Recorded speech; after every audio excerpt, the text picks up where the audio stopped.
on my way, find my way, find my way, on my way, on my way, dream my way, never a surrender.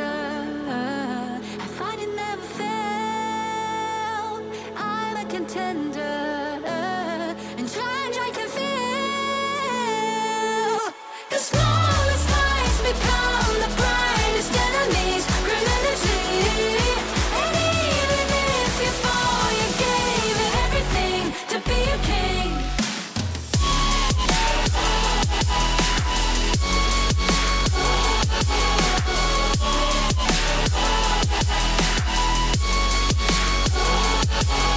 The smallest lies become the brightest enemies. Remember, and even if you fall, you gave it everything to be a king.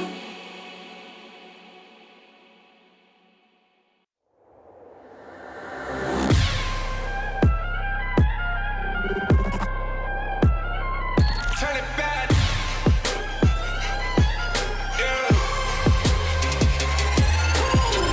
Gear out the weapon, getting ready, counting down.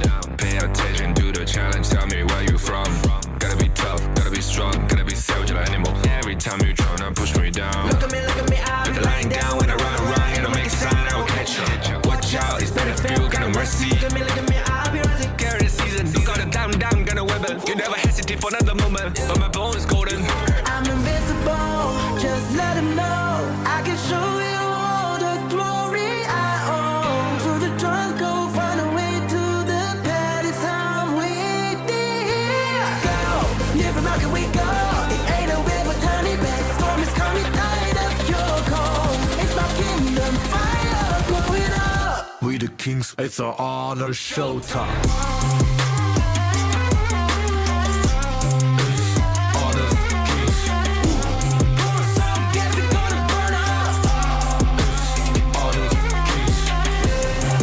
On a killing spree, I told you all this.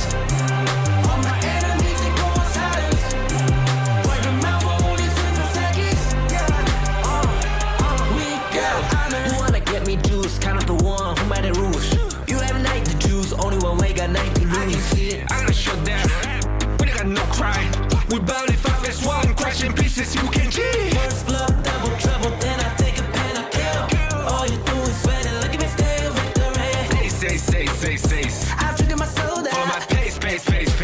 we the champions screaming, I'm invincible. Just let him know I can show you all the glory I own. Through the jungle, find a way to the palace. I'm waiting here. Go, live from how can we go? It ain't a river, turn it back. Storm is coming, tired of your call. It's my kingdom, fire blowing up. We the kings, it's our honor showtime.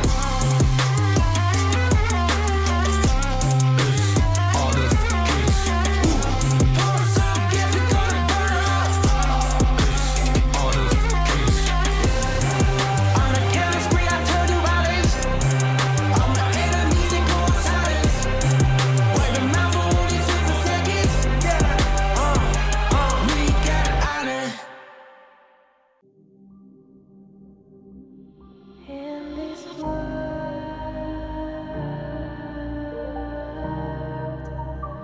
only ones in this world,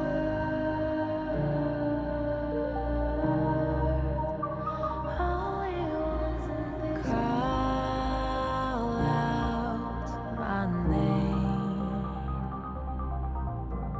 cut through the sound of the rain. No matter how I feed the flame, you know I feel the darkness and the pain. All of the ways we tried to break free from the night, you know we made it out, we found the light. I fly so high.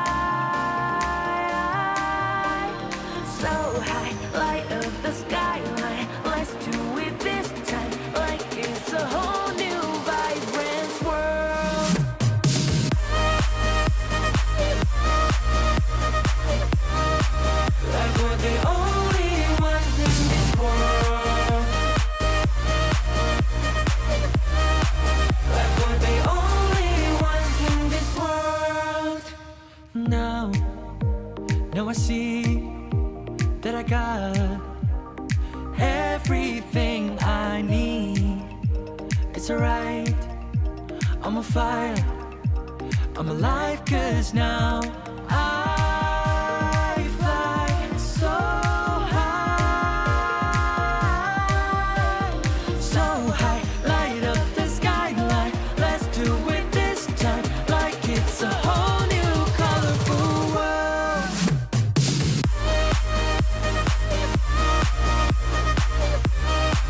Like we're the only ones in this world. Like we're the only ones in this world. Never thought we'd get this far, burning like the stars. How we get this far, like we're the only ones in this world.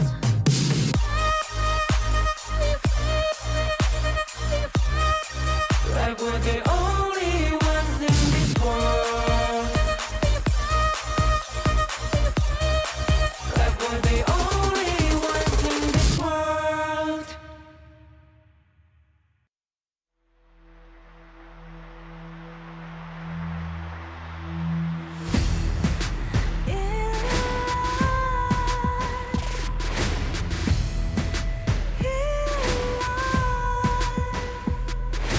What's a life without its worth?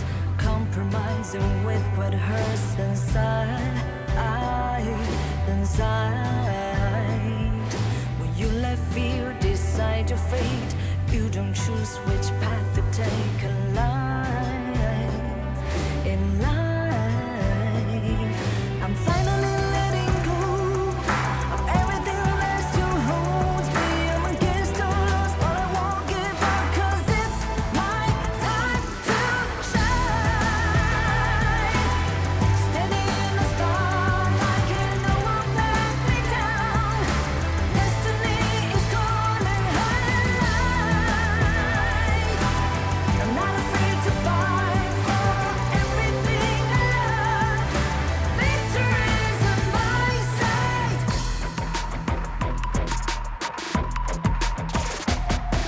The more we lose, the more we gain. The more that nothing stays the same in time. In time. Can't love ever, can't forget. What you see is what you get sometimes.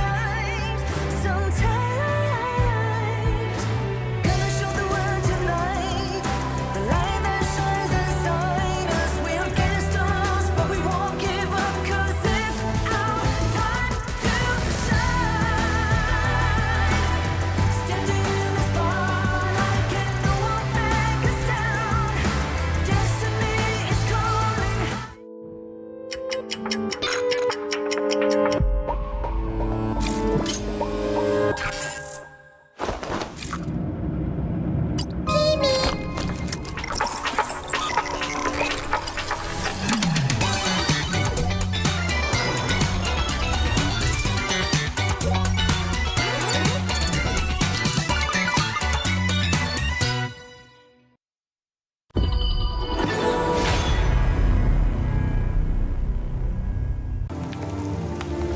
The elders say the seers have guarded the misty marshes for generations. We are the forest's future.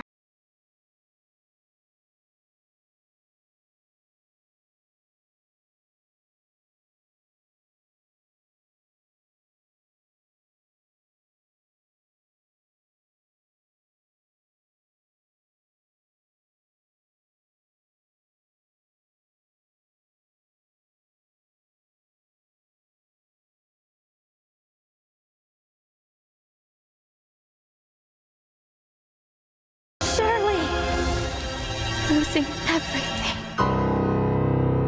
just as I did. Sinking into darkness. My old self is already buried. How amusing. This eternal blissful heaven. What a beautiful little bubble. I can't wait to pop it with my own hands.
Sprightling. This world is so strange. Happy people are colorful. So beautiful.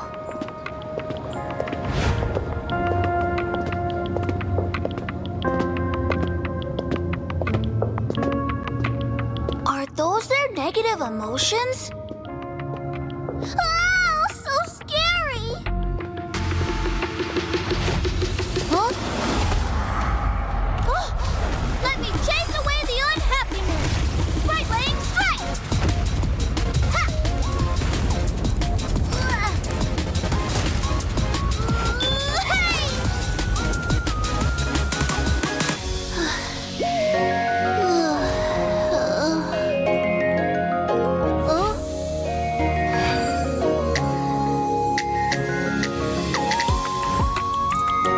I'm a Sprightling.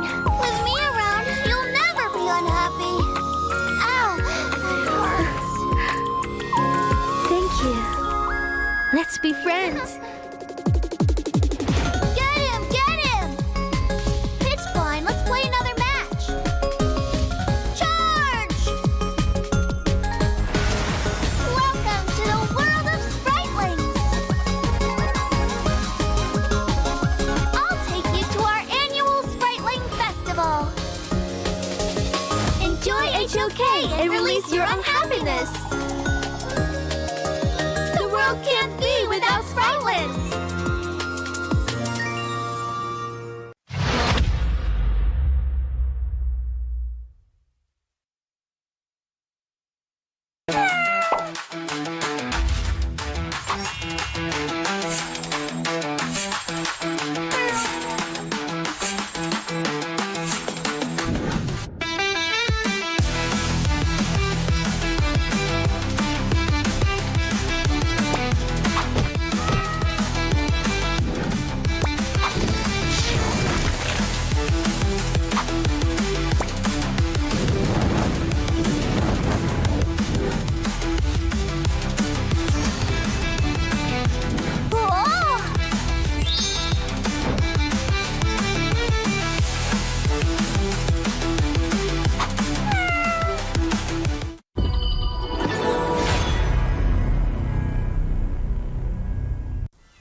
Life's growth has always been bound to conflict.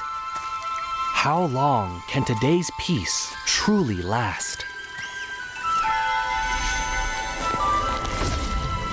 1,000 years ago, from a single seed sprouted the misty marshes' first wonder. Born of wood, growing into a forest, gathering countless living beings within. Growth, cycles, fates, weaving endlessly together.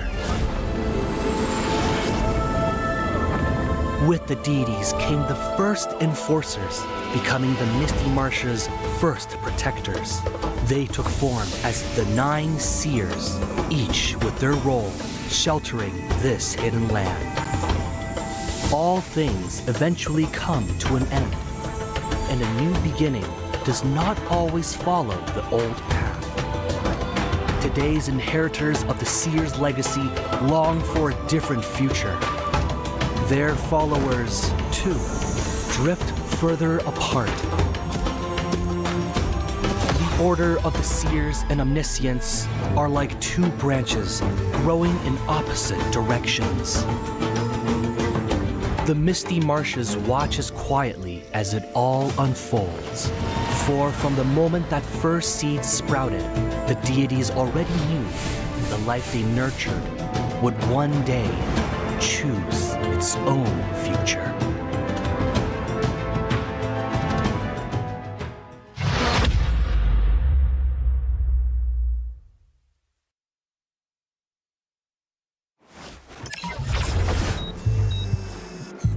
Oh! I'm definitely late! Woo!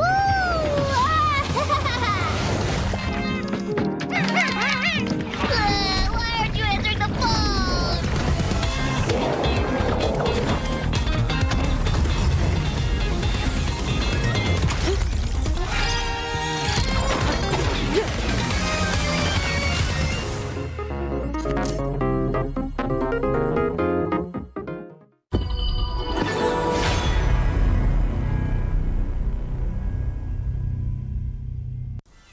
Life's growth has always been bound to conflict. How long can today's peace truly last? 1,000 years ago, from a single seed sprouted the Misty Marsh's first wonder. Born of wood, growing into a forest, gathering countless living beings within. Growth, cycles, fates weaving endlessly together. With the deities came the first enforcers, becoming the Misty Marsh's first protectors. They took form as the 9 seers, each with their role sheltering this hidden land. All things eventually come to an end, and a new beginning does not always follow the old path. Today's inheritors of the seers' legacy long for a different future. Their followers, too, drift further apart.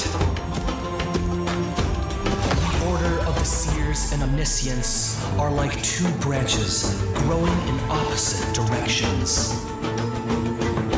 The Misty Marshes watches quietly as it all unfolds.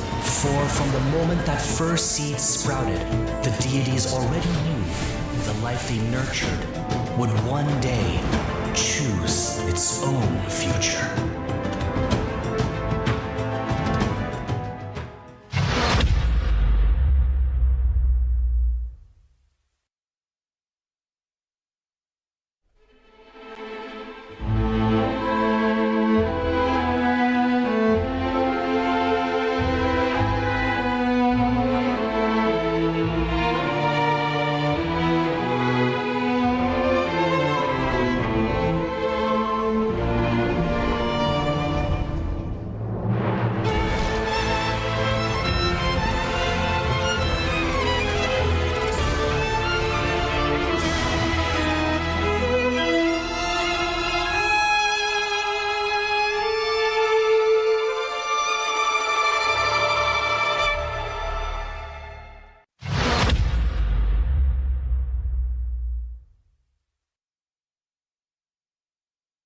Donghuang. Recently, a mysterious stranger has been seen about the Misty Marshes. Oh, her. She's an old friend of mine. And she was once the seer, Austrin. Austrin?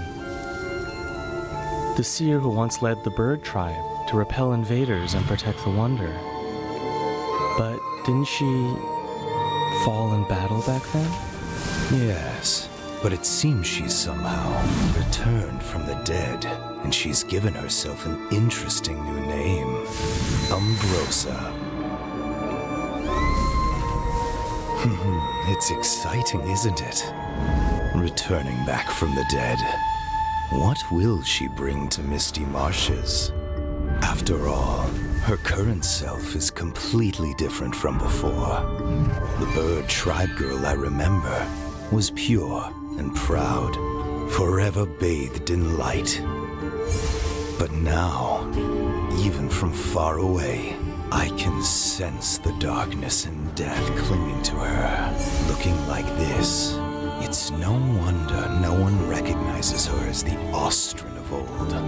Even the weapon she wields now is unlike those bird tribe past. Feather blades dyed in blood, sharp beyond measure. It's said the bird tribe are born war dancers. In battle, they move with a dancer's grace and agility. But from her, what I feel is madness? That's right.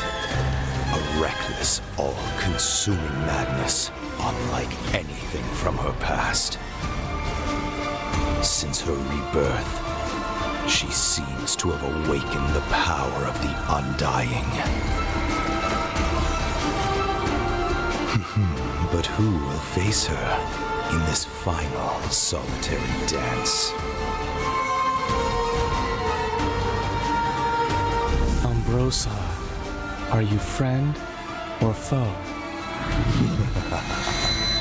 We'll know soon enough. I'm sure it won't be long before we meet her. So this is where you've been hiding? My old friend.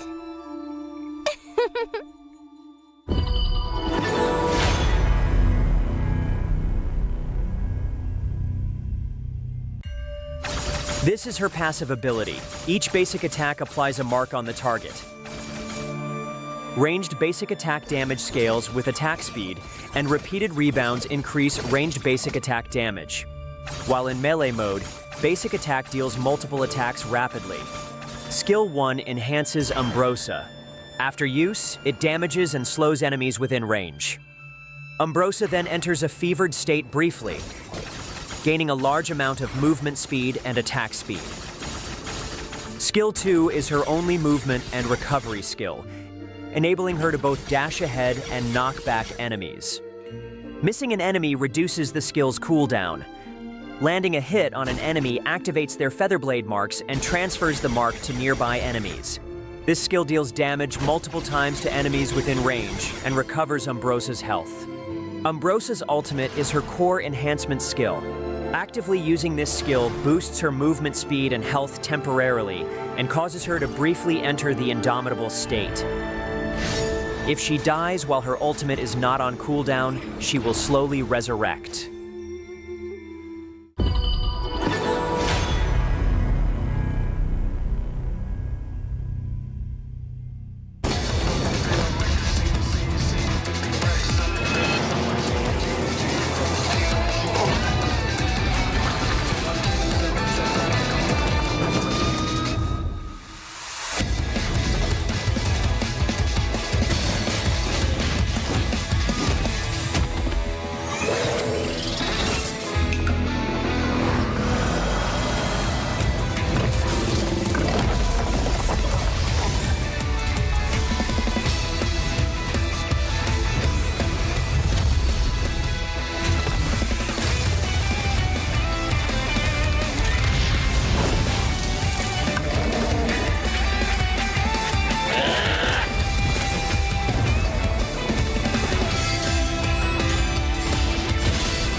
I feel it deep flowing through my blood. Rising up to become someone, and taking it all on my own. What a sweet victory. And taking all of my control, awaken something deep in me.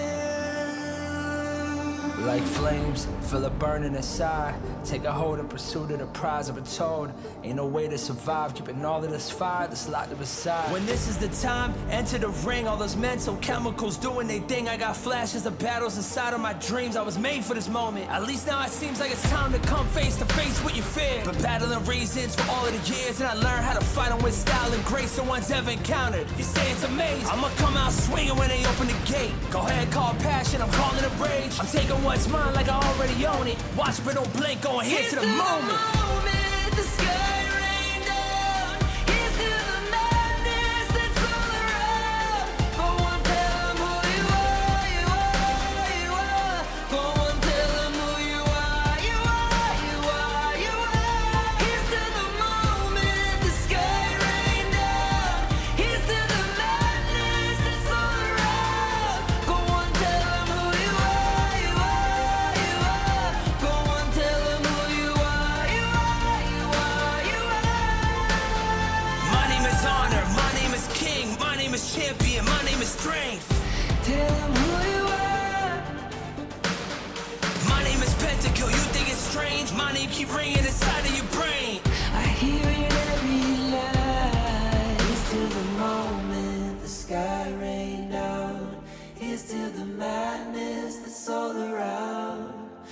tell them who you are, you are, you are. Go and tell them who you are, you are, you are. Here's to the moment the sky rained down. Here's to the madness that's all around. Go and tell them who you are, you are, you are. Go and tell them who you are, you are, you are, you are. Here's to the moment the sky rained down. Here's to the madness that's all around. Go and tell them who you are, you are, you are. Go and tell them who you are, you are, you are. Go and tell them who you are, you are, you are.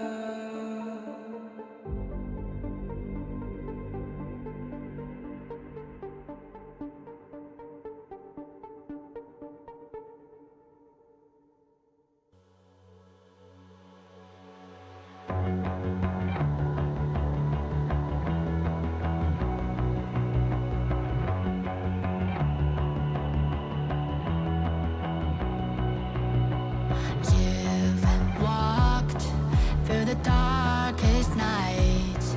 You've heard the crowd, felt the blinding light. You were standing there when your heart comes alive. It's a dream of a hat, and it never dies.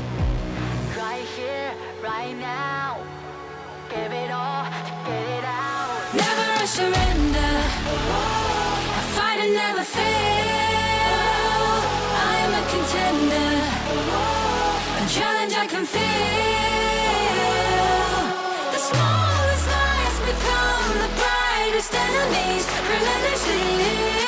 And even if you fall, you gave it everything to be a king.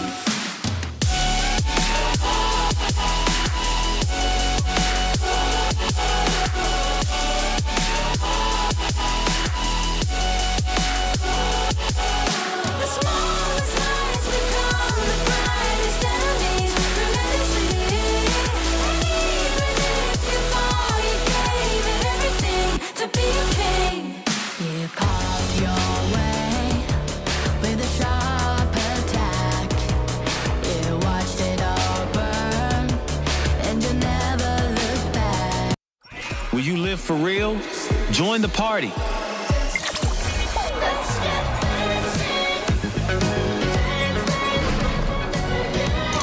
Make the whole street a party and add disco balls.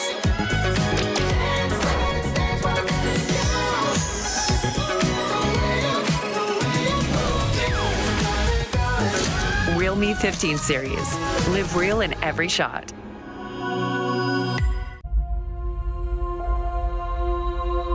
어떤 이들은 침묵 속을 걷고 또 다른 이들은 천둥을 뒤에 이끌며 걷는다. Ma una volta entrati, conta solo una cosa.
Good day, welcome back to the best side. The west side is your favorite kind of tofu, kindofu, and with me today is a private.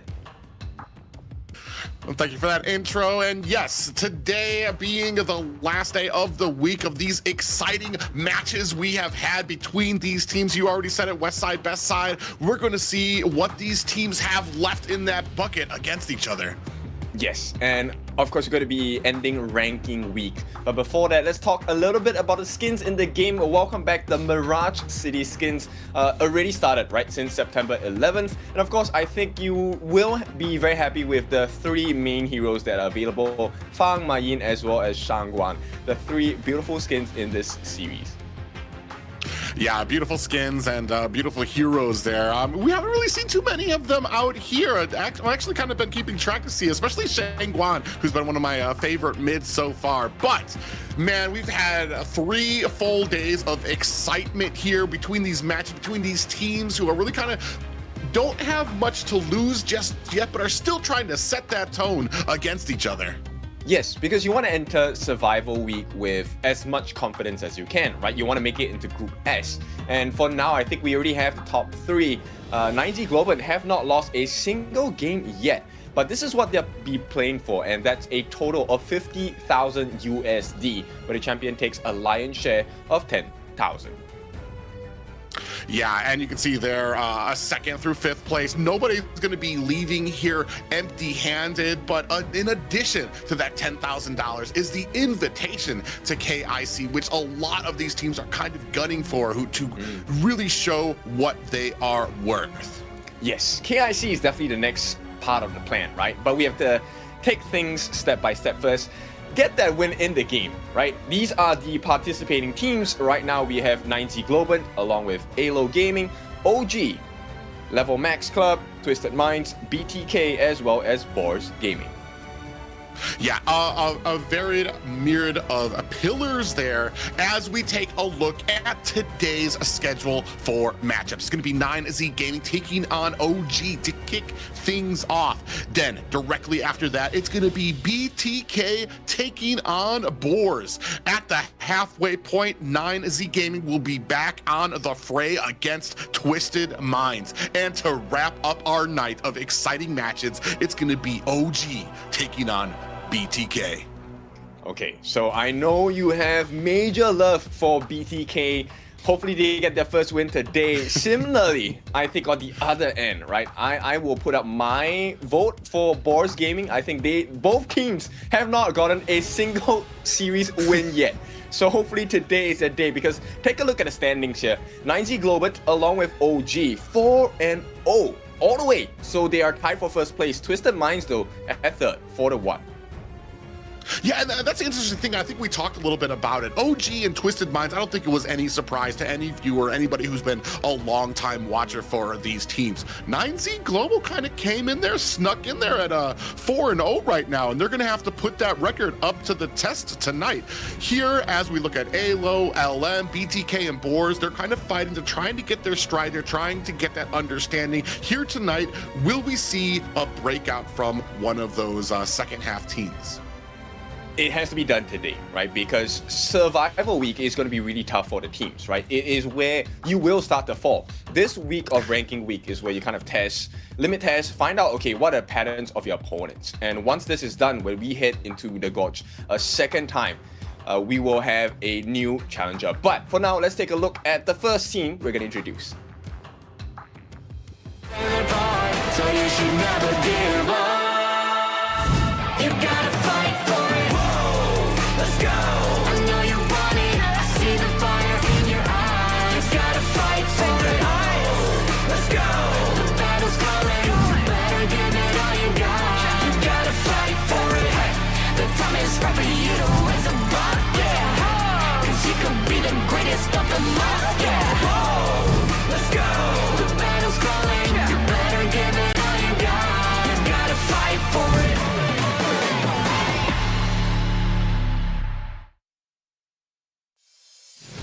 Ladies and gentlemen, that is your team for 9Z Globant. Clash Lane will be taken up by Wind. The jungle picked up by Sick. Farm Lane will be given to Leffy. Capo will be in the roam lane, and bringing up the mid will be Moon. Big teams, right? Their second first place team, OG. Yeah, I'm happy to see a team kind of take advantage of that, really get that bit of momentum. But like you said, it came as a surprise. Is it going to be enough? What they have, they look really comfortable up there. That's one thing. They look relaxed. They look like they understand what's going on, that they know what they're going up against. But like we were talking about, these are like they're going up against like the Titans of KMW here, and they need to be on their P's and Q's, make sure that they're not making any mistakes. They understand where they can take off in some of these games as well. Okay, so let's take a look at the challenges here. OG. So you should never give up. You gotta fight for it. Whoa, let's go. I know you want it. I see the fire in your eyes. You gotta fight for it. Let's go. The battle's calling. You better give it all you got. You gotta fight for it. The time is right for you to raise a bar. Yeah. Cause you could be the greatest of them all. Yeah. Let's go. The battle's calling. You better give it all you got. You gotta fight for it.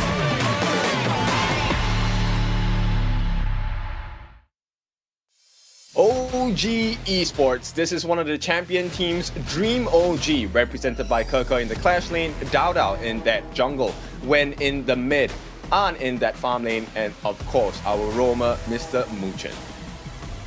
Yeah, a very exciting team here who has just really dominated since the beginning of this 4 days ago. My eyes have been on Kiki, who has, I want to say 3 MVPs right now, who has been an absolute menace in that Clash lane, so much so that I feel like a lot of teams have been sending so much pressure just to hold him down. And when that happens, you have the rest of OG filling in those gaps and coming into this just complete powerhouse. Yes, so it's pretty scary to play against OG, right? Like you mentioned before, Clash lane is definitely one of the things that they have to look out for, especially on the side of 90 Globant, right? They don't want to allow this snowball by Keke, and it's really hard because Dao is a exceptional jungle as well. But let's take a look at this head-to-head, because Sick has had an impressive stat so far, even from last season spring. But Dao, he is definitely the MVP here. Yeah, the interesting thing here is what we have seen has been a little different when it comes to the jungling styles. Dao has been playing a little bit more of those thicker, tankier roles like a Gudo, Ogren, and Sick has really gone for like those assassins, those ones who can move around the map very quickly, who can get those sneaky little, those sneaky kills in there. And I'm wondering if we're gonna see a clash of styles here between these two teams. To be honest, I would love it if they have a clash. Like, I want to see assassin against assassin because it really shows you how proficient these players are, right? For those of you that are new to OG, Dao came from one of the top tier leagues in the KPL region.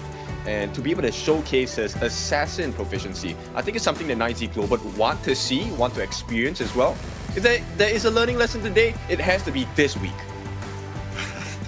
Yeah, and that's the big thing when it comes into that jungle role as we get ready for this draft. I'm really excited about this because, like I said, OG has been one of those pillars that it really wasn't a surprise for people. But 9Z, this is their chance to really reinforce that lead that they have right now at 4-0, maybe possibly making that to 5-0. Yes, I think it's very good to get a winning result, but at the same time, taking an L isn't the worst thing in the world as well, because it teaches you the mistakes that you have, the gaps you're supposed to fill as we head into the survival week. So let's take a look at OG first. They will be on the blue side, so this is prio pick for them. I'm curious what they want to snag first in this ban pick phase. Yeah, and it's been really interesting that you bring that up because I feel like a lot more momentum has kind of gone into if you can allow that blue pick, allow that first pick, and you have those 2 counters, it really sets the momentum for your team to be able to kind of counter out that 1 pick that the enemy team was potentially banking on. Here we have Pei and Chano taken off the board, and I mean, these are all kind of, I want to say, some of these same bands, some of these powerful picks that we've, Guan Yu, he's been one of the funnest heroes to watch in the KMW thus far. Yes, definitely. And of course, with that being said, because of the channel ban, OG, it was very clear they were going for the early, right? The 50% matchup. But 9Z Globant, I like the response. The Dharma is a great response against the Arlie. You can catch her before she is able to TP away, slam her against the wall, right? Now, 9Z Globant, they want to pair this up with the Yuhuan. Yuhuan has been pretty consistent, used in the farm, in the role most of the time, but there is a flexibility to this pick. Let's see what this OG respond with. Yeah, and not just that, but it also has a great just birth of effect, area of effect that she can go in to just push into the team, possibly get that stun off on them, which sets as a great initiator. And you've got two possible initiators on that side right now in the Dharma and the Yuan. On the other side, you see Charlotte quickly scooped up. Okay, so this is one of the difficult decisions that 9Z Globant have to make, right? You know that Charlotte is going to dive into your backlines. And picking up a Lady Sun, I like it, right? With the rolling raid, right? Her first skill, you're actually able to reposition yourself in the fights, hopefully bait out this Charlotte, who is definitely going to be looking for Leffy in this farm league. So, you know, decision and timing is really important on 9Z Globant. Yeah, and that's a very important point too. And with diving into the backline, how is your team going to react, especially with two heroes that potentially have a decent amount of peeling power and the mobility that you have from a Lady Soon that can get out of the way, that can possibly bait out some of those abilities. Zhongfei taken out on the side of 9Z Global, waiting for that, waiting for the other bans coming from OG. They take out the Luna. So Luna is one of those people similar to Charlotte where she's able to access the backlines really easily, right? And also with the reset on her ultimate, it's going to be really instant catches, a lot of stuns, a lot of shields. I like the fact that 9Z Globant take out the deity. I was wondering, okay, do they actually want to allow this? Because it's one of the signature combinations along with the early pick. Now, with no tank in the form of Zhang Fei, no heals in the form of Diadea, I think 9Z Globant in a great place. Yeah, and I was actually going to say, like, what other kind of mobility type of assassins are we going to be seeing taken away from Sick? He's already got MVP on Fade and Luna, so he's shown that he really can get these mechanical heroes down. Ooh, and it looks like they're going to go, they're going to actually turn it around on us, go for the more thicker, tankier, floofier Menki pickup. Okay, I like the Menki pick, right? I think the whole premise of picking up this Menki is he's just supposed to be the stonewall, right? Provide space so that the Lady Sun, the Dharma can actually get the catches in. Now, OG, they take part in the stock standard. This is the original Princess Frost and Liang combination, locked in. Now, this is really hard to play because at level 4, that's when their power spike happens. The moment they have their ultimates, it's going to be just free reign of control. Yeah, and this is something that we have seen over and over and over in the last 3 days. The moment Liang catches you with that power word, Princess Frost is going to be right there. You're basically put into a coma. You're not moving. You're not going anywhere. I don't care where your team is on that map. They're going to be able to kind of close in the distance and be able to find that kill. And this is going to be something very dangerous. And I'm wondering how 9Z is going to be able to kind of offset that or maybe position themselves on a map to where that is not going to be a huge hindrance for them. I think it really depends on who OG catches with that combination. Because if you catch players like Leffy on this Lady Sun, I don't think it matters that much because you have the heals coming in, the longevity from the Ming, right? So Kapok Seba, he's going to be responsible for healing his farm laner back up. And then it really comes down to the clash lane of 9Z Globant, right? Can he get the truth mantra down? Because that will destroy OG on the backlines. Yeah, we're going to see how well that these guys can play, because it's been one thing to get that beautiful draft out there. It's been another thing to put it together out on the battlefield. And we're going to see here OG taking on 9Z. Okay, so game number 1. This one sets the tone. Now, bear in mind, we are still in the best of 3, so you can kind of blitz your opponent with a quick 2-0 win. Yeah, and that's I'm honestly I want to say betting numbers are on OG. They've got the experience of being here. They've been dominating for so long. My big thing is I want to see how well we can go with these combinations. Well, it has to be the best because right now I think we will have a small skirmish But for now, all the players are using the Realme 15 Pro series. If you are looking for a good phone, this phone has been built for performance, made for gaming. Smooth, cool, and reliable. Just the way esports demands. If you're ready to level up, get yours now and feel the difference. Yeah, feeling the difference all right. As you can see, a big skirmish here up at the top lane. KK actually in trouble. Man, oh, I was going to say manages to get away, but a small auto attack has done him in. I like the fact that you mentioned this at the start of the draft, right? Get rid of Kirker in the Clash lane, and you should have a pretty decent start. So 9Z Globant, not only have they gotten the first blood, they have put Kirker down a little bit in that farm and EXP.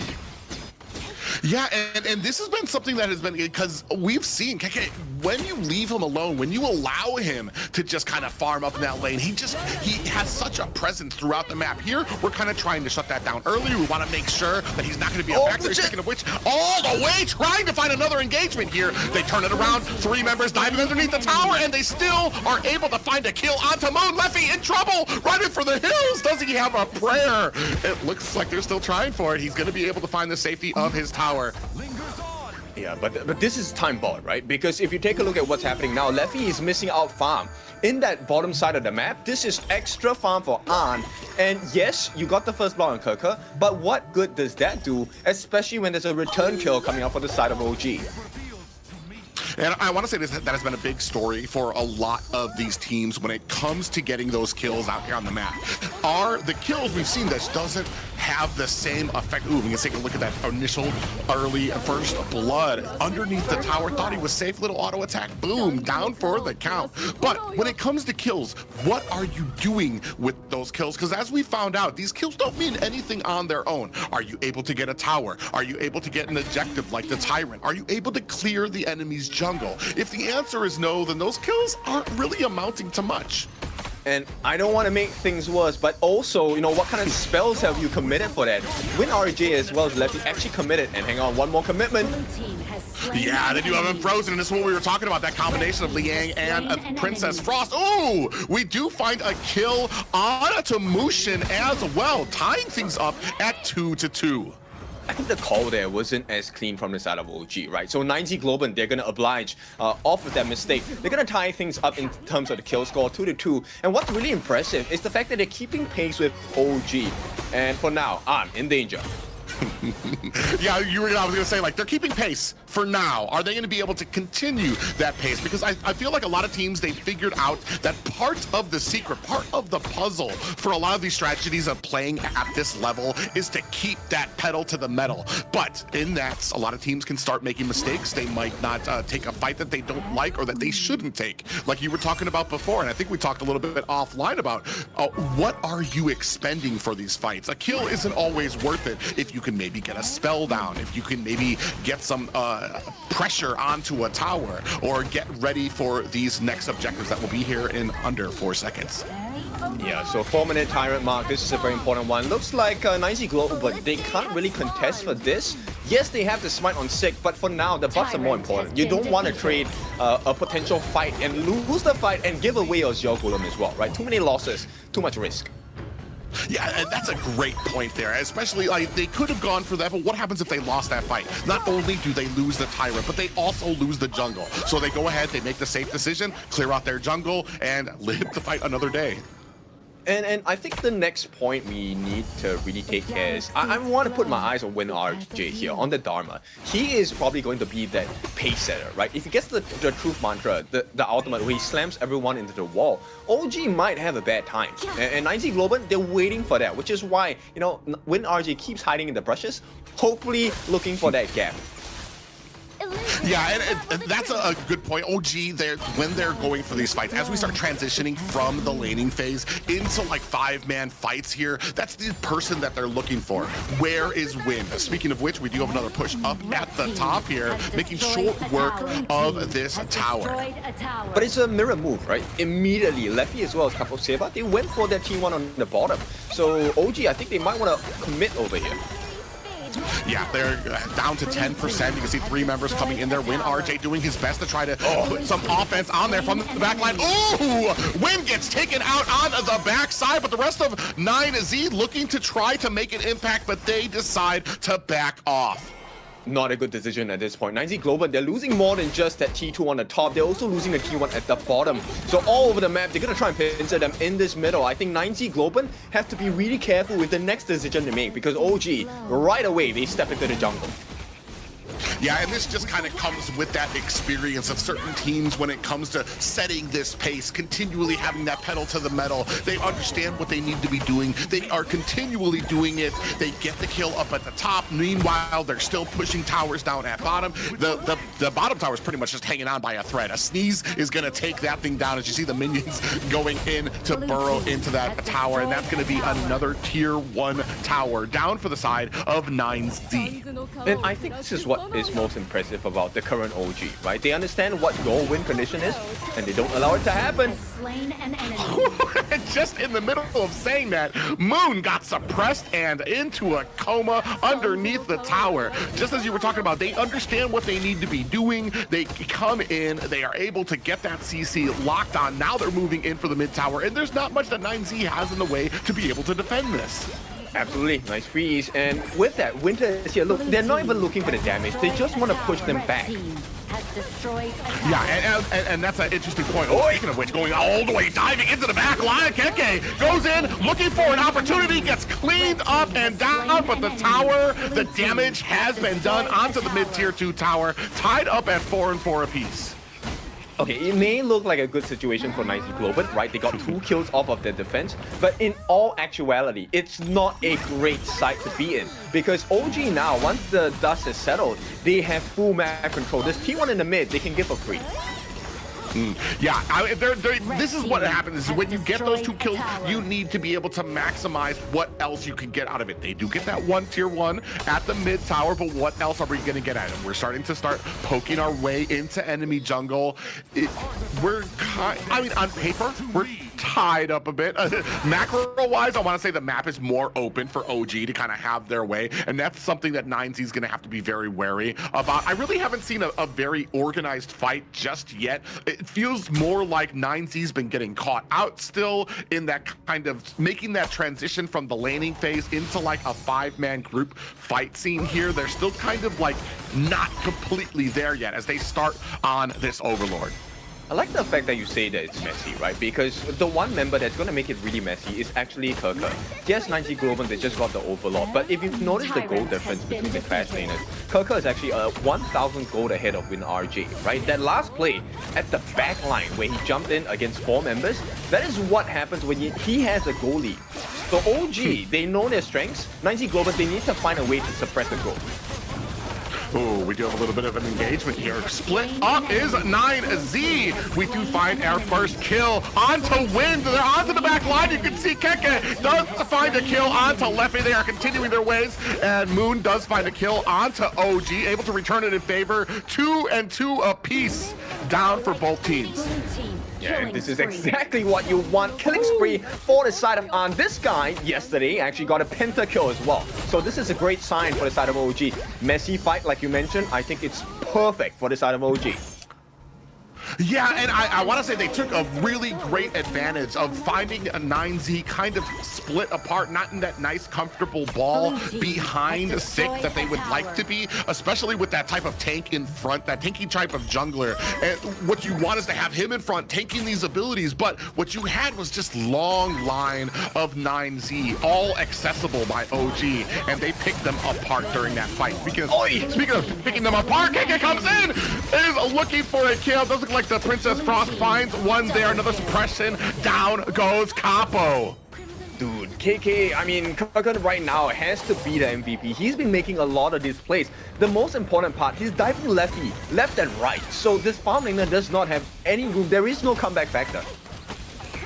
Yeah, and even with the ability to dash away with a flash as well, he's still getting caught, and that's just how fast he's able to get in there, do the damage, and especially with the amount of CC that they have on their team. Now, the rest of OG pressing it onto the core, looking for an entryway. I don't know that they have it just yet. We do have an ultimate out. Down goes Wind, looking for another kill onto the map, down to 50% on this core, fighting back and forth. Keke finds a kill of his own. Down goes Menki, and that will be game one, possibly going to OG as they are ticking away at the score. They don't need minions. They have brute force.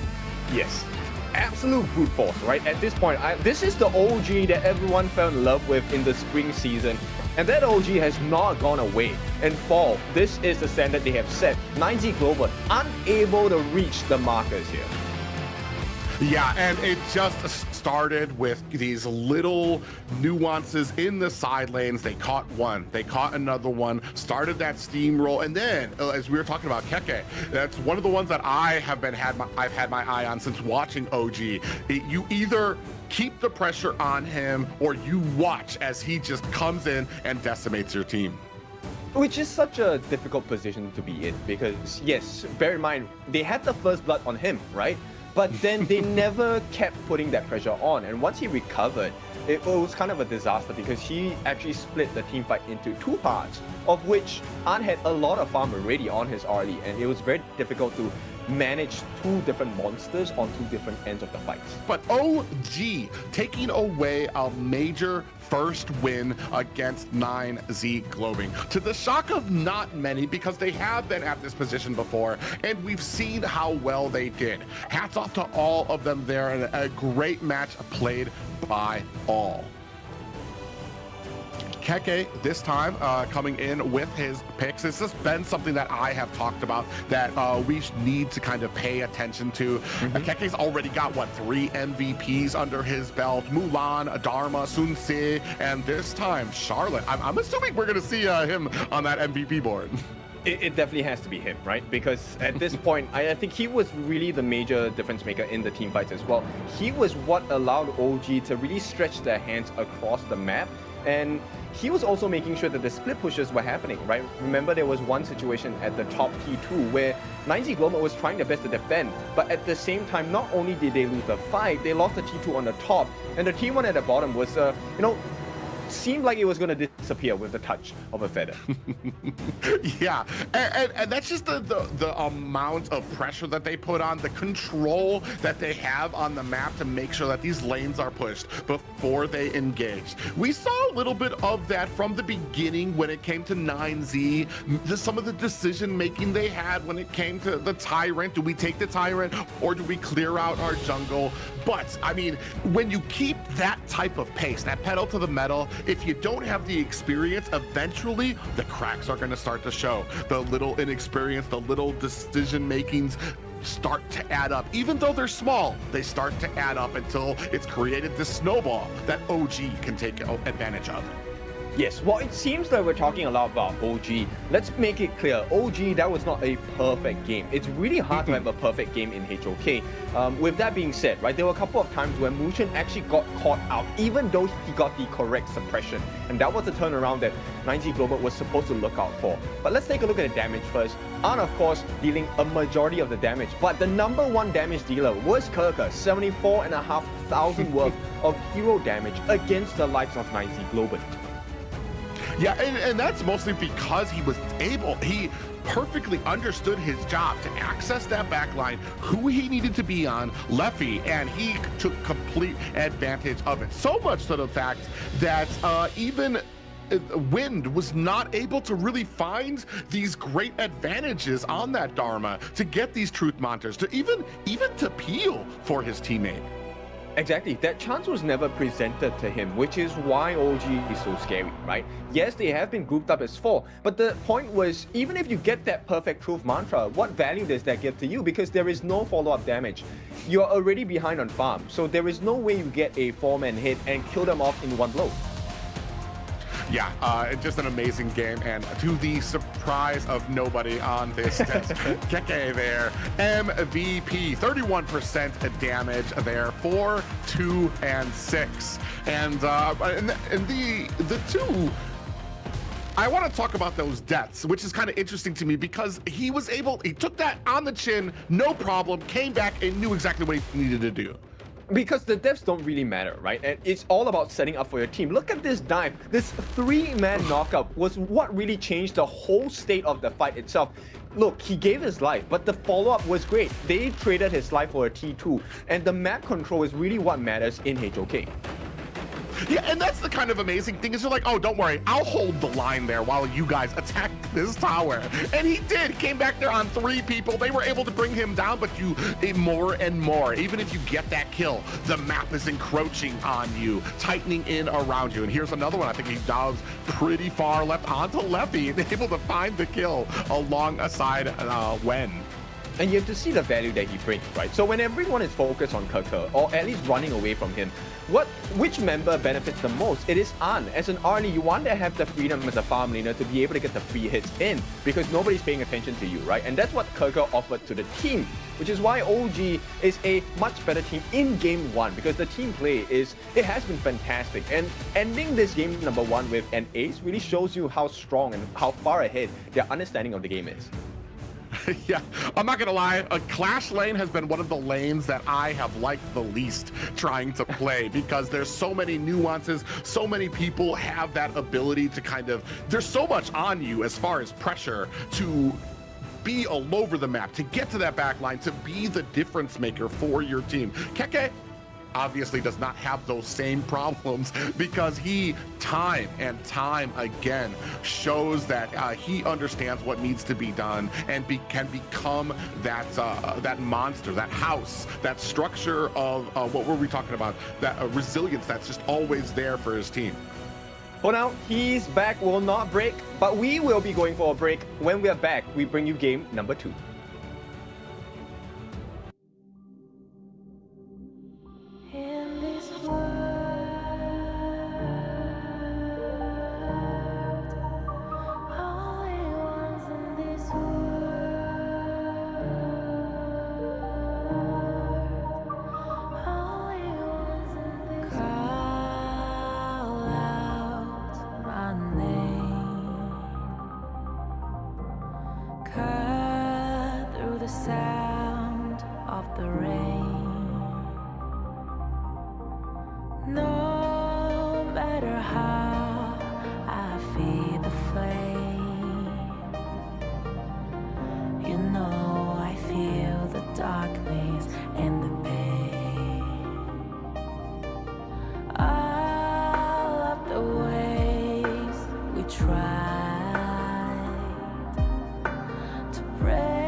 Now I see that I got everything I need. It's alright, I'm on fire, I'm alive, 'cause now I fly so high, so high, light up the skyline. Let's do it this time, like it's a whole new colorful world.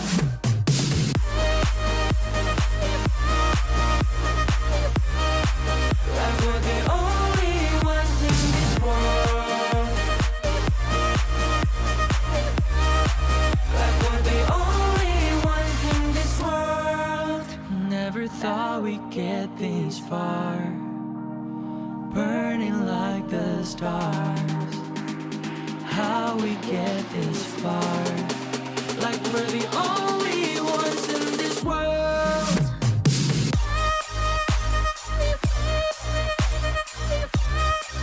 Like we're the only ones in this world.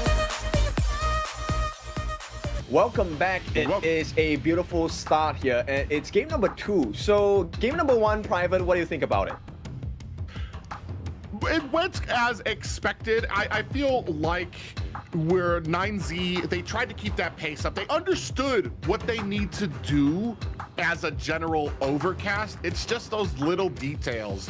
How many people, how much pressure do we send up top to compete with this? How long do we keep with that? And then when you're sending that pressure one way, are we protecting those objectives on the other side as well? It comes with experience, like you said, and OG has shown that they've been here before. They've been at this pressure before. They know how to keep on this speed. So it comes with experience. I feel like that's not out of the blue. I mean, they were pretty tight for the first few minutes of that. It's just that along with most teams, once those cracks start to show, a lot of these veteran teams really know how to really mount that snowball. Yes, and you know, the losing teams tend to have a downward spiral, right? Mental defeat, and then it goes into the game. I'm just curious at this point, do you think, you know, maybe Sig, he should find a comfort pick in the sense, let's go back to the assassin junglers. Yeah, and honestly, I was kind of geared up. I mean, maybe, I'm not sure how strategically sound it is, but I was enjoying watching him on Fade, enjoying watching him on Luna.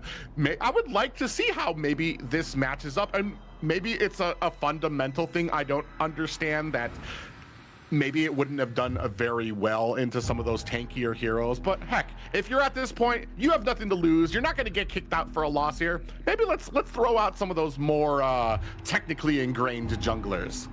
Fully agree. I think now is that if there's any time to test and to really do a limit test on what works, what doesn't for your composition and for your team, I think today is the day to test, right? Because I think 9Z, Globant, and OG, your positions are secure. You are going to be guaranteed that Group S placing. So let's take a look at the bans and picks. At this point, we have the Yuhuan and Dharma being taken out by 9Z Globant, and OG take out the Pei and RD, which opens up the doors once again to the Mai Shiranui, someone that we haven't really seen too much of in the 4 days of KMW. This has been one of those double-edged swords, as we see Daidia picked up by the side of OG. Mai Shiranui has her presence. She does so well to be able to get around the map, to be able to use that flash, and her abilities to get under towers, push enemies back, to redistribute them out there. But it feels like we're at a point where everybody understands how to play against Mai, and she hasn't been as successful. We're gonna see here if 9Z can really put that to the test.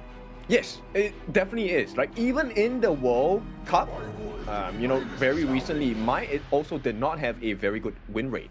Now, 9Z Globant, they're going to try and amplify and complement this pick with additional stuns in the form of the Flowborn tank, in the form of the Moors as well. Now, is this going to be enough? Because OG, they have a very sustainable draft, very independent draft as well. The Lung, able to take to the skies, become a dragon. Ogren, lifesteal galore. Diadea, heals galore. So can they out-damage the heals factor on the side of OG? I always like seeing this when, as soon as Mai is picked up, they immediately try to go with the Ogren, especially because Mai, her kit doesn't usually fit anti-heal very well, so then you're looking at somebody else that needs to have that anti-heal to apply it for Ogren. Here, I believe what we're seeing, Motzi is going to be in the roam position. Flowborn, I'm assuming that's going to be their jungler. So I like the CC. You mentioned it before. I like the CC. It's got a great amount of setup there. It's just with that tanky front line, like we've talked about it, the raid boss known as Ogren. We need to catch somebody else other than him to really have those benefits of this composition. They definitely need a lot more damage, right? 9Z Globant, look, it's a risk they take because Mai is a very early game dependent hero. If you don't have a great start, you kind of lose. And 9Z Globant, they go for the Fuzu. I like that pick. It's a late game composition pick as well. But finally, we get to see one of the rare picks in the farm lane, potential Marco Polo, my personal favorite in terms of the farm lane, but he's really hard to pull off against a lineup that OG has. There's a lot of control. There's Byron with the Storm Strike second skill. It's a stun. Lung, Ride the Wind, also a stun. Diadea also has lockdown on the Bitter Farewell second skill. So there's a lot of people to stop this Marco. And we're gonna go ahead and round that out with a Milady at the mid lane. That's a little bit of cheese there coming from OG when we usually see these really tight strategical compositions coming out from them. I agree with the Marco Polo. It is a pick that transcends this game for some reason. Everybody loves Marco Polo, wants to play it, but on the other half of that, everybody understands how to play against it. On the other hand, we do have a decent amount of CC to help him set up his ultimate. But again, as you mentioned, OG has their own amount of CC that they can counter in with. It's going to be very tricky to see if he can kind of get in there, especially in the last game where we saw they were able to do a great job of holding back the 9Z farm laner. And this is what's so scary. Okay, we don't really see a lot of Miladies coming into the pro circuit itself. But when you do see it, it mostly has a very great win rate because, you know, teams aren't used to playing against a Milady. Milady offers a kit that is really quite irritating to deal with. She can split push for days, and it's really hard to catch her. I almost kind of feel the opposite. I understand, like, in peak, in ranking, she's kind of a menace. In organized play, I feel like sometimes she can kind of stick out there. She doesn't have any real escapes. There's a lot of people here on this team that can clear out her minions very quickly. Once you've cleared out those minions, she's basically sitting there. All her cooldowns are down, and she has to wait to try to clear out and rotate again. But here you can see already too deep at that mid lane to try to help Milady get that momentum that she needs.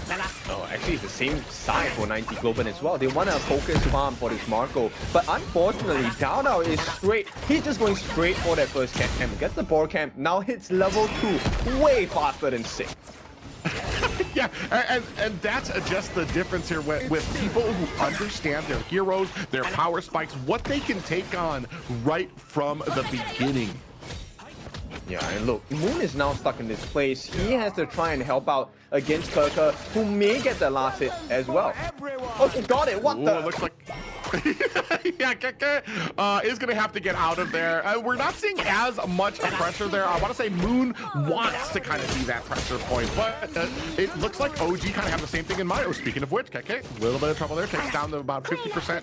Not too afraid of what was going out there, but this time we're not seeing as much pressure. Not that kill coming on the Keke, so he's not as afraid. And will that kind of snowball earlier for the side of OG?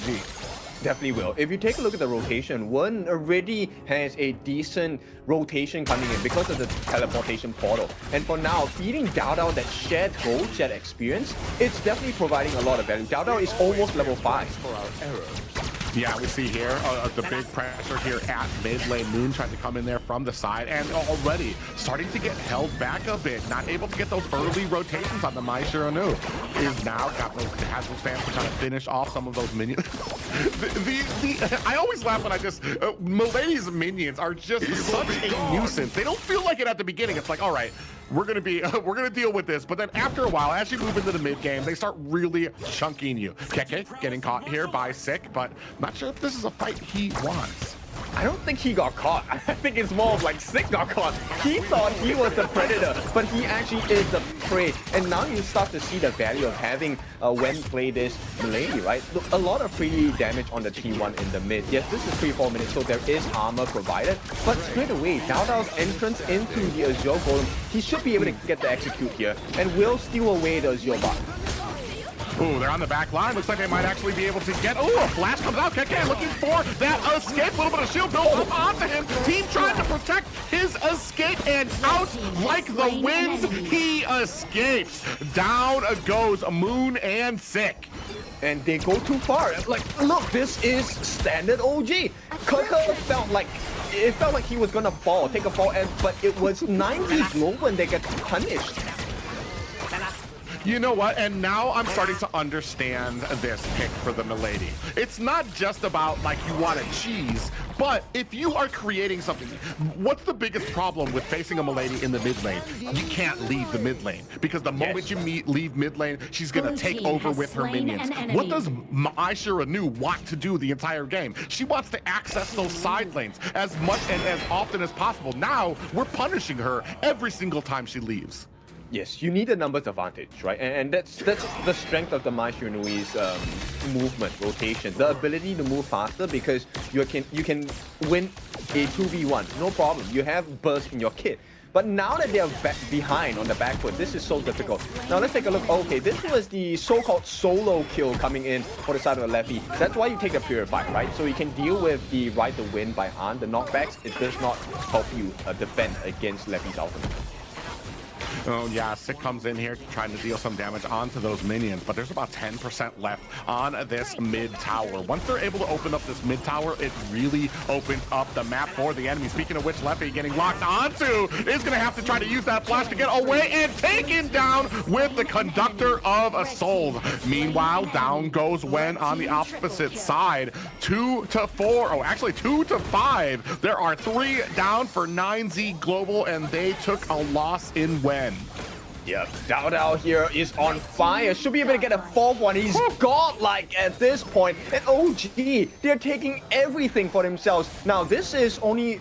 Look, it's less than 5 minutes into the game. But here's one pattern you should have noticed by now. Every single time the buffs come up, OG is there waiting on the side of 9Z Globant's jungle.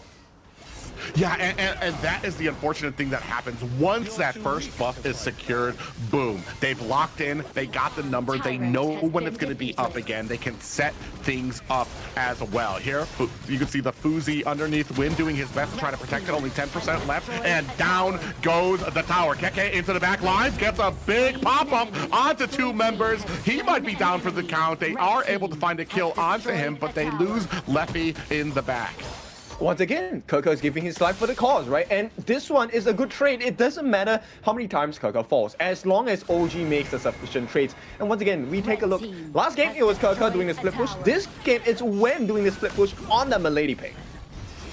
Yeah, but and still Keke is able to get that access into the back line, even if just to kind of hold them there while they get the tower here. Meanwhile, you can see Dao just doing a great job. He's all over enemy jungle, picking up. Oh, look at, even here, nothing is safe. These you thought you were going to be able to get some of these minions? Nope, that's mine too. Also, this Azure Golem, that's going to be mine as well. They're just so offensive that it's almost, I want to say, congesting that now 9Z actually in trouble here. Another Conductor of Souls finds Win RJ, and another one down for the count on 9Z. Fully gone like the wind, and T3s are on the menu at this point for OG. A freebie. Is this the end of the game though?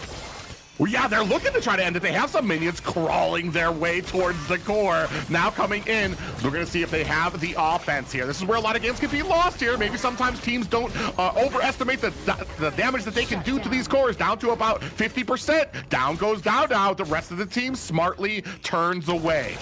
Okay, there is still some life left in 9Z Globant, right? A little bit of an overcommitment by Dao, and this is allowing them to get the shutdown. Now, is there a huge swing of gold? Not really, let's be honest, because it's still close to 2,500 in terms of gold lead for Dao, but they have caught another Wen takes a fall. Oh, yeah, they might actually be able to transition this into a possible tower at the mid, which will help open up the map for the side of 9Z, give them some wiggle room when it comes to some of these fights. Now they're starting to take advantage into the jungle. A few missteps there by OG. 9Z showing that they can be that same type of nuisance. If you make a mistake, they're going to be right there as well. But back on the map, Dao, that raid boss, looking to kind of take those front lines into 9Z. But this is exactly what you need to do, right? As 9Z Globant, you cannot allow that mental space. You cannot allow OG to feel like, okay, we are definitely in control. You know, we're not going to contest you for buffs. Fight for everything. You have to give them the pressure. And I think 9Z Globant, they're holding on, you know, quite well mentally, but they need items, so they need to buy more time. Yeah, and right now you can see them. They just have, with all of these towers down, all the way down to basically the high grounds on the sides, they just have such great access onto the side of 9Z. And there's very little room for 9Z to be able to run back if things go wrong. Speaking of which, Dao, access to the back lines. Meanwhile, Milady able to take the tower. it's so oppressive right now. They're just able to dive that back line, push back 9Z. Meanwhile, the rest of the team's going to go ahead and take the tower. Yes, it's really just making sure there's no backdoor protection, right? Once the minions are in range, they get the free hits. And with Wen on this Milady, it's always free damage. And, you know, there's a lot of poke as well coming out from the side of OG. It's so scary. Getting the flaming palms, getting the downfall, not only getting the heals, he's getting the damage in as well. So this is a tough defense for 9Z Globant. Oh, Wind RJ actually almost got caught there on the Fuzi on the side. Speaking of which, speaking of caught, Sick actually in a little bit of trouble, down to about 10%. And the flash, I believe that was that Keke who kind of came in there? Came in there trying to finish the job. Minions crashing through the mid lane while the rest of OG focus their efforts onto the last high ground tower. Now it's just the base, cold and alone here with no towers left. Another kill goes onto Moon and a Sick. Capo goes down, 10% left on the core, and the second game a full sweep for OGs. Full confidence. This is the standards that OG have set since last season in spring 2025. And in fall, it's the same story. But this time, 9Z Globant, I think they have definitely improved from the following season. This is not the result that they wanted, but I think if you're 9Z Globant fans, I think this is good growth. Yeah, definitely good growth. And I always love it when a team is not afraid to kind of put that pressure onto the team instead of kind of being very passive. Let's see how the laning phase goes. Let's kind of keep our jungle. And then no, they went head first. They're going to try to get some kills here. They're going to try to get some pressure onto them. Eventually, they're going to make a mistake. I would rather that than a team that kind of passively has the map closing in around them. They start turtling in their base, and it's like they just look like they just had no idea what to do to try to come back. And I feel like there's some teams that, while I understand, you know, waiting for an opportunity can be a strategy, sometimes you just got to try. You just got to try to go out there, try to make something happen. Yes, you need to create those moments of luck for yourself, right? I think this is a behavior that 9Z Globant has displayed really well.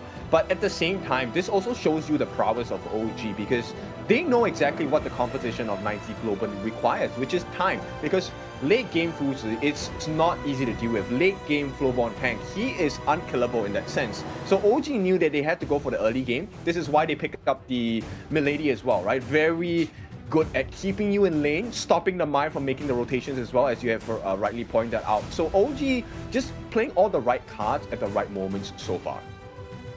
I just get upset because I know what this means.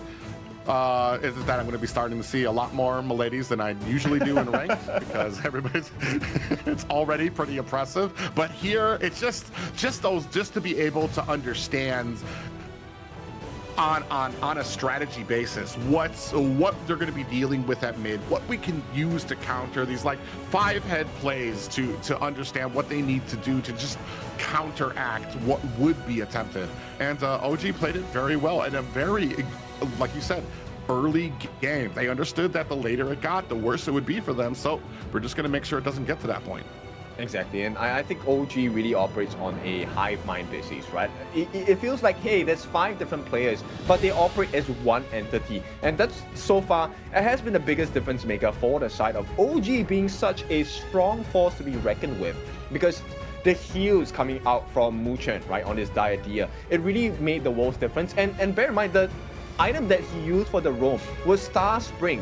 It's a rare item that is not really commonly used. Most roams go with the Redemption for the extra shield value, or they go for the Radiance for the slow and the damage. But this one was a singular target heal, mostly used onto An or Dao Dao to make sure that they stay alive.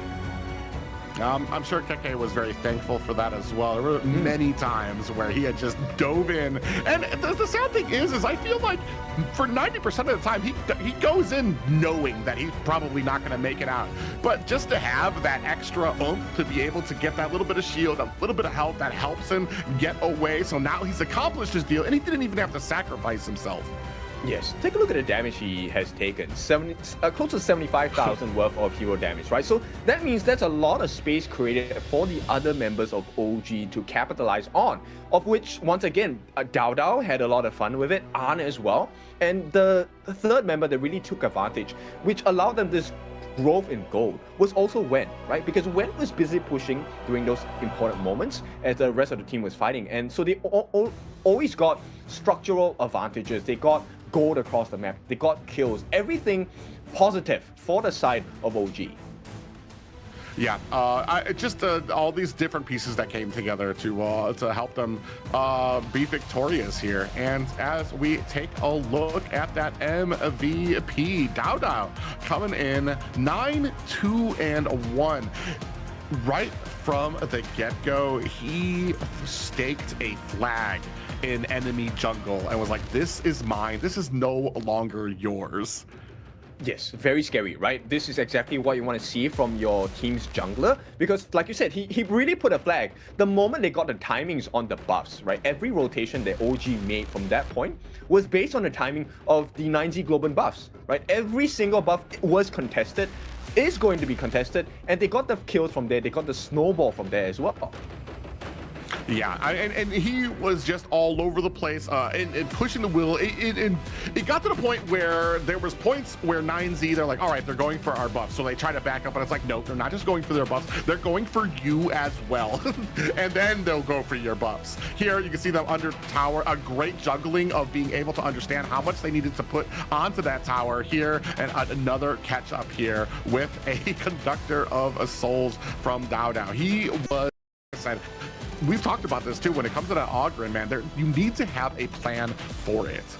And one thing you will notice is that, yes, Wen died quite a few times in this game, but Wen dying wasn't the worst thing in the world. In fact, it was the best thing for the side of OG, because Arm was left to his own devices many a times in this game. And as a lone, look, free hits, flaming palms, downpour, you want all the hits you can get as a lone.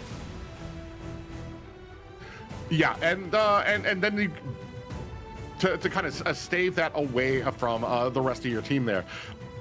This is what I was talking about, I think, before. Even when you focus on, you identify what the problems are, where the strongest parts of OG are, it doesn't matter, because you still have the rest of OG to contend with, whether it's Keke, or whether it's Dao. Even if you can somehow isolate both of those two, you still have An and Wen that you're dealing with, who understand that, okay, the pressure's over here, this is where we can start pushing forward. So, I mean, as a team, it's miraculous to watch. Right, so many lessons learned. It's time to take a break. When we're back, we're going to bring you for the second series of today.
thought we'd get this far, burning like the stars.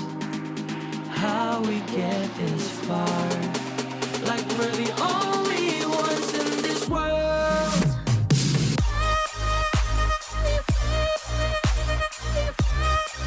Like we're the only ones in this world.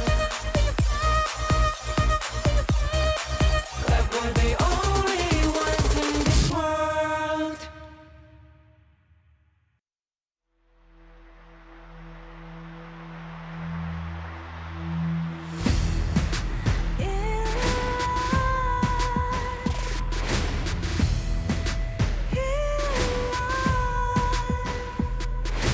What's a life without its worth? Compromising with what hurts inside. When you let fear decide your fate, you don't choose which path to take in life. In life, I'm finally letting go of everything that still holds me. I'm against all odds, but I won't give up, 'cause it's my time to shine. Standing in the spotlight, and no one let me down. Destiny is calling high. I'm not afraid to fight for everything I love. Victory's on my side.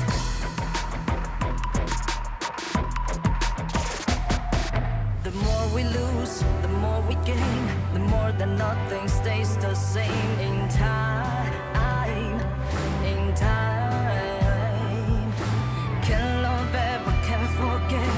What you see is what you get sometimes. Sometimes. Gonna show the world tonight. The light that shines inside us. We're against the odds, but we won't give up, 'cause it's our time to shine. Welcome back to KMW. We are at day 4, ending the long week of exciting matches here, walking into our second series of the night. Yep, it's going to be BTK against Boars Gaming. So who's going to win? Because someone will walk away. Yeah, and the thing here too is both of these teams have been on a very frustrating end of the pendulum here, where they have taken some heavy losses and dealt with a decent amount of frustration. Whether it's just from learning and understanding this game, or coming to this level of play when it comes to Honor of Kings. BTK sitting at about 0-4 right now. Same thing with Boars. Both of these teams looking to hopefully take home a victory here, something that they can kind of put into writing and maybe be able to kind of push forward. But ladies and gentlemen, we're gonna go ahead and as you can see there, Mirage City skins have arrived. They arrived here on September 11th. You guys stand a chance to get a free Fog skin. I hear that is also a Shang Guan skin out there already as well for some of those fans of that beautiful artistic mid laner. Doing the absolute perfect painting, right? And that's what we expect out of both teams, for Boars as well as BTK, right? It's going to be a masterpiece, but we need to do it stroke by stroke. So who's going to have that first best foot forward in the first game of the series? Let's take a look at BTK first. So you should never give up. You gotta fight for it. Whoa, let's go. I know you want it. I see the fire in your eyes. You gotta fight for it. Let's go. The battle's calling. You better give it all you got. You gotta fight for it. The time is right for you to raise a rock. Yeah, 'cause you could be the greatest of them all. Yeah, let's go. The battle's calling. You better give it all you got. You gotta fight for it.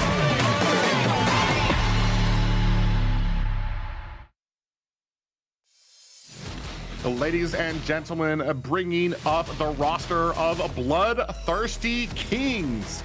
In the Clash lane is going to be Fwide Chicken. Bringing up that jungle is going to be Best Player 1.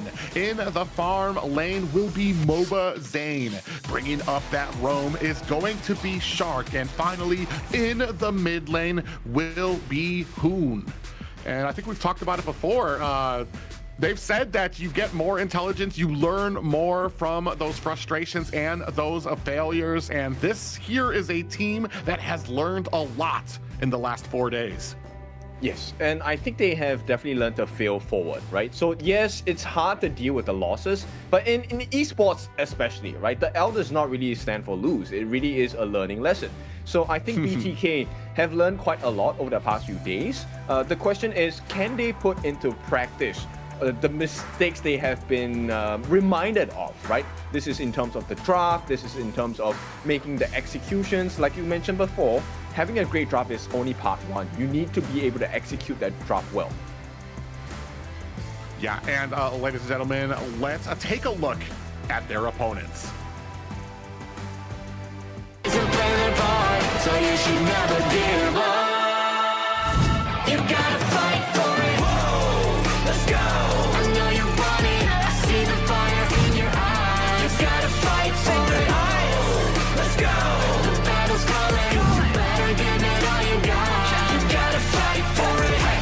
The time is right for you to raise a rock, yeah. Cause you could be the greatest of them all, yeah. Whoa, let's go.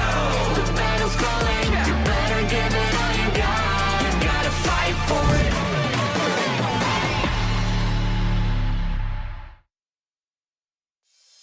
Welcome from Kazakhstan. It is Boars Gaming, the Royal Hunters, and they're represented by 3005 in the Clash lane, Wise in the jungle, Mac in the farm lane, Red Cutie in the mid, and of course the last player is going to be Phasma in that roam. They are also a team that have suffered a lot of learning lessons. So one of them will walk away as the champions of the learners. Let's see who it's going to be.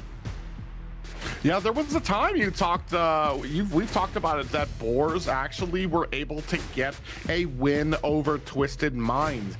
It seems like long ago, but here they do have that experience. They do have that potential. It just kind of comes along with how they transition to those different timelines in the game. Yes, and to make it clear, we're not talking about the current Twisted Minds. This was the old roster of Twisted Minds back when they were Team Vitality. There were a couple of wins off of screen. Now, with that being said, Boars Gaming, I think they have kind of been able to showcase their strength in the early parts of the game. And we'll talk about that later on as we take a look at what's happening. So I think BTK, they get to choose the red side. So counter pick side, allowing Boars to be that prio pick. Which one would you prefer? To be on the red side, counter pick, or blue side prio? Well, the thing is there's something that we've talked about when it comes to BTK and how much they've been able to fit in such a small amount of time and what remains still an issue. Hero pool. Does their hero pool provide enough to actually be able to counter, or are we looking to possibly try to lock in those favorite picks of ours that we know we're going to be able to do well with? I almost kind of feel like I'd like the first pick because I want to secure, if I don't have a deep hero pool, I want to secure what's comfortable for me. Agree. I think that's definitely one thing to consider, right? Having prio pick and then picking your comfort hero, that's definitely one of the potential win conditions you can have. But for now, Boars, they're going to take out the Dharma. There is no Dharma for play, which means Arlie is a consideration. Pei is also taken out, which means there is a potential for the Organ, potential for the Mine. A lot of openings possible for the side of Boars Gaming. Yeah, that's very interesting too. There has been a lot of discussion between casters, between viewers about Arlie. And I think Mobazane maybe laid a few of those to rest yesterday with his performance on the Arlie, doing a little well there. And as we speak, Arlie is actually left open here from this first banning phase. Really? They open up the early. So with that being said, it means BTK has a plan. Because we know professionals, right? You never give something unless you're prepared to fight against it. And giving away the early, there are many counters available. BTK, okay, I like this. So 50-50 matchup against the channel. Curious, does Hun pick up the Xiao Xiao? No, they actually take out the corresponding synergy pick, which is the idea. Excuse me, it's interesting that you bring up the Zhao Chao, which has kind of come in out of nowhere. I believe it's got it's got 5 total matches, 4-1 victoriously. So it's been one of those really sneaky picks out there. On the other side, though, Musashi and Byron picked up for the Boars, and I'm definitely eager to see where we round out the BTK draft before the second banning phase. I think you want to go for your jungler, but I think BTK says, okay, you know what, let's secure the Fatih first. There might be other considerations we can have against the Musashi. Now, I like the Musashi pick on the side of Boars, because actually Musashi also is a hard counter against the early. You can chase her down even as she moves around those parasols or moves around those umbrellas, which is a very scary situation if you're the side of Boars. Now, BTK, I like this. I think one of the highlight players on the side of BloodThirstyKings is White Chicken. I think his Fatih has been on fire. It has been on fire, but it also has been one of those things that if they crowd his lane, he has found himself at a position where it kind of feels like he's left out of the loop, or he might not know where the best play can be when all that pressure is coming towards him. And especially for Fatih, his early game isn't the greatest. Sure, he's a monster when it comes to the late game, but he does kind of struggle in the early game. So I'm wondering, are we as BTK going to send some reinforcements up there, make sure that we can secure him? As we've seen how important a lot of these clash laners can be to diving into that backline, to being able to kind of hook on to people here. We do see those big tanky junglers taken off the board by Boars doing their homework on a best player. There we go. This is going to be what I presume the Hood special, right? So Xiao Xiao is a massive counter against the Arlie, and then let me explain why. Because she has a great knockup. Her 3 skills, when paired together, spells instant death against an Arlie, right? And even with the Maple Dance, the only projectile you get rid of is that Blossoming Fan, which is the first skill of Xiao Xiao. Doesn't really matter that much. Now, for Boars, it's going to be a very difficult situation in the sense where Boars Gaming, I think they have a very complete lineup. Yeah, you've got the Unbridled Outburst that can come out from Zheng Fei, plus the CC that can come out from She, and then you've got the damage and the lock-on ability from the rest of that lineup here. Oh, this is something Schwarze.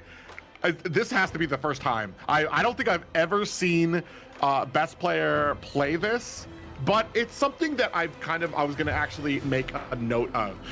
Yes, or they tricked me. It's something. Its same point remains. He's gone towards a lot of the safer pickups when it comes to Menki, when it comes to Aguda. A lot of those fatter, tankier, bigger junglers that can tank a lot of damage, that make it less if you make a mistake. I've been waiting to see him kind of play something that's kind of engaging, that can go onto there to try to get that damage. Here, Kaiser, he's got kind of the same routine as some of these tankier ones with his ultimate as well. So we're gonna see how well this kind of plays into it, since Boars went the length of trying to take out some of his more popular picks. I think best player 1 is going to play a very important role here, right? If he gets the lead he's looking for and is able to be the pillar of strength for the side of BTK, it will be the same situation as what OG was doing, right? Put focus onto one player while everyone's trying to get rid of best player 1. This is where the freedom of the rest of the side of BTK is going to flourish, right? You want to have the channel go crazy with the leader stance, summoning the wolves. You want to have Hun going crazy with his skill sets as well, getting the Blossoming Fan, the knockups. A lot of potential, but this requires best player 1 to have an absolutely perfect game. Is that going to be the case though? Yeah, and especially against Boars, who I want to say have been very consistent in their early game. There's a lot of complaints that you can make for Boars about certain things and certain aspects of their strategy. One thing is they're very tight in the early game. Once they start transitioning to some of those team fights, that's where things start to fall apart. Some of the decision making can be a little questionable, and that's something that BTK has yet to, they've been growing, but are they at a point where they have those early games that are very decisive? That's right, you definitely see that, right? Because it's the complete opposite on both ends. Boars, a very strong early game-centric team. BTK, they love the fight, which only happens at the later parts of the game. So they find success at different points. Who is going to achieve their win condition? Yeah, and that's where I want to say the biggest thing is going to come into this match right now. Both marksmen here just kind of left to their own devices. I want to say not too much pressure from either team just yet. They're both kind of respecting the damage, respecting... Oh, we do already have a flash expended by who? Actually might be caught there and taken down already by 30:05. That's going to set the tone for this first opening minutes. Yep, 30:05, what a performance. He promised me back when I was in KL that he was going to make some good plays. He has fulfilled that promise today. But this, once again, it fits the MO of Boars for now, right? The real challenge for both teams comes in different forms. Now that Boars, okay, we know they have a great early game.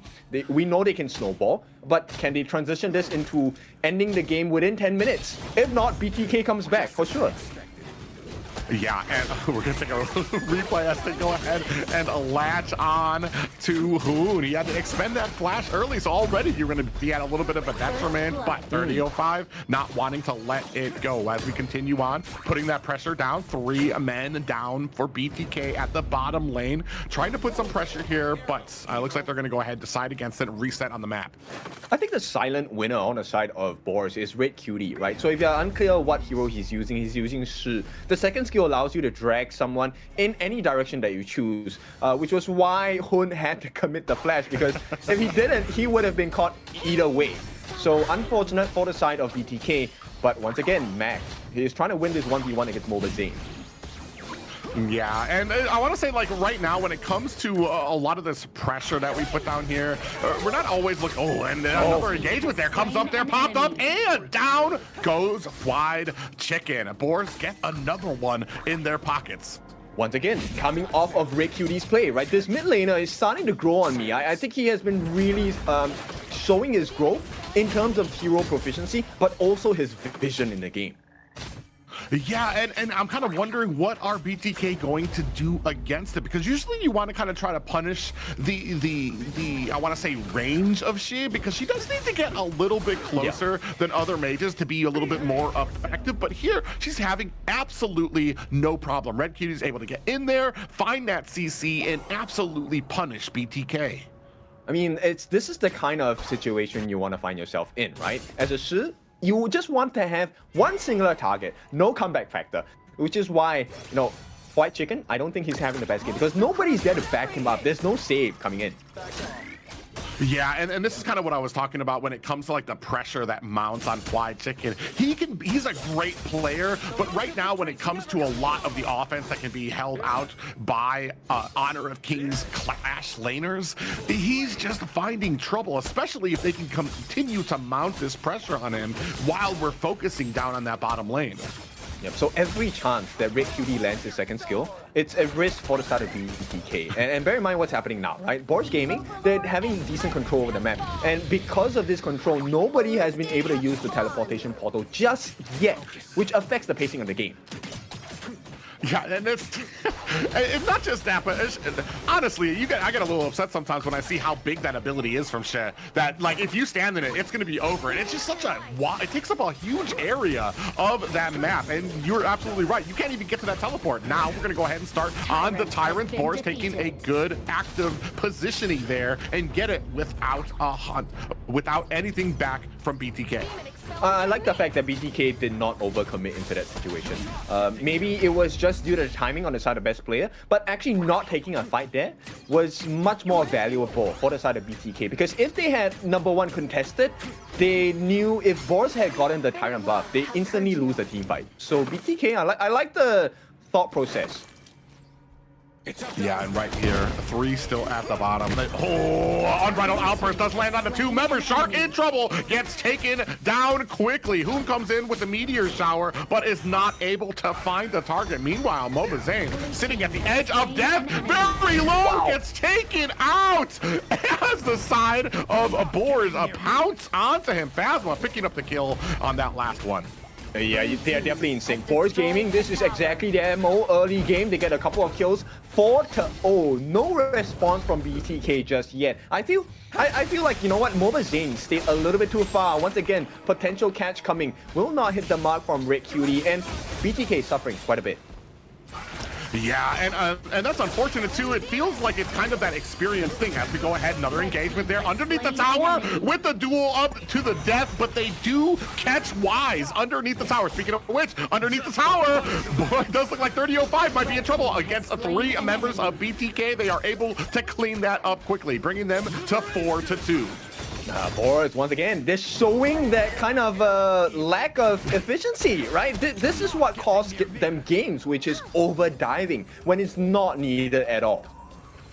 Yeah, and we've talked about it before. That transition from the laning phase to the fighting phase. What fights you should take? You went, you dove, you got the CC. They were able to get away. There should be that call, and she'd be like, "All right, we're just gonna live to fight another day." But once you get that energy, once you get that taste for blood, Boars just really want to continue on with the kills. Which is why you can't overcommit. Once again, they go in. Duel to the death there does find Moba Zane. Fried Chicken's next up on the chopping block. Shark running for the safety of his tower. He's going to be able to find it, but 2 of his players are down. Unbridled outburst does catch a member of BTK. Down goes Hoon. Last player, best player, looking for an escape. He lives to tell the story of what happened here. Just kidding. They're going to dive under tower looking for that kill. Are they going to be able to find it? They wisely turn back. Yeah, it's a double whammy, right? So yes, they did not get the kill onto the side of BTK for best player 1, but what do they get as a trade? They get the T3. This is a bleeding wound on the bottom side of the base for BloodThirstyKings. Yeah, and this is what we were talking about, the strengths of Boars. Wise doing a great job of getting onto those duel to the death. Phasma with those unbridled outbursts as well underneath the tower. They're doing such a good job that it doesn't even matter about the mid and late game because they're taking such an advantage in the early game, which is their strength. Yes, so I think the true challenge for them would be then what happens after the 10-minute mark, right? We see Boars always have a strong early game lead, but they tend to fall off after that 10-minute mark. Right now, I think they have given themselves some room to breathe. It's a 5,000 gold lead. But yeah, holy shit coming in there. Oh, they're gonna lock on the one. Down goes Moba Zane.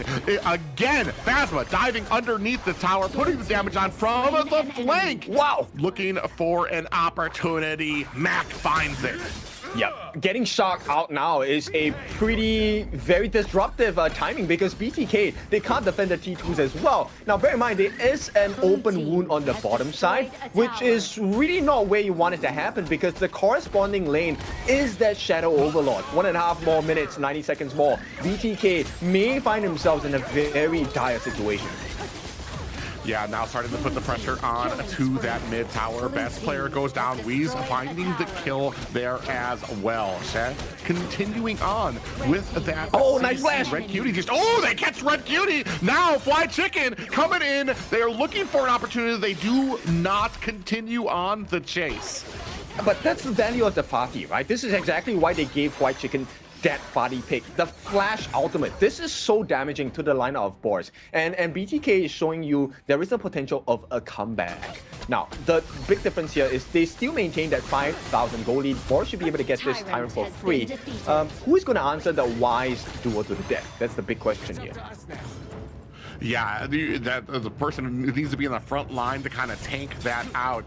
But they have shown that there is there is terror for Red Cutie if he gets too close to the fight again. He's been having his own way with being able to put that CC down there on as that Shay, and really kind of to the detriment of BTK. And finally, there's at least the little bit of an answer, or Fly Chicken's actually able to close the distance and turn it around. Is that going to be enough? Is that going to kind of shy away the Shay pick from Red Cutie?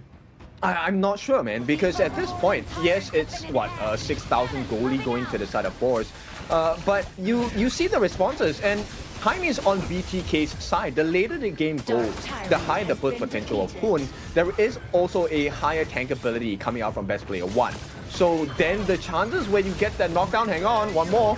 Yeah, best player actually in trouble here under the back line. Unbridled Outburst catches 2 members of BTK. Charging in is Phasma. Fly Chicken being slowed here. They do take down Mobazane and a best player. Now minions crashing in from the bottom lane. We do see that Hoon is taking down very low. They make mince. Oh, nice. That mid tower and a big burst of damage as Wise dives into the back line, helping his team secure their first victory.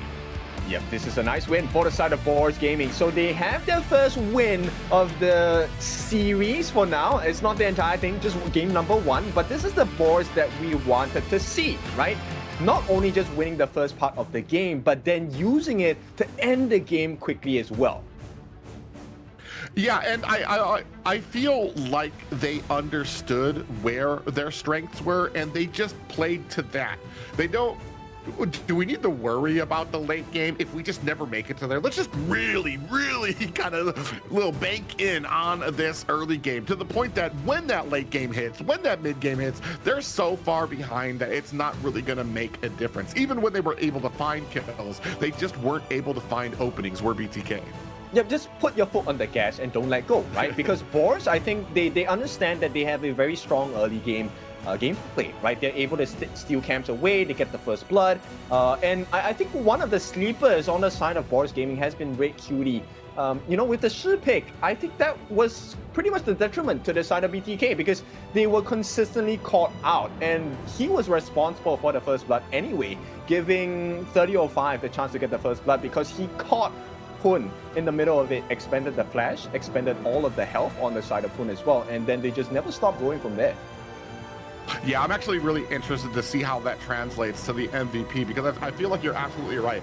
Maybe not getting those final hits, but definitely the initiating factor was definitely red on that shit to be able to get that CC catching them. And this is just that debilitating. This is why a lot of people hate seeing that shit in that mid lane. It's just like I said, there's just that wide area that you have to watch out for, and that's when you see it coming. When you don't, when she's rotating up to a lane, and then you get caught, you have to expend your flashes, and then you have the rest of the team that's going to be able to chase you down.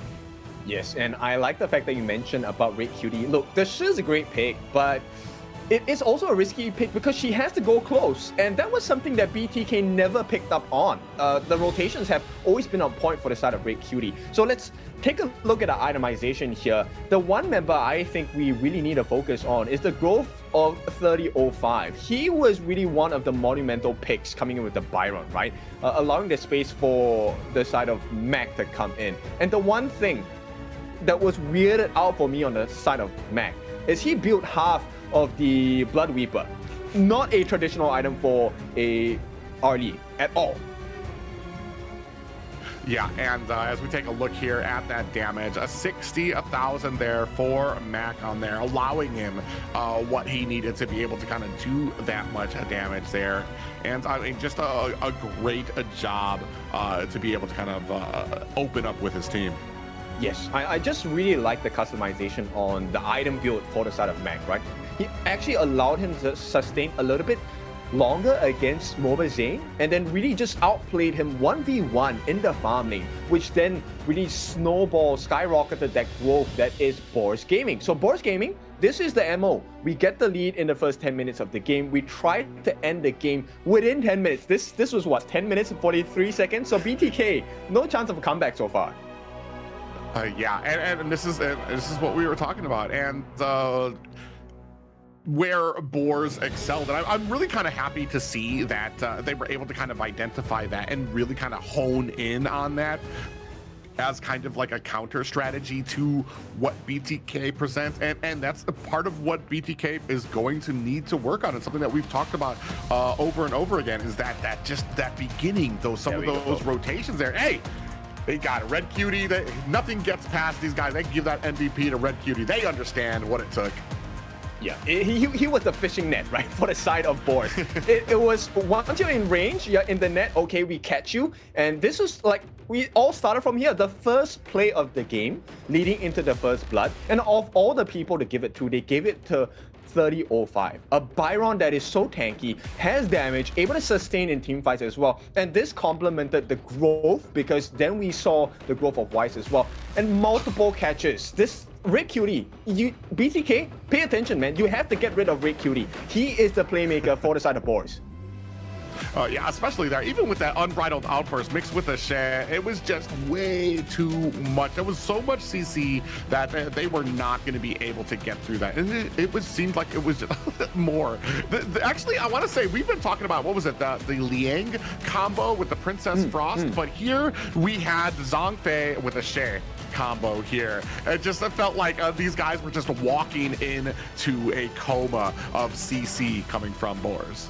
Yes, because even if you miss the catch from Red Cutie, and maybe BTK wants to turn that whole situation around, the unbridled outburst really disallowed any comeback factor, right? The stun on the fried chicken here, there was no potential. And even if he had the flash, look, this beautiful flash storm strike combination by 3005. This was really the pinnacle of HOK, because it really came down to not just individual skills, but how do you sync up with your teammates. So Boars Gaming, I like this fact they have grown. They have been dealt a lot of L's, and finally they get their first W here against BTK. But of course, with that being said, we're going to go for a short break. Will BTK recover when we come back?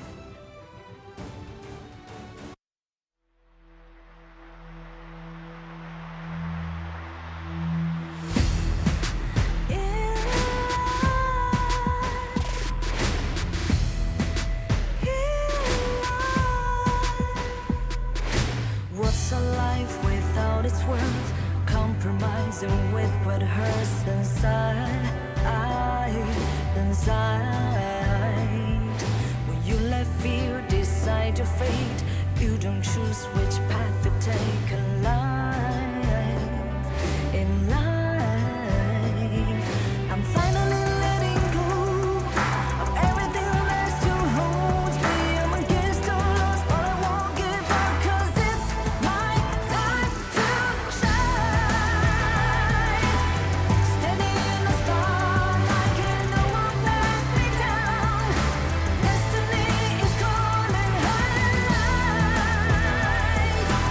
I'm not afraid to fight for everything I love. Victory is on my side.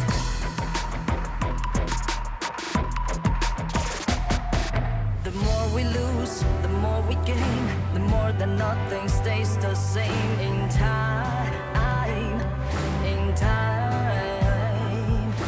Can't love ever, can't forget. What you see is what you get sometimes.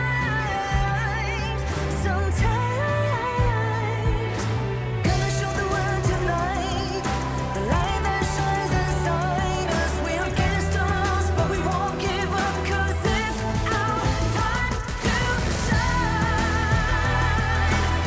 Standing in the spotlight.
Ladies and gentlemen, welcome back, and we are in the middle of day 4 and our second series. 1 point already given to Boars against BTK, looking if BTK can even that up here.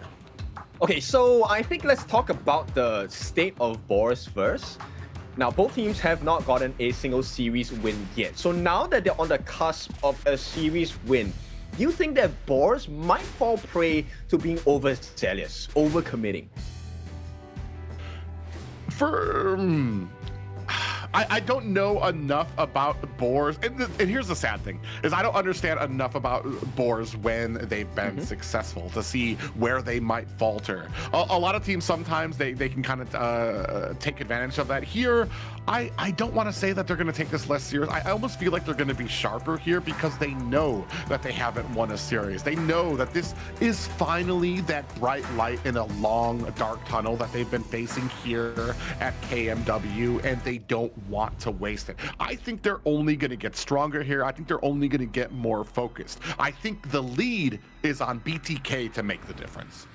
Okay, interesting, because in my experience of watching teams that have never gotten a win in a series is that they tend to go greedy, right? It's kind of like, okay, I've seen a finish line, let me sprint towards that finish line, but they don't know how far that finish line is, actually, and they run out of gas. That and that's an interesting point. I guess I'm just trying to give them the benefit of the doubt to see how well that they can do here. I mean, it's one thing to be over here casting about it, but like the pressure that these players are under, being up there on the stage with these teams that are so strong and understand these. Oh my gosh, this is something I've been waiting for. Now, I don't mean to interrupt my own thoughts, but BTK finally Hoon getting the My Shirano. Yeah, we know this has been a Hun special. Nobody has had the confidence to allow BTK, Mr. Hun, to get his hands on the My Shiranui. And finally, Boars obliged. They say, have it. The comments said they want it. The team said they want it. Let's see, right? Hun, now you get your prio pick on the My Shiranui. Can you make it work? Or is this a part of what you were just talking about, the Boars getting a little too over-eager and sprinting for that finish line? Do they just think, all right, we're better, give him the My Shiranu? But also giving up the Gouda and a D-Renege to BTK. But I don't think it's a deficit for the side of Boars, because the melee form of Heino is actually able to lifesteal quite a lot, and the more targets there are, the higher your lifesteal, which is why the melee form of Heino is an absolute counter against the Agudo pick, right? Sure, get your wall growth, get your critters out, I will lifesteal the heck out of them. And at the same time, Boars also has an answer in the form of the huge burst mechanic that is the Loom. Mr. Dragon Boy here will be able to burst down the heroes like My Shiranui. Maybe also that's why they've allowed Hun this pick. Well, and for me, I want to say I kind of have a love-hate relationship right now with Lung. I understand his come-ups. I understand the benefits of using him, but I feel like what I've seen thus far is a lot of people playing him because he's the safe pick, because he can use that infinite vastness to get away when he's been caught, instead of like something that can help initiate. And that's what I would love to see from Boars. I want to see an initiating, well, maybe not initiating, but somebody who's just not constantly just using that dragon form in the infinite vastness just to get away. Are we going to really pound into them with this marksman? I agree. And it's the same story for BTK, right? I think Mobile Zane now, look, the composition they have on the side of BTK is great because they have the Agudo and Direns here. This is a duo that is able to shred towers for free, even with backdoor protection. So I hope BTK is able to make full use of this potential win condition they have created for themselves. Ooh. We have a fade pick up by the Boars here. I'm going to be very interested to see if, I'm assuming that's going to be on Wise to be jungling with, but that combined with the what we're going to have coming out from the Motzi with his box, the amount of CC that they have on their side, is that going to be enough to kind of clamp down on some of these picks coming out from BTK, especially Mai? I'm definitely, the biggest thing that Hoon has been when it comes to this type of pickup is his suppressive power, where he can just he starts just unloading on people, dashes away, puts some more damage, dashes away, and to the point that by the time the team fight starts, the entire team's basically at half health. Yes, I think that's a very important win condition for Hun to achieve on this my pick, right? But I don't know. Boars, I think they're so confident that they're going to win this early game. That's why the Fade comes out, right? But it's a risk also, because if Boars don't get that early game goalie they're looking for, this competition falls apart. You need your Lung to have farm. You need your Fade to have farm, because he needs to survive. He needs to be in close proximity to get his Hardened Jade seal to work. He needs to dive in the middle of 5. So if he does not have the goalie, he does not have the items, BTK will eat him alive. Yeah, but this is what we saw from the first game, is where they kind of played to their strengths, to the early game. So, and maybe they're banking too much on it. Hopefully, if they want to even this out, BTK needs to be able to handle that early game, carry it into the late. We're going to see if they can do it with this composition. I think BTK needs to be very dominant in this first part of the game, right? You have an Agudo, you have a Mai, fight it out. You have a Liempo as well. These are all very early game-centric picks. If you don't capitalize on your dominant strength, then you will allow Boars to really just overstep their boundaries. Yeah, we're going to see that from this early game, especially with some of these picks out here coming from both of them. I think both of them kind of have the opportunity to do very well in the early game. Speaking of which, Mobazane already at 10%. It's going to have to fight. Just narrowly misses that cannon blast coming from the Motzi. Yes, and okay, maybe silver lining, Mac is also falling a bit low. So this is a shared concern of both ends, right? At the same time, this is what I want to see who doing, right? Get that aggression in, make life difficult. Even if you have to give the buff or the camps away to Mac, make them fight for it. Yeah, and he's gonna try to kind of continually create that pressure. We don't really have the answer like we did in the last game, where we had like where we had the Milady to kind of create and punish him every single time that he transferred to another lane. Here, Mobazane, I mean, Mobazane just taking a lot of damage here. It's like Shark is doing his best to try to give the vision, but Mobazane, the amount of offensive ability from Phasma on this Motzi is just something that is just really kind of unheard of right now. Ooh, best player. Oh no, gets picked off. And right off the bat, we have Wise here taking the first blood. And of all the people, he did it against his counterpart jungler, best player 1. Now, this is horrible because this means he does not have any buff to work with. Once again, Azure buff, non-existent. Crimson buff, non-existent as well. You don't have true damage. You don't have cooldown reduction. No mana regeneration. Everything looking bad. And this is how they did it. So the nice pull-in on the side of 3005 actually put him out of position. And the Hardened Jade seal, if you're new to Fade, once you're low in the 8%, you get an instant execution. And Wise, once again, rewards himself, this time with some fried chicken. Yeah, and this is something that I want to say that is not something that best players should be unaccustomed to. I believe in their last series they faced a Fade as well, where they encountered this problem where they didn't understand, or at least it felt like they didn't respect that ultimate coming from Fade, where if you have an 1/8 of health left, you're pretty much one shot by that Fade. And there's no saving. Even if you get your stasis in, it does not help you. You are dead. And that's the strength of Fade. And to complement that, if you have the goalie, he can dive you for free. So Wise, I mean, this is the wisest choice they have made on the side of Boars. And for now, I don't see how BTK is supposed to come back until maybe, 10 minutes they win that Shadow Tyrant fight? But can they last 10 minutes? Yeah, and that's what they're waiting for. Oh, Hoon even there misses a fan on to Red Cutie, who's going to go ahead and clear up that lane. They're doing a great job, are the Boars, of kind of continuing on that pressure. Oh, another cannon blast lands on the Mobazane as he's going to go ahead and back up from Phasma on the side of that bush. And right off the bat, you can see the gold growth, right? It's about close to slightly more than 1,000. Nice knockup. Yeah, Hoon comes in there, gets a knockup on the Phasma, but I mean, We've talked about this before too. When it comes to kind of target selection, that's going to be the roam there, so it's going to be a little bit tankier. It's going to be a little bit harder. Maybe if everybody was on the same page and ready for it, and that's another problem that kind of comes out that we've been noticing from BTKs. It sometimes feels like not everybody can be on the same page when they do find these opportunities. Not everybody's in a position to take advantage of that. Speaking of which, going in onto this fade. Oh, Red Cutie in a little bit of trouble there. Going to go to the safety of their tower on the back end there. Best player getting honed in by Mac. Phasma gets eaten up by Hoon. Finds the pickup there.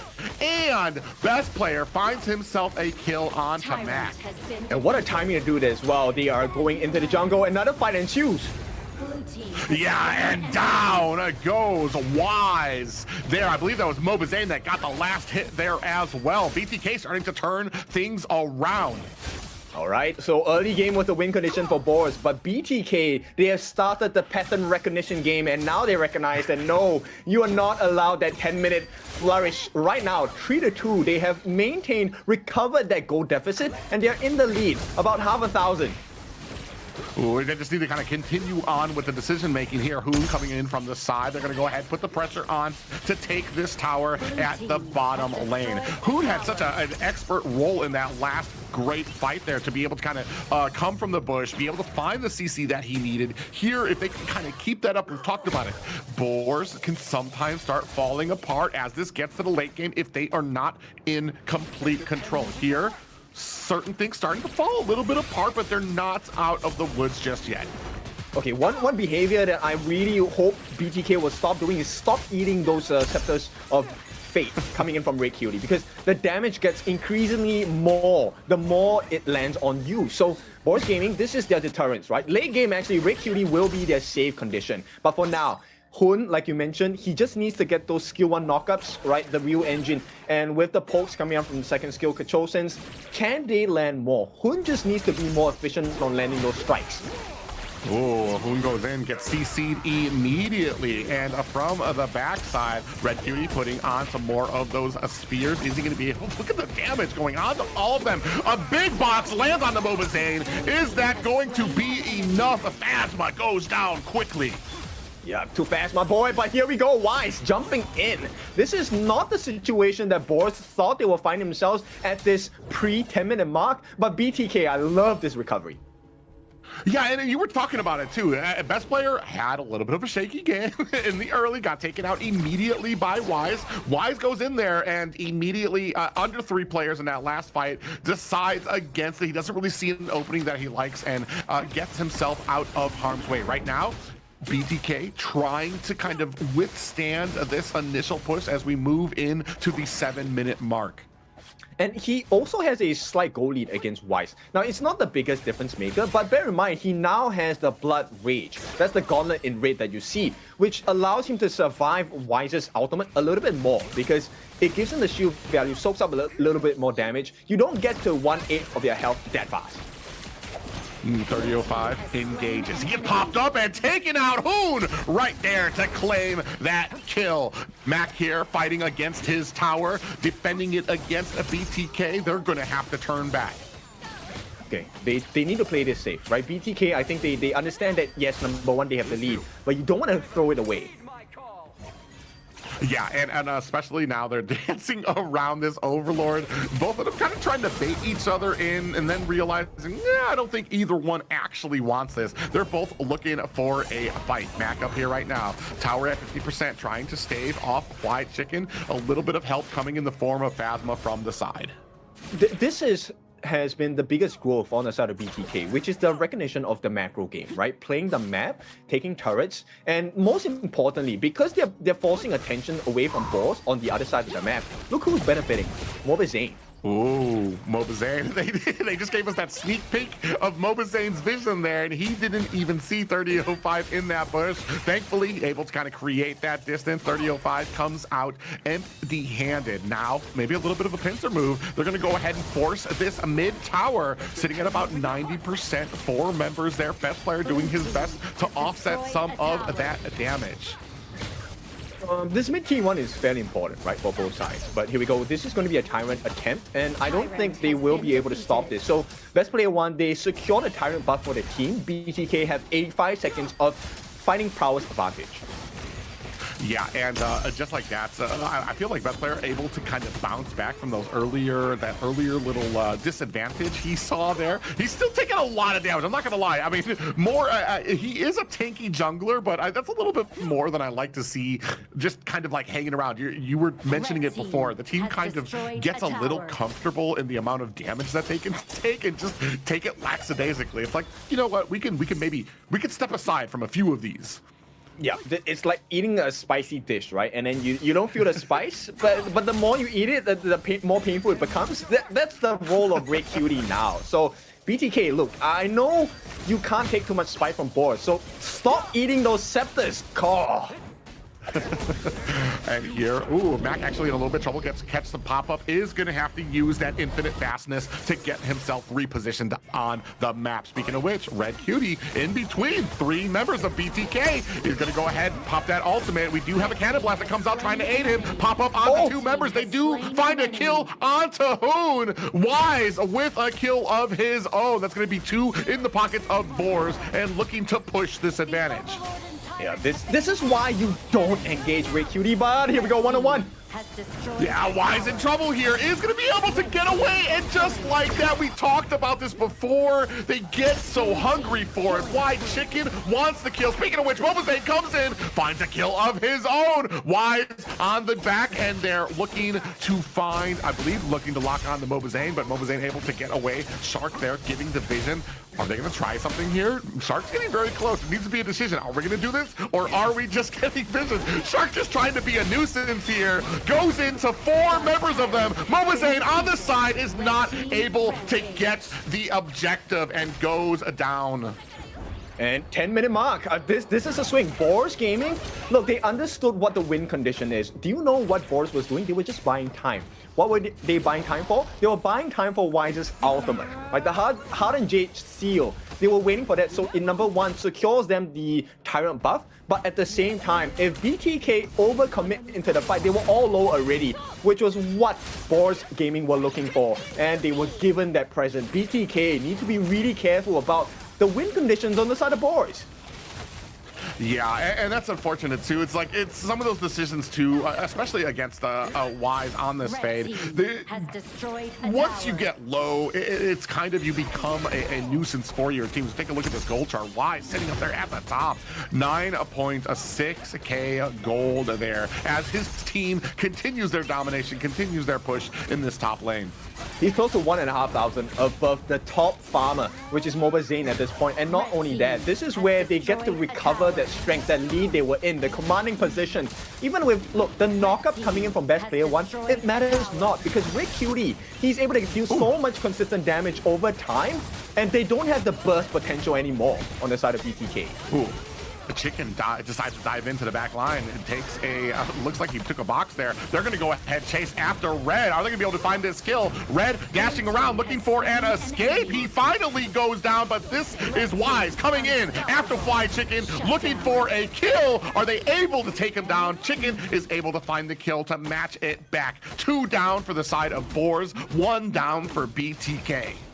Good trade, but I don't think it's good enough. They have to find something else in value to be able to make this 2-for-1 trade worth it. And for now, there is nothing else on the map except for this Shadow Overlord. And I don't think Boars is going to allow this to be taken simply. Yeah, I mean, they got down to 50%. Are they going to be able to realize what's going on? Are they going to be able to handle it? Cannon Blast comes out. Shark is right there to stead off the fight there, 10%. And best player able to get this Shadow Overlord. Okay, using the smite to the best effect, right? And you know what? Mac was actually trying to do a drive-by with the Flaming Palms, did not get it. But here comes a dive from White Chicken. Not the best idea, though. Yeah, he goes in there, but Boars are more than prepared for it. I mean, if you're not trying, you gotta find a different team. Fried Chicken's trying to find those opportunities, although that time it did not shape out for him. Phasma on the side here. These Cannon Blasts are so oppressive, especially once the cooldowns get down. You're onto this late game, and you're just dodging them left and right. Yes, and now they want to put a little bit more pressure on the T2. They should be able to get it. I think they did. So BTK, very nice. Wave clear, hang on.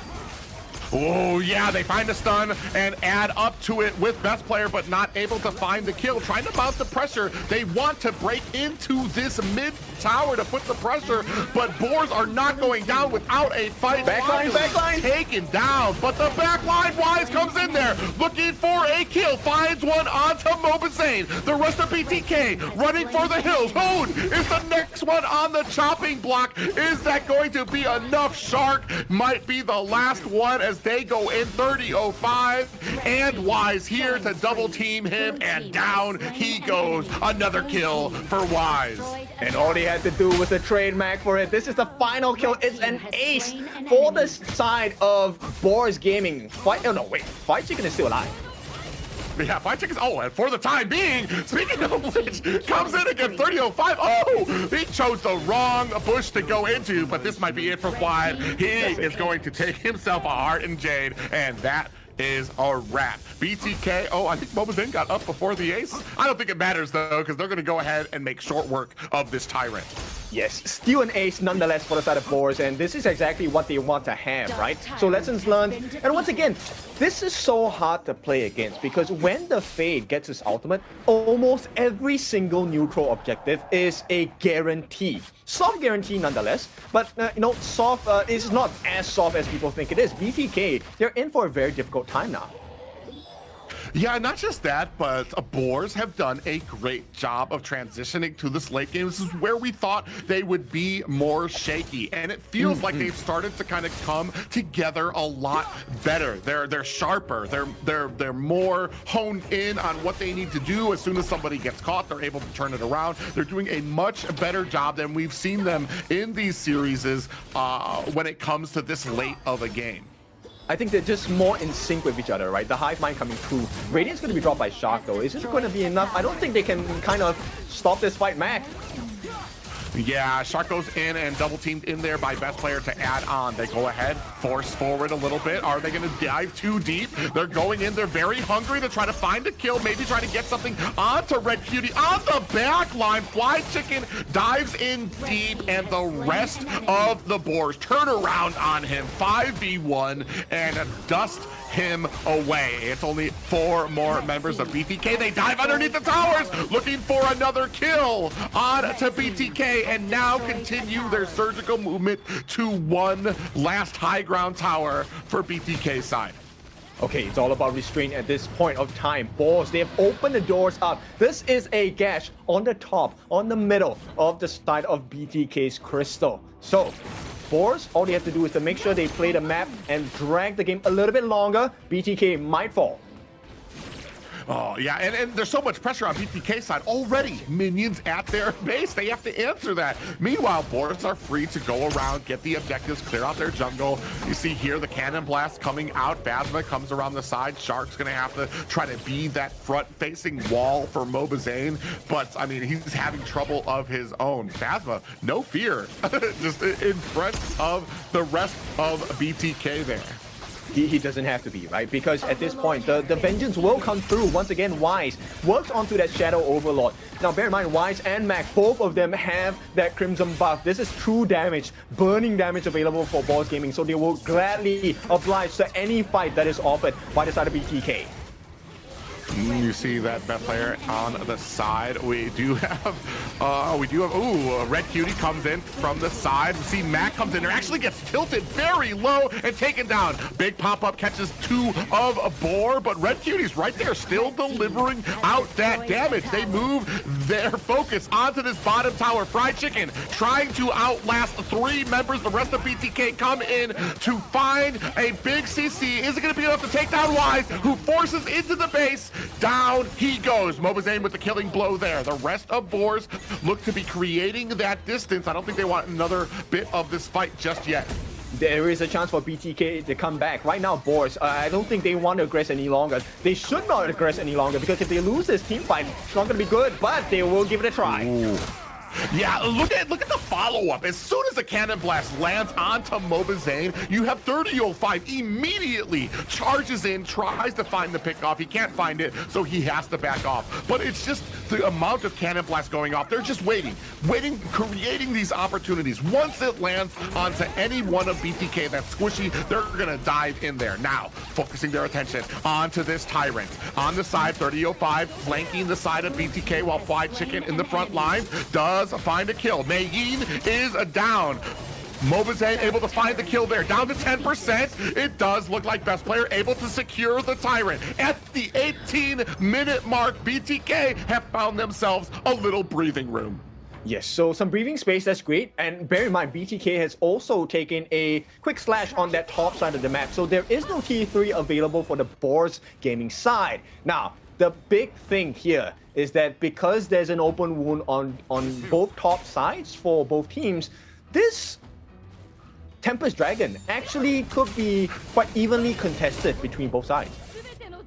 Evenly contested, but when you take a look at map pressure, the pressure is on BTK to manage these waves. I feel like Boar, they don't have to do much. They just let the waves happen, and eventually it's going to be crashing into BTK's base. And that's something that needs to be on their mind, because that means that this Tempest fight, it has a time limit on it until you're going to have to answer these side lanes.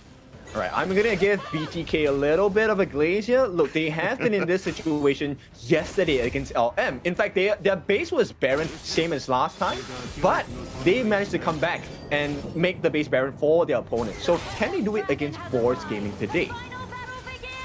Yeah, we're going to see. I want to say Boars have a little bit of a better position on this Tempest Dragon. You can see them taking up some good defensive positions around it while BTK's looking. They understand. They see the Fly Chicken is pushing up at the bottom lane there, so they understand they have the numbers advantage. Are they going to take advantage of it? Speaking of which, BTK, they initiate. They go in. Now they're trying to get themselves out of harm's way. Best player from the side looking for an opportunity. The box fails Phasma as he is going to have to back off, but no worse for wear. Oh, Fly Chicken actually might be in trouble too deep onto the back lines, and Boars make quick work of it. Oh, that was a big fake out by Boars Gaming. They actually said, okay, we'll take a fight in the mid, but the true target was Fly Chicken because it felt like he was responsible to take down Wise. But then he found himself in no man's land, and with a numbers disadvantage, there's no way they can win this, right? I don't know if they know that. It looks like they're going to go ahead and try to find themselves something here. It's almost at 50% here. They're trying to get the angle. They do come in. Out it comes a little bit of an ultimate there. Phasma, it does have the box there. Immortality has been procced, but down goes a best player. That is only 3 players left for BTK, a full team for the side of Boars. Down goes Shark. Mobazane able to return the favor there. Down goes the Cannon Blast. Mobazane running, they're chasing 3005 hot on his heels, looking to see if he can go ahead and answer it. Fly Chicken comes in from the other side and they back off from that fight. The base is being taken on. They have to answer this. This is what we were talking about, that time limit of fighting here. They can't just focus on the fight because they have to answer these minions. So very tough situation once again for BTK, right? Boars, this is the benefit of having a good early game. You want to let those small wins really snowball into a big advantage, which is exactly what Boars Gaming have done. And now that potential win condition to not only just take the Tempest Dragon, but to take the final crystal is open again because Wise is back online.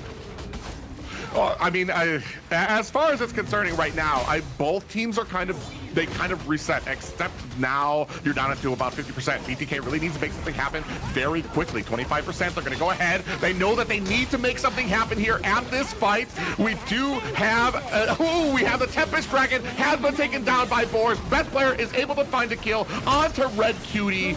Wise looking for an opportunity. Mobazane finds a kill onto Phasma. The rest of BTK chasing right now, looking for a kill. They do turn it around. Best player goes down, but they're able to return the favor and take down Mac. 3 down for the Boars, 1 down for BTK. Are they going to be able to turn this around? Yep, there is a glimmer of hope. They've taken down most of the damage dealers, leaving just Wise as well as 3005. They can make a beeline to try and make a win in the bore into the middle T3, but for now, it is protected by 3005. At the same time, Wise has taken down Hun at the bottom side. They have to go back. Oh, yeah, they have to turn around. Finally, Bad Shark does teleport, or he does regain his health there. Is it going to be enough? The damage is done, and a clean sweep by Boars. This one really matters to the side of Boars Gaming. They wanted a search for their first series win. They got it from the side of BTK. And I have to say, BTK, this was the closest they have gone to getting themselves a series win. Did not happen today, but I love the growth. Yeah, the growth there, but I mean, man, if you're going to talk about growth, Boars here showing the filling in the holes to those weaknesses we have been seeing throughout the last few days is that transition from the early game, the what do we call it, chutzpah, to continue on even when things were turned around on them. We talked about it before.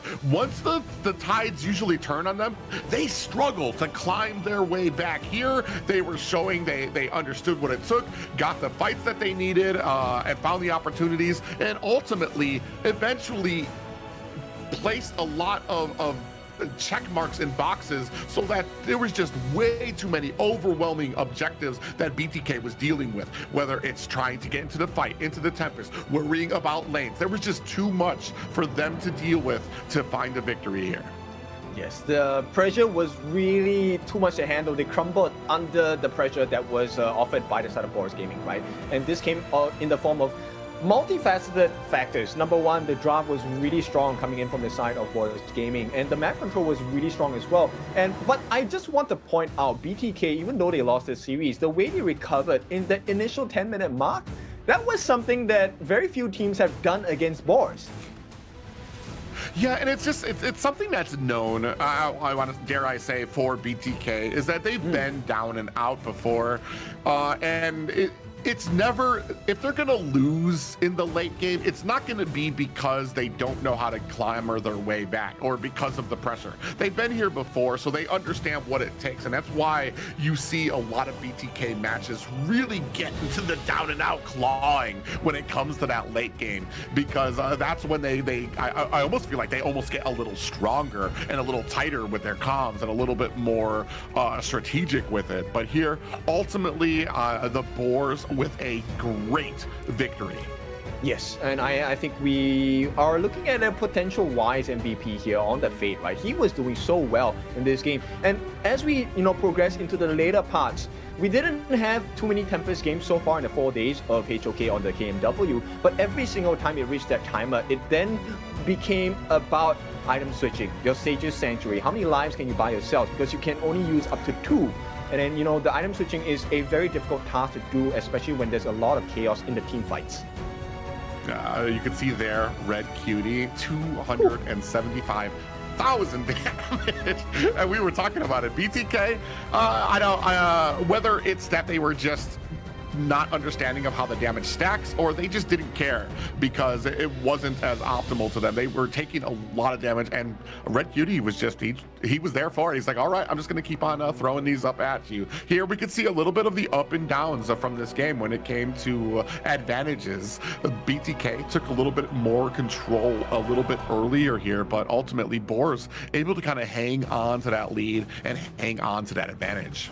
Yes, I actually like that goal graph because it shows you the growth that both teams have had, right? Number one, learning about the patterns of your opponents. What are their win conditions as well? Now, it was a little bit overzealous, in fact, for BTK, because it was kind of like, okay, you know what? I'm going to eat as much damage as I can from Red Cutie, but I'm going to be expecting that we should be able to finish him off. And they did a couple of times. But as the game progresses to late game, you have to care about this guy. And that's going to be the MVP, Mr. Wise, 12-4-1, coming up as the cleaning crew most of the time for the side of Boars Gaming. Yeah, just especially when it comes to that ultimate, the Heart and Jade, to be able to kind of finish off your opponents with the 1/8 health, I feel like that is something in combination with Red Cutie that really really cinched in this victory for the side of Boars with how much they were able to kind of like offset a lot of these team fights. And he comes in great synergy with the draft, right? Because let's be clear here.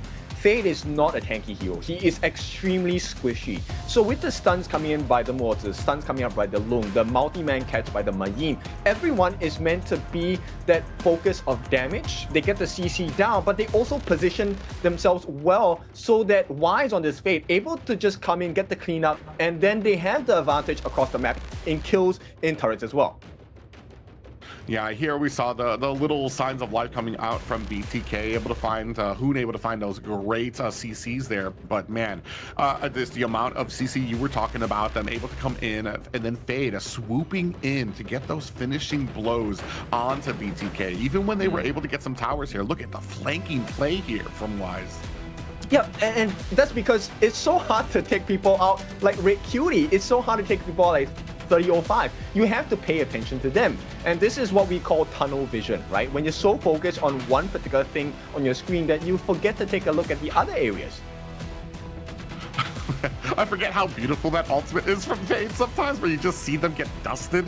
Yeah. It's something that can be so infuriating on their team, and I believe this is that final push from the Tempest Dragon that BTK tried to offset here. They did find the kills. They were able to find a little bit of an advantage, but the map control coming out from Boars to understand Hoon was down here alone, gets taken out, and that is a wrap for BTK.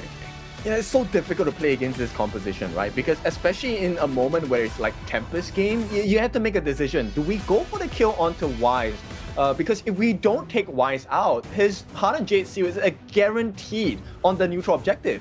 But at the same time, you have to work through so many different members like Red Cutie, you have to work through the Hano, you have to work through the Mayin.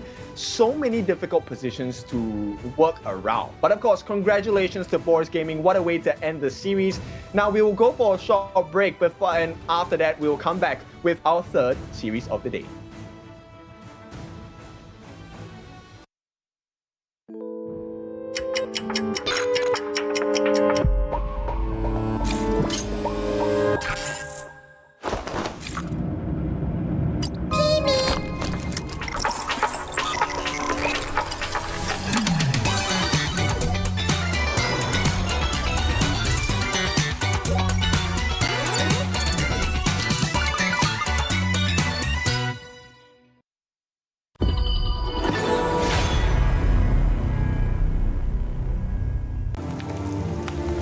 The elders say the seers have guarded the misty marshes for generations.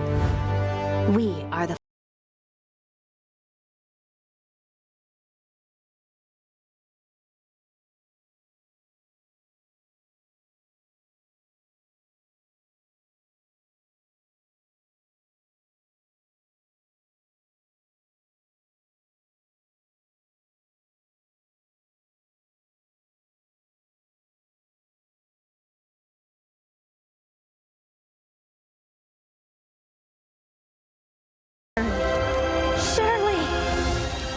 losing everything. Just as I did. Sinking into darkness. My old self is already buried. How amusing. This eternal blissful heaven. What a beautiful little bubble. I can't wait to pop it with my own hands.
Will you live for real?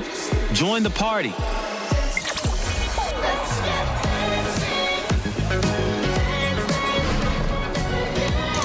Make the whole street a party and add disco balls.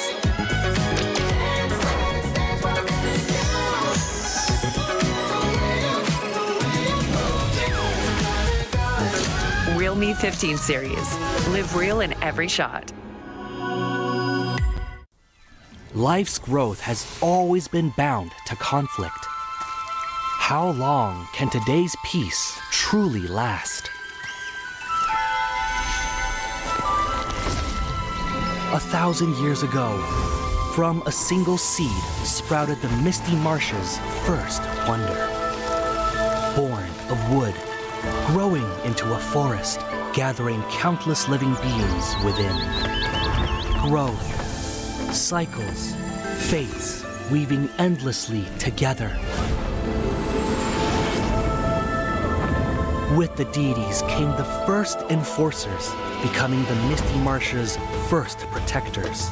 They took form as the 9 seers, each with their role sheltering this hidden land. All things eventually come to an end, and a new beginning does not always follow the old path.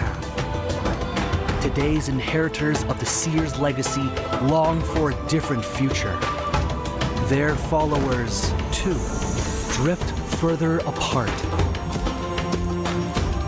The Order of the Seers and Omniscience are like 2 branches growing in opposite directions. The Misty Marshes watches quietly as it all unfolds. For from the moment that first seed sprouted, the deities already knew the life they nurtured would one day choose its own future.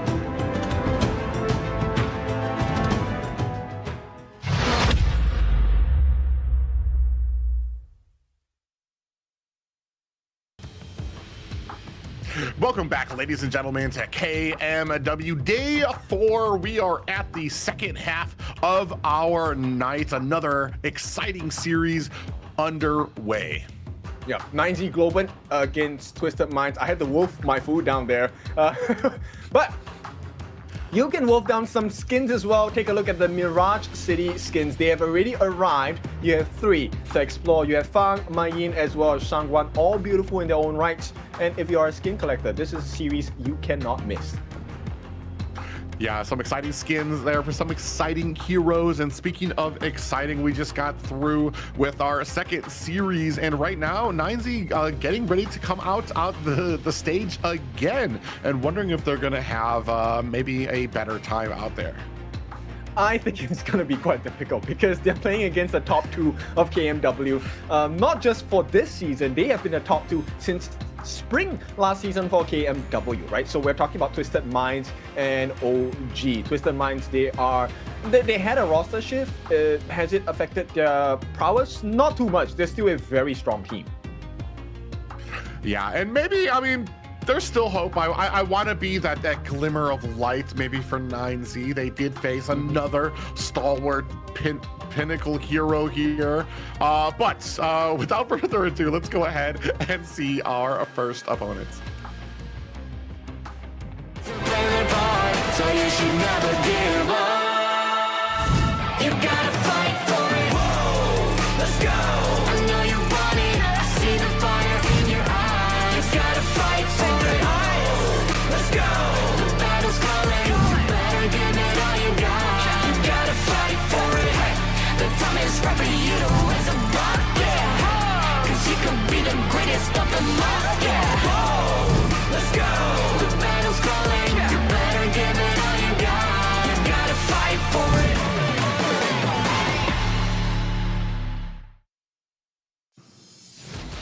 Ladies and gentlemen, the greats from Argentina, it is 9Z. Taking up the Clash lane will be Wind. Sick will be taking up the jungle lane. Leffy in the farm lane. Capo in the roam. And finally, Moon will be picking up the mid. This is a team that has great potential, right? La Violeta. I like that coin they have for the names itself. So 9Z Globant, this is going to be a tough challenge, let's be honest about it, because going up against the two strongest teams in the KMW in one single day, that is a tall mountain to climb, man. Yeah, but I mean, honestly, if you're going to have it, why not take them together on the same day? You learn the most, and maybe what you learned from your match against OG, you can transition that immediately here against their opponents here, Twisted Minds. So you should never give up. You gotta fight for it. Whoa, let's go. I know you want it. I see the fire in your eyes. You gotta fight for it. Let's go. The battle's calling. You better give it all you got. You gotta fight for it. The time is right for you to raise a bar. Yeah. 'Cause you could be the greatest of them all. Yeah. Let's go. The battle's calling. You better give it all you got. You gotta fight for it.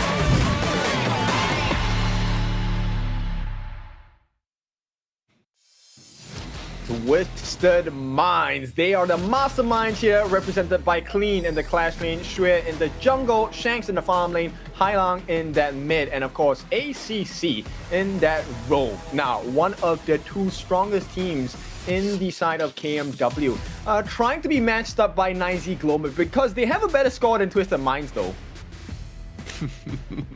Yeah, they have a better score, which is very interesting. That's why we were talking about 9Z. Kind of snuck in here, was able to find some very satisfactory matchups in some series. But here is where the reality begins to set in as you compare those skills against the top in the league. Not just the top in the league, but what is it, 4th place in the world right now?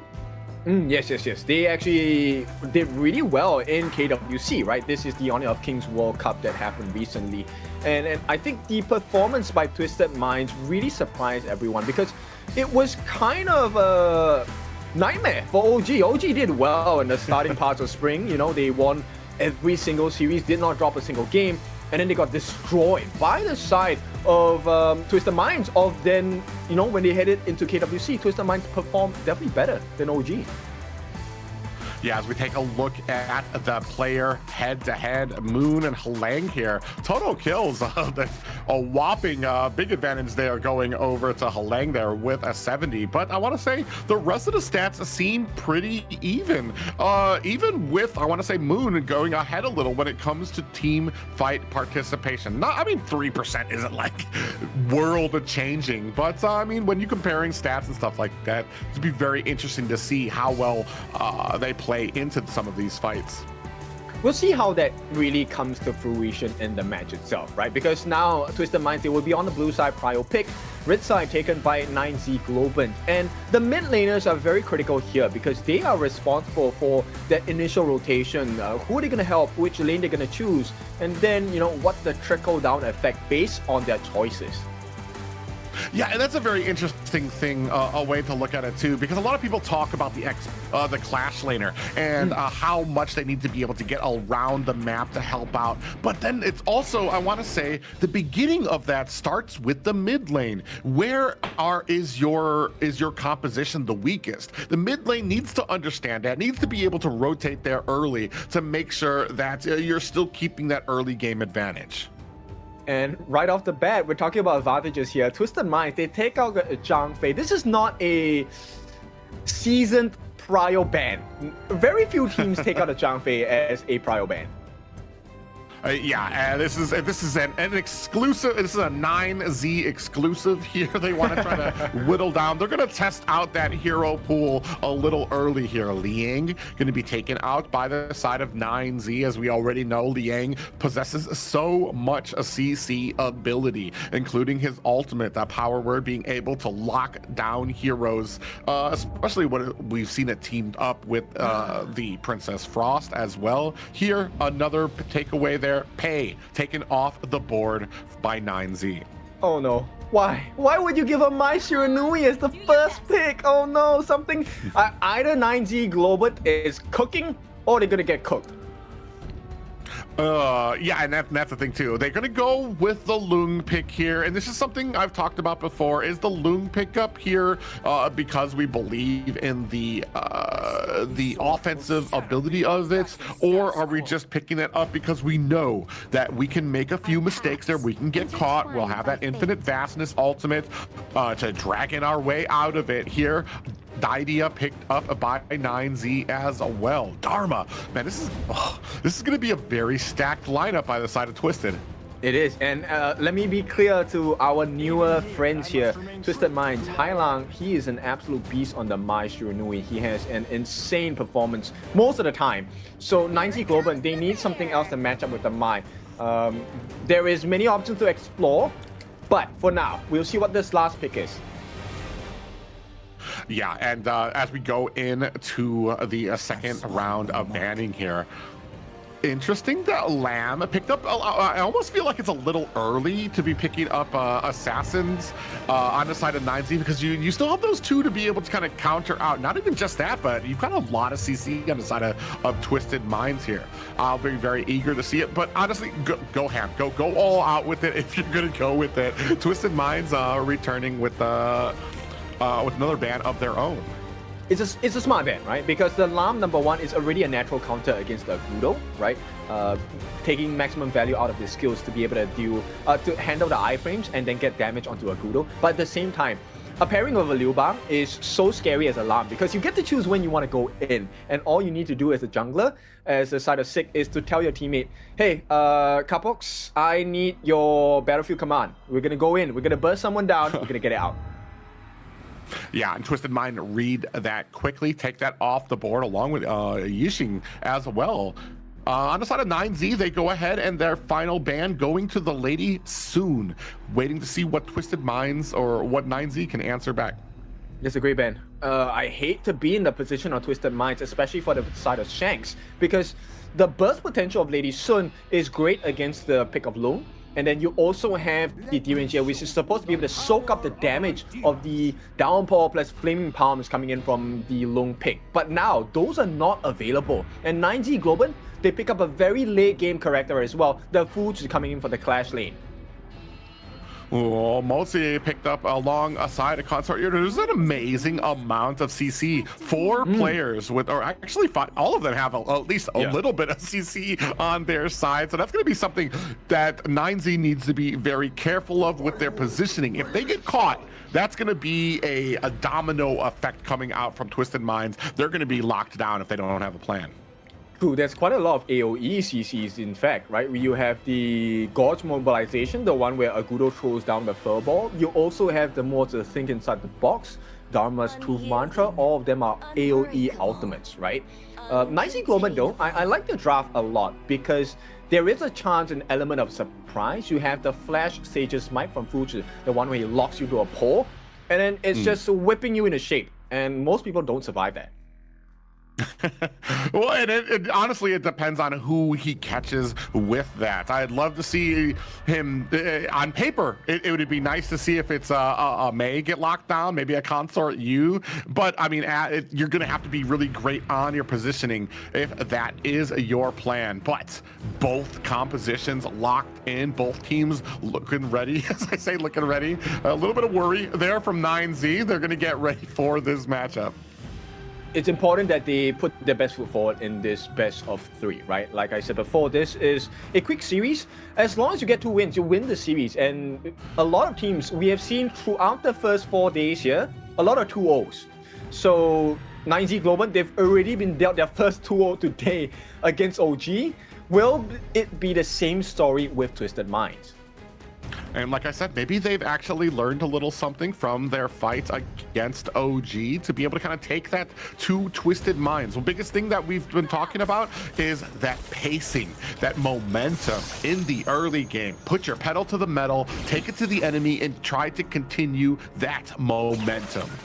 That's right, and we'll take a look at the official gaming phone, the Realme 15 Pro. This is the official gaming phone here, built for performance, made for gaming, smooth, cool, and reliable. Just the way esports demands. If you're ready to level up, get yours now and feel the difference. and reliable is exactly what 9Z is going to need to be if they want to kind of continue to take this pressure, to kind of continue on with this early game. You already see they're in the jungle on the side of 9Z, trying to go ahead and get that minion up from there. I believe they were able to claim that. Yes, they did, right? This is why those initial rotations are so important. Hailang, famous for his Mai performance, makes that first rotation. They get a small win in the form of the camp, maybe even first blood here. Oh yeah, they're looking for it, but they don't find it there. But as you can see, there is a code up on the screen for you viewers there to be able to take advantage, to be able to claim yourself some in-game prizes there. Twisted Mind's going to go ahead and find themselves that teleport as down at the bottom lane. A little bit of a skirmish happening, but no worse for wear is either team. Yeah, so Twisted Minds, once again, they have already claimed their advantage. This is where, you know, Space Sprite, they get the teleportation down. There's a lot of rotational speed advantage. So 9Z Globant, I think they need to start finding advantages across the map. At this point, it has to be kills. Yeah, and unfortunately, I feel like, not Twisted Minds, but 9Z, the pressure is on them. As this gets later, I feel like it kind of goes more towards Twisted Minds. 9Z needs to kind of find that opportunity here in the early game to keep Sick kind of fed and moving forward and keeping that damage up on him. Right now, they're kind of being held at a somewhat staying out. Which we do find a kill there. Shank's gonna go ahead and find the first kill of the game. They're onto Lefty. This is a great growth, and of all the people to give first blood to, they give the Shank, which is your farm laner. And they are lucky it was not put into the hands of Hailang as well, because Hailang has been phenomenal on this Mai so far. But we'll see how it goes, right? First blood, not the end of the world. Is it a huge goal lead? Not really. Slightly less than 1,000, close to 1,000 at this point. But 9Z Globant, they have come back from this kind of deficit before. It's just kind of setting the tone, though, as you were talking about Halang and how dangerous he can be on this Mai Shiranu. So we're going to see if that kind of continues, or if that maybe kind of let them know, all right, we need to be a little bit more careful. We need to be a little bit more wary about these rotations from mid.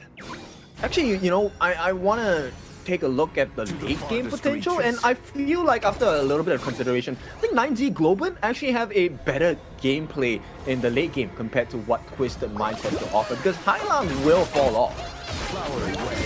Oh, speaking of which, we do have a little bit of engagement there. They do find the kill on the Halang. Sick goes in with his ultimate, able to readjust on the map. The spins him there back and forth and was able to pick up that kill. And then they disappear into the night. The only problem here, though, is, well, I guess this is kind of the same for both teams. Nobody really, we've talked about it before. Kills don't really mean much unless you can make something happen. And unfortunately for both teams, they really haven't been able to invade. We're not at the point of objectives just yet, so more or less just kind of dipping our toes into the water, so to speak, to show what we can do. And the important, I think, marker to kind of understand is the fact that 9Z Globant had to throw so many ultis just to get the kill on Hailang. I think that's a cause of concern, to be honest. Oh yeah, and when it comes to expenditure of that, speaking of which, Twisted Mind's going to go ahead and start on this Tyrant. No real fight coming back from the side of 9Z as they go ahead, pick up their Azure Golem. And this is speaking volumes about the rotational speed, right? This is why you want to have an early rotation. You want to have a composition that allows you to clear a wave pretty quickly as well. Wave clear might not be the strongest suit of Twisted Minds, but here we go. Killing is one of them. Yeah, we do see a 3v1 there up at the top lane, trying to go ahead and get a little bit of a flank, but they did find a Capo lurking in that bush. And it was either Capo, I believe it was Moon, actually, that was lurking in the bush, gave his position away there. Ooh, and in comes Clean, looking for a little bit of a CC on to them. Is they going to be able to find it? We have two more players coming in there. Is that going to be enough? Clean gonna have to go ahead, find that flash. Big pop-up lands onto them, and Halang finds himself a kill, gets taken out by Sick, and then the favor returned by Clean. That is the definition of a turnaround. And unfortunately, I know Hailang was the price to pay, but they got the jungler Sick, they got the Clash laner Win RJ as well. Two of the most important members at this point of the game. Yeah, and that's going to, as we take a look at the replay, that's going to start stacking up there. We see the middle of this engagement. They go on, and then from the side, you're going to see Helene come in there with the push and the pop-up, finds his kill. It's a trade for a trade as Lamb finds a kill, and then they find a kill onto Lamb as well. So basically able to trade it out, but as you said, when the smoke clears, that's a kill on a jungler. Yes, and it really came down to the timings of the stunts, right? Because they actually stopped Sick from getting that first and second skill down, which gives him a little bit of iframes as well. But here we go, T1 at the bottom. This one is a freebie for the side of Twisted Minds, and this is the start of a map advantage. Yeah, and just speaking of which, we have a flash followed by a truth mantra and 2 down for the side of 9Z. The enablement there by Clean on the back line. Yeah, this is the most effective thoughts and prayers ever. And with that being said, 9Z Globant now on the back foot for sure. Yeah, and at the mid lane, you can see Win trying his best. He's against the 3 members here. You might want to bail out on this tower. That's just bad MOBA math when you have this many people trying to get into your tower, but he remains courageful, takes out some of the minions, and the mid tower remains. It feels like it's not a lot of big plays coming out from Twisted Minds, but a 2,000 goal lead. This is significant, right? 7-minute mark. There is no neutral objective taken by the side of 9Z Globant. Twisted Minds have also not entered the jungle on the side of 9Z Globant too many times, and it's already a 2,000 goal lead, but there is a consolation prize in the form of Shanks. Yeah, they find a little kill on to Shanks, who goes down immediately. The rest of the team kind of crowds around to kind of build up from there. Now looking, almost catches Capo there as he's trying to protect this Azure Golem. The rest of Twisted Mind, including Helene, trying to put the pressure on there. I believe he was picked up. Sick goes in on the backside, looking for an opportunity. Down goes Win. The rest of 9Z looking for an opportunity. Box comes out, catches one. Down goes the Mozzie. ACC taken out on the side of Twisted Minds. The rest of 9Z trying to push against this tower. This is where the Lady Jern on the side of Moon has so much value, right? Actually, just getting that knockup to stop ACC from locking his own jungler down. So Sick had a save and escape, but Clean looking for something. Ooh, at the bottom, and Clean the clock down there. Finds a kill onto Leffy, surprised him as he was rotating down. I feel so sad for both farm laners on both sides. They have been eating so many punches. Yeah, and it's just both of these teams are so fast-paced and have such great positioning when it comes to understanding where the rotations are supposed to come from the enemy, that they're able to catch them out like this. Here, another advantage going to the side of Twisted Minds as they pick up another Tyrant. Okay, but you know why 9Z Globant is able to take this position in the table? Because look, they have recovered from that initial goal lead. It was 2,000 before, now it's less than 100. That sets both teams apart. The map is also even. 2 turrets taken by both sides. Yeah, and honestly, this is a lot better than I think a lot of people were predicting 9Z to do. If they can kind of keep up this pace, they can keep it clean, understand, and not make those mistakes when it comes to rotating. That's the biggest thing, is rotating, getting caught out. That's what starts adding on until we get to these team fights where the enemy is already too far ahead. Now, a little bit of pressure onto the mid lane as you see the rest of Twisted Minds up at the top, gonna go ahead and press onto there, but a little bit of a technical error, ladies and gentlemen, and yeah. That's fine. Let's talk about this late game potential that you were talking about, right? I feel like Twisted Minds, I feel like they are on a timer. Like Hailang, look, he's been performing great on this Mai. Very nice knockups, a lot of nice pokes, but his value will start to fall off. And his only value at the later parts of the game is to maybe catch quick KO onto Moon or Leffy. So the mid laner or the farm lane. And that chance will not present itself that easily anymore in the late game. Yeah, it's very interesting, but I feel the reason I kind of felt like the late game kind of does all right is a lot of Mays, like they do fall off. They're very squishy, and the team starts kind of grouping up. The problem for me with a Mei on the enemy team is that group up can really spell danger for you if you allow the Mei to kind of get those group pop-ups, those group pushes on you. Then you've just got this huge setting potential that you're allowing them to have. Yeah, the damage isn't really there. Yeah, she's possibly very squishy if you catch her, but I mean, it's a Mei. If you sneeze, she's gonna dash somewhere in a different direction to try to get away from you, just because of the way her kit is developed. And that's why I get very worried about how this kind of goes into the late game. That's true. I think that's definitely something we need to take a look at, right? The multi-man knockup, that is something that is very, that has a lot of significant value, especially in the later parts of the game, because every second matters. And with that being said, 90 Globant, I like the fact that they're catching on, but Sick, I think he's caught in no man's land here. Yeah, he's trying to dodge, he's dodging Cannon Blast. He actually gets away with the help of his team to assist in creating that path for him. So, a little bit of sweat there, but nope, no worse for wear. He was able to get away from that hairy situation. Twisted Minds not able to catch him. Beautiful. This shows the proficiency of the hero onto Sick as well. Now, 10-minute mark. This one is a very important marker in the game, the Shadow variants. Yeah, and these are where, I mean, we've already seen that 9Z has had a little bit of trouble trying to pick up some of these variants. Now that we're at the Shadow variants, it's a little bit more important to try to get these fights. And just like that, they kind of give up on it. They decide against this fight, or they're just repositioning here, down to about 50%.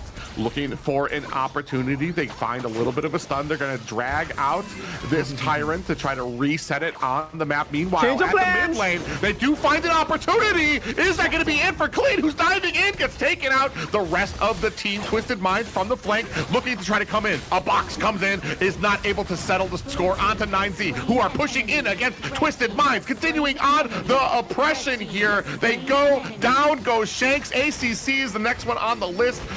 Only one down. Sick is down, and 3 members of Twisted down in an answer for this next Tyrant. Oh goodness, this has to be the best decision making by 90 Globant, right? They baited them out. They went for the reset on the Tyrant. And you know, Twisted Minds was wondering, okay, wait, they're trying to reset the dragon? They're just buying time. But they actually turned their attention to Clean. And that lockdown, that one decision by the team has now allowed them to take the Tyrant free of charge.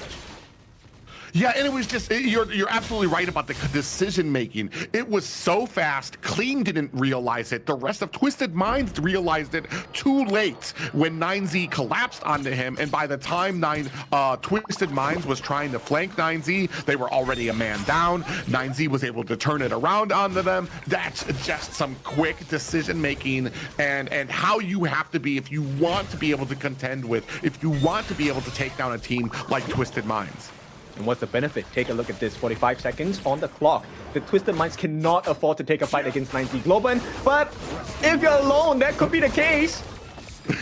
Just as you say that, unless you have 3 members, and just like that, Sick able to find himself and escape. You were talking about their prowess on certain heroes. Sick, we've talked about it before, he does very well on these assassin, on these mobile heroes, and you can see there he is a slippery as a bar of soap in the shower, able to get away from Twisted Minds. That's the second time you thought they had him cornered in with 3 members, and he's still able to slide away. Exactly, a slippery eel, right, at this point. But he's an electric eel because he will shock you with the plays that he's making. And I like the response timing of 9Z Globant. This is what's really surprising me. The moment Sick gets caught out, you can be sure the 9Z Globant are around the corner.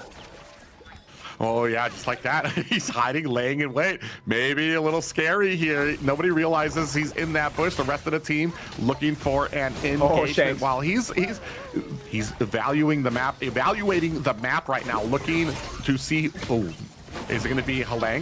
Going to be goes in onto Halang, and that might be it. Halang is down. A Cannon Blast is not going to be able to reset it. The rest of 9Z going to focus their attentions on the Shadow Overlord.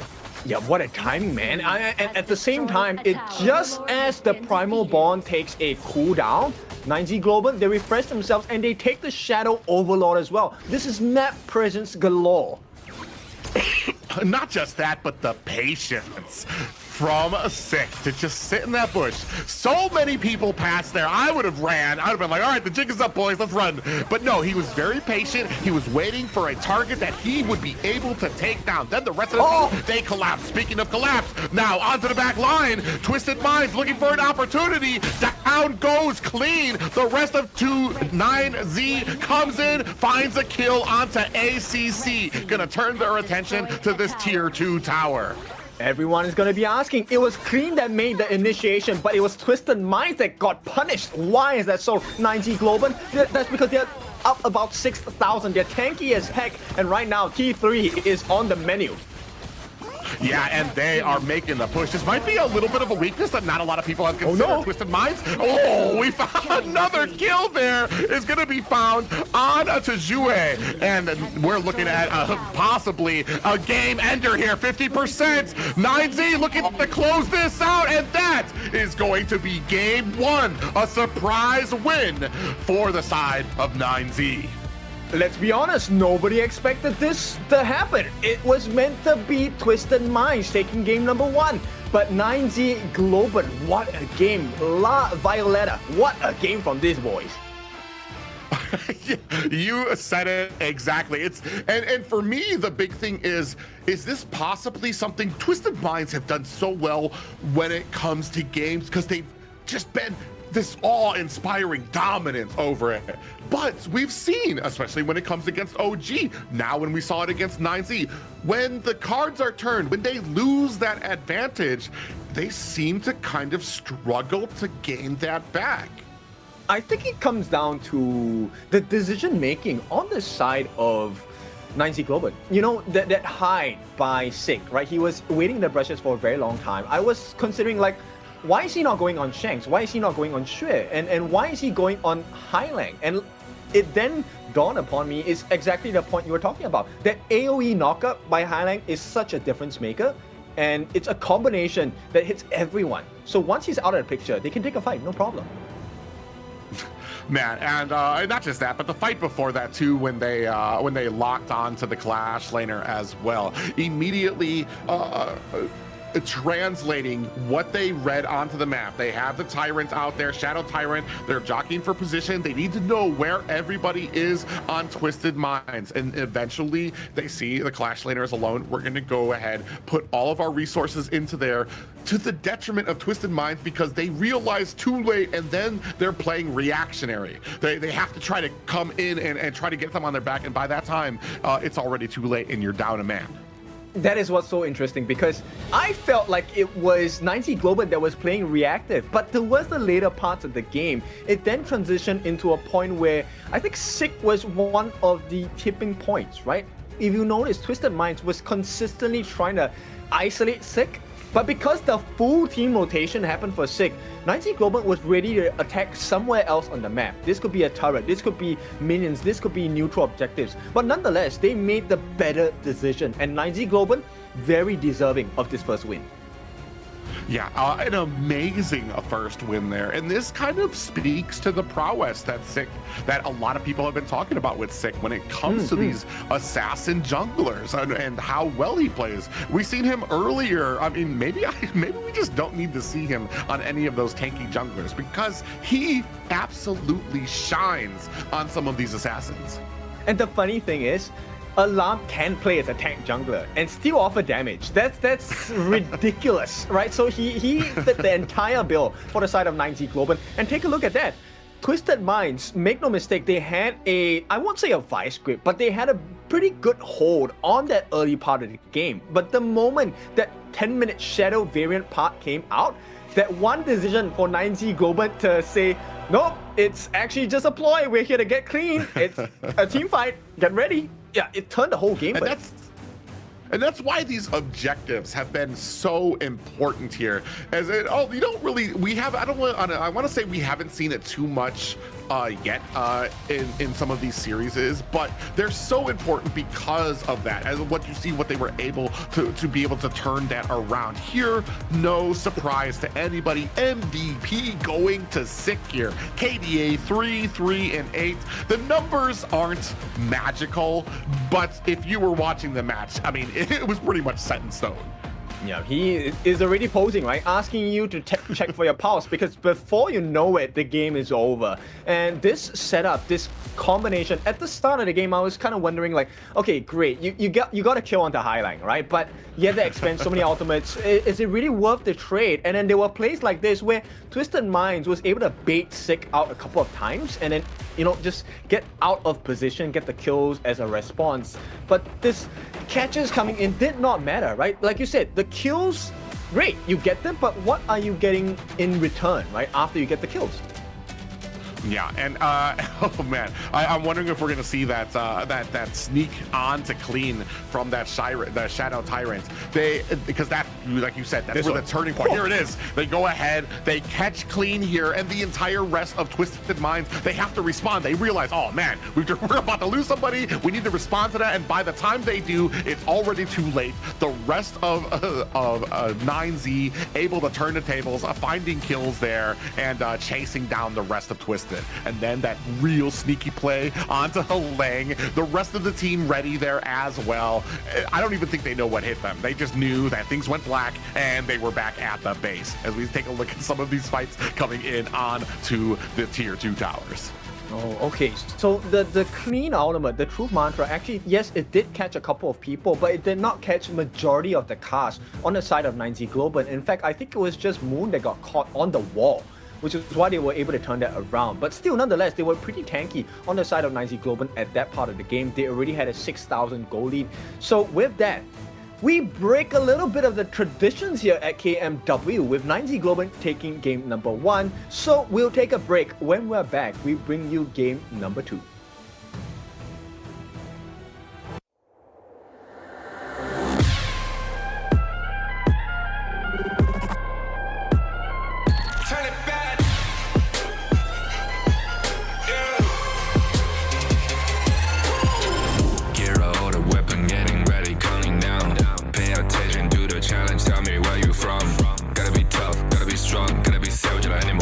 Time you tryna push me down. Look at me, I'll be lying down when I run around. You don't make a sign, I will catch you. Watch out, it's better feel, got no mercy. Look at me, I'll be rising. Carry the season, you got a damn, gonna wibble. You never hesitate for another moment, but my bone is golden.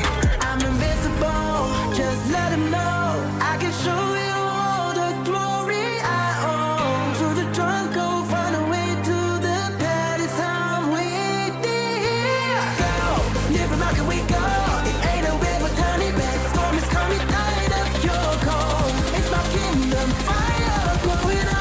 We the kings, it's an honor showtime.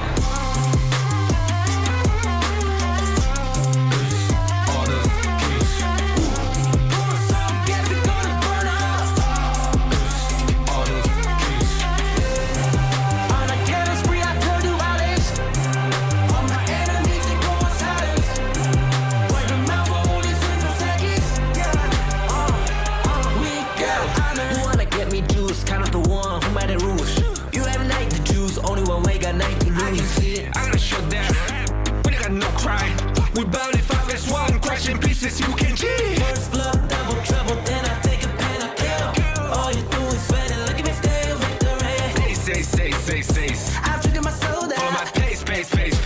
We the champions, screaming, I'm invincible. Just let them know I can show you all the glory I own. To the drunk, go find a way to the pad. It's time waiting here. Go, live from how can we go? It ain't a way for turning back. Storm is coming down. We the kings, it's an honor showtime.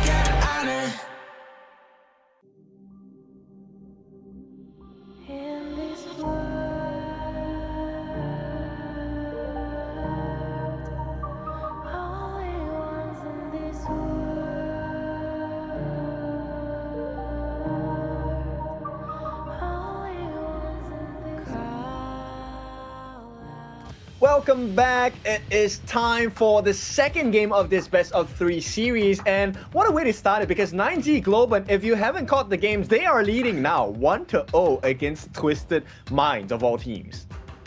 Yeah, a very surprising twist here, as a lot of people consider Twisted Minds to be one of the top 2 teams here in this league, and it looks like they have a little bit of competition. And this is something I was talking about a little bit before, at least I had touched on a little bit, is 9Z and what they faced when they faced OG. Were they going to be able to take any of that and just really kind of pronounce it here against Twisted Minds? And it seems like at least one of the little answers is to put Sick on a jungle that he is really comfortable with. Yes, and if you're new to Sick, the jungler on the side of 9Z Globant, he plays a mean Pei and mean Jing as well. So I'm curious whether that will be allowed. But I'm also curious because a losing team gets to decide the placements on the second map. So I want to see if Twisted Minds want to pick up the prio pick side, the blue side, and they do. So they have a plan in mind. Yeah, and I mean, not even just the pay, but there's been other pickups that have kind of come out for the side of Sick as well. Here, we're gonna go ahead.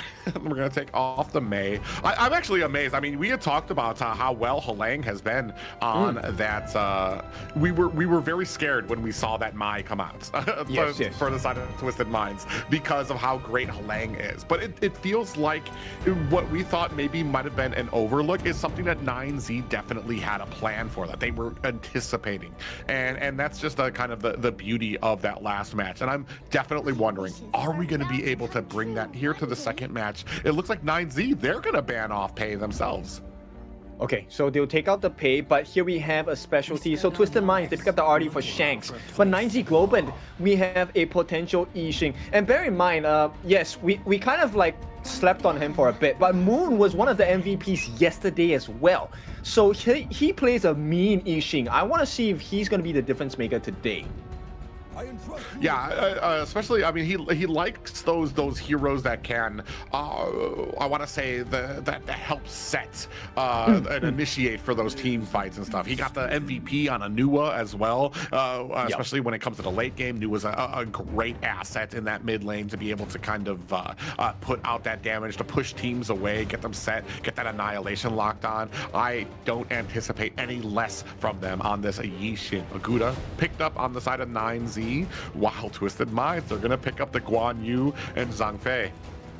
I'm still, a little bit in favor of Twisted Minds lineup for now, right? We know how mobile the RD is, and we have seen Clean perform really well on the Guan Yu, right? This horseback rider so far has been the bane of many teams. But let's take a look at the defensive bans coming out from 9Z Globant. First, they're going to take out the Shi. We have seen how Boars Gaming have put that to full effect, right? You don't want the Agudo to be pulled away, or maybe even the Yuhuan, because you want the heals, you want the damage coming in. Twisted Minds, they take out the Mai. Yeah, my big question is, as they go on with these next bans, is how are we going to be prepared for that backline dive that's going to come on from the Guan Yu here? Who comes in with that cavalry. Every single fight we've seen, if they're doing what they're supposed to be, the team is attacking from one end, a Guan Yu is coming from the other end. And that's something 9Z needs to be prepared for. Are they going to have a way to get around that? Are they going to, especially with some immobile heroes, or heroes that need to get a little close to kind of get that setting potential? Yixing needs to get in there to try to get that board down, to kind of try to trap them. But I'm not imagining Guan Yu would possibly be part of that. I agree. I think it's pretty hard to catch Guan Yu in the box, right? I mean, the board is a great skill. It's a great ultimate. I personally am a Yixing main. I love him to bits in the mid. But going up against Twisted Minds now, who is considering a Musashi pick, bear in mind, a Marco is a great pick. But against a Guan Yu and Musashi, it's so hard because there is a potential you will get pushed out of your ultimate. Be it with the duel to the death. I'm pretty sure they have to get Leffy to equip the common spell of Purify. There's no other way, right? Guan Yu basically has more pushing abilities and attacks than he does non-pushing abilities and attacks. And that's enough to knock a Marco Polo. Look, there's so many answers. Ooh, Miyu. I'm not sure that we've seen her yet this season. No, not this season. We have seen a couple of teams pull out this pick. It's a perfect number 1v1 clash laner. It's also a very big distraction, but 9Z Globant, they want to play this a little differently. They will go for the Bai Chi. Right? It's not locked in just yet, but I think the synergy is pretty good, right? Okay, there we go. So the catch potential of the Bai Chi's ultimate is so big because number 1, it stops the Guan Yu, and number 2, you could catch out the backline as well. Yeah, and it's actually very interesting. I haven't really seen too many Bai Chis, but I do know that the ability to kind of get those hooks out, kind of try to really kind of reposition things as we kind of go in with some of these engagements. Last pick up there, Princess Frost on Twisted Minds there. We're locked in for these two compositions. Where do you think the winning potentials are for both of these teams? I have to give you my honest opinion. I think it's a true 50-50 because there's a lot of difficulty in playing the Princess Frost, right? Especially against a lineup that has a Marco Polo. Unless you are very good at pattern recognition where you know that, hey, this is the time he's going to drop his ultimate, and then you freeze him at that location. It's so hard to get those Frigid Prisons down and you know, combo that with the Winter is here. So many different positions to consider. Which is really interesting that you bring that up. The first time I played Princess Frost, because I'd seen it on the pros, I'm like, you know what, that seems pretty easy. Laid out some abilities, but the positioning you need, the know-how, the prediction you have to have on her, because our abilities don't happen as you throw them down. You're almost feel like you're walking through a swamp. It's a kind of like make this stuff happen. You have to understand where they're going to be in a second from now, and yeah, that's going to be an interesting point here. But with the combination of some of these other ones to kind of maybe offset Marco Polo coming in might be the setup that they're looking for on that Princess Frost. So, I mean, for the newer players here, then you're looking at very specific timings coming in, right? So for the Marco Polo, for Leffy, we're waiting for him to get upon that Frigid Charge. That is the only time where, you know, he will get the stun because he did not bring stun, he brings Purify, he needs it. But right away, I like this, the invade happening from Twisted Minds. Yeah, they're invading while continuing to put on a lot of pressure at mid lane as well. They didn't even suspect. Now they're realizing, oh god, there's somebody on our Azura Golem. He picks it up, and Zue is on the escape. And there's no punish. Right now, they're even going for more here. Haunted Beast will be stopped in that attempt on the side of Twisted Minds. And right now, 9Z Globant, they have to figure out what is the recovery process here. Yeah, it's not the first time they've kind of been behind when it comes to some of the things for the early game. They just need to kind of keep up the pace. Sick on this Aguda. I'm kind of wondering how well. I've talked before about it. Sometimes I feel like some junglers can be kind of held back by certain picks there. He's a very mechanically inclined player. Is this Agudo really something that he's going to be able to be as flashy, especially when he played such an integral role in that first game? But I do want to say that first game wasn't just him. There was some great team decision making that really kind of cinched in that game. We're going to see if we can kind of duplicate that here only in the first 2 minutes just now of this game. I mean, lovely that you brought that up, right? Because HOK truly is not a individual game, it's a team game. The better team truly wins. And let's be honest about it.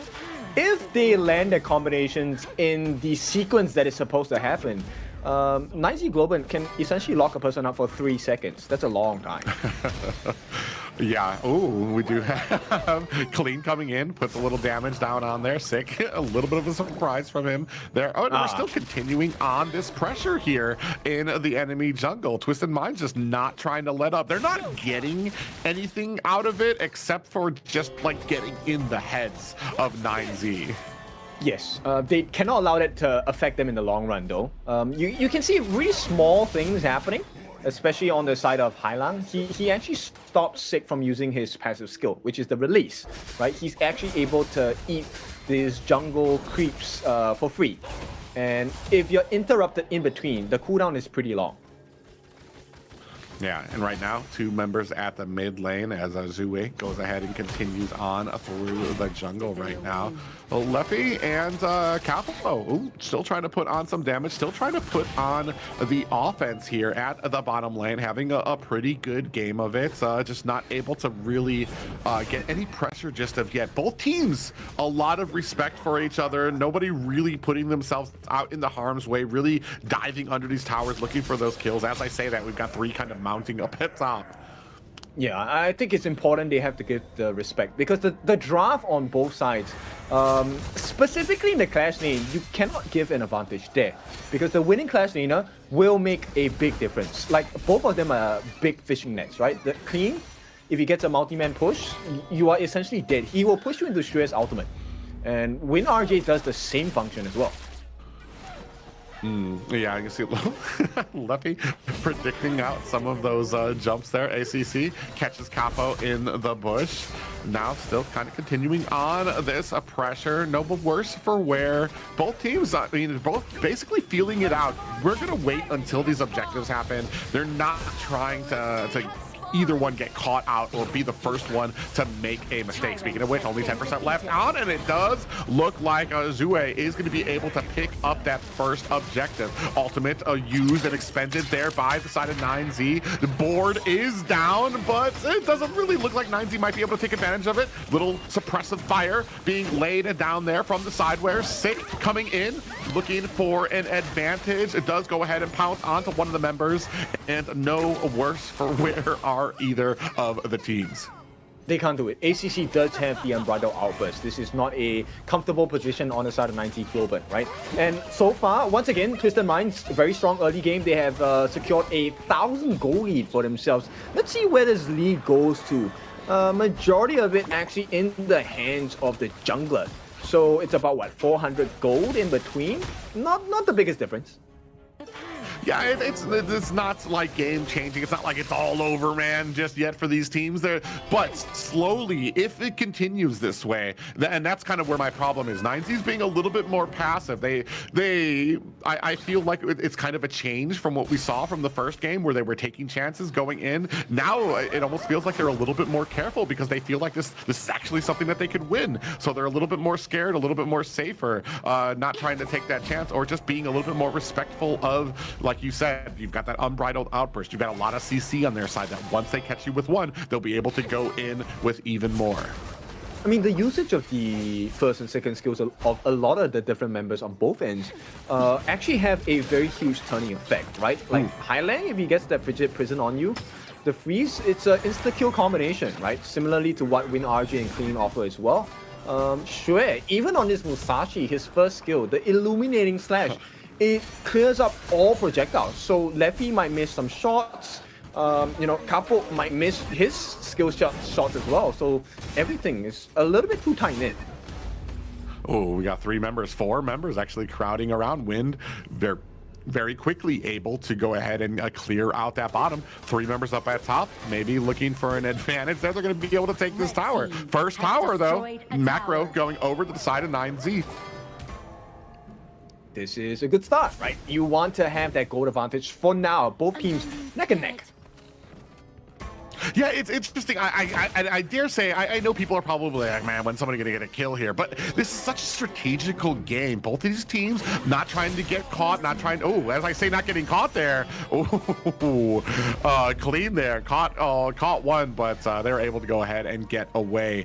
So they're just trying to be very careful. Meanwhile, though, I want to say 9Z's doing a great job of that map pressure right now. That Macro able to get 2 side lane towers. I like this decision-making by 9Z, right? So they know that Capo Seba does not have his unending sorrow, so they say, we are not going to put ourselves in a position where we have to fight. And instead, they play the map. And now, Twisted Minds, they have to deal with the fact that there is a rushing and crashing wave on the T2. So all aggression nullified just by the positioning factor on the side of 9Z Globant.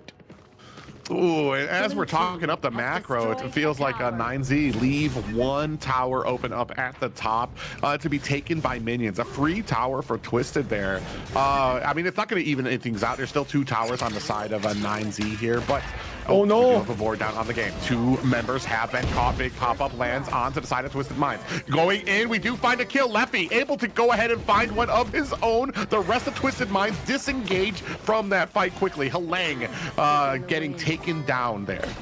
High value board by Moon, and this is the setup, right? And you know, amplifying the farm on the side of Leffy as well. He needs his Frigid Charge ASAP, and the team is aiding him in getting it. Right now, the difference between the gold, between the two teams is not going to be too big, but this entrance into the jungle on the side of Twisted Minds may be that split difference maker. Yeah, you can see as we take a look at that gold chart, Leffy just narrowly above a Shank, so both teams' gold laners kind of sitting neck and neck. We do have this Tyrant being worked on by Zue, and I'm wondering if he's going to be able to get it. Doesn't realize, I don't think anybody else is actually going to be able to contest it, if they even realized he was working on it. So Twisted Minds still have a mind for understanding. They were a player down, they're starting to lose out on macro, but they're still trying to find these objectives around the map, still trying to find these small advantages. I don't think 9Z is too concerned, right? Because at that point during the Tyrant take, Sick actually was had his smite on cooldown, so I think they made the better choice to not engage. Would it have been nice if they got the potential steal? Yes, but like, is it worth the game? No, definitely not. Yeah, so yeah, of course, when it comes to some of these decisions, and this is something that has been, I want to say, a bane for the side of Twisted Minds. 9Z has just had great decision making when it comes. 3 members here, Howling Wind for an objective here, gonna charge in onto Capo and Leffy. Leffy might be in trouble here, gets taken out. That's gonna be the first one on the board for Twisted Minds. As that happens, though, the rest of 9Z gonna go ahead, focus down this mid tower. Open up that map. And there is no response, there's no punish. Like, Twisted Minds, that was great, but what do they get? They lose a T1 for the life of Leffy. Yeah, well, actually, now they're going to get a T2 here on the bottom side as well. Nobody's going to really be able to kind of stop that. But the thing here is that the pace being delegated by 9Z and Twisted Minds at the point where even when it looks like they have the advantage, it looks like they're going to force something, it's always almost in response to 9Z, and we've talked about this before. Are you delegating your own pace, your own objectives in this fight, or are you always constantly replying to the enemy? And if you're always replying, it's a losing battle. I don't think they'll make it in time. Oh no! Ooh, they get in there. It does look like a kill comes off there. Sick able to find one now. We do have a big brawl coming out. Leffy comes in with a heap of damage, and it does look like Capo able to find his own kill. 2 down for both sides, and it does look like they're chasing down Halang. Shanks looking for an escape, and the disengage coming out from 9Z as they're going to go ahead try to force down this mid, but I'm not sure they realize Clean on the side trying to push that side tower. Yeah, it matters not. At this point, 9Z Globant, they have made the tipping point tip in their favors. That was a great fight, and I think Twisted Minds, they're kind of doubting themselves. They could have taken that Tyrant for free, Shadow Tyrant of all versions as well. But they gave a little bit too much doubt, allowed for Sick to roll in, really a drive-by, get the Shadow Tyrant for free, and now they can't fight comfortably for the next 30 seconds because 9Z Globant have the Tyrant spot. Yeah, they have that buff. They're going to go in. We have another board. Catches one. ACC, the lone hero that gets trapped in that board, but he's a tanky boy, so he's going to be able to take a lot of those abilities. Speaking of which, from the back end, it does, able to catch up Leffy. Clean was coming in with that Guan Yu, but Leffy able to put on the suppressive fire there, able to take him down. Now the rest of 9Z focusing on to the Shadow Overlord. Oh, the timing is so important. Look, they do this at the point where they lose the Primal Bond. No more 50% damage debuff. And now 9Z Globant, they have once again reinstated the control over the map. They have map control through that Shadow Overlord. And this T2 should be a guarantee. So, once again, tier 3s open on the menu for 9Z Globant. Yeah, and unfortunate for the side of Twisted, Minds, who have yet to really find their momentum here. They're caught reacting, turtling right now in their base. Oh, they're looks like they were trying to have something in there, forcing their way in here. Now they have a little bit of a flanking play coming in there from the side. Oh, Leffy able to find himself an escape, but he's being chased right now by Clean, who's able to pick up the kill on that Guan Yu. Still fighting it out here. He might be able to find another kill under his belt. Finds one in the form of, oh, actually, I think that was Capo that goes down there. 3 down for the side of 9Z. Yep, and then one more, 4 down in fact, and it is going to be just a jungler left on the side of Sick. And yes, good, they clear up the jungle, right? They take a Azure Golem away, but I still feel like 9Z Globant, this is a great position to be in. They have taken T2s across the board, and it's now T3s left as they go for the one-on-one.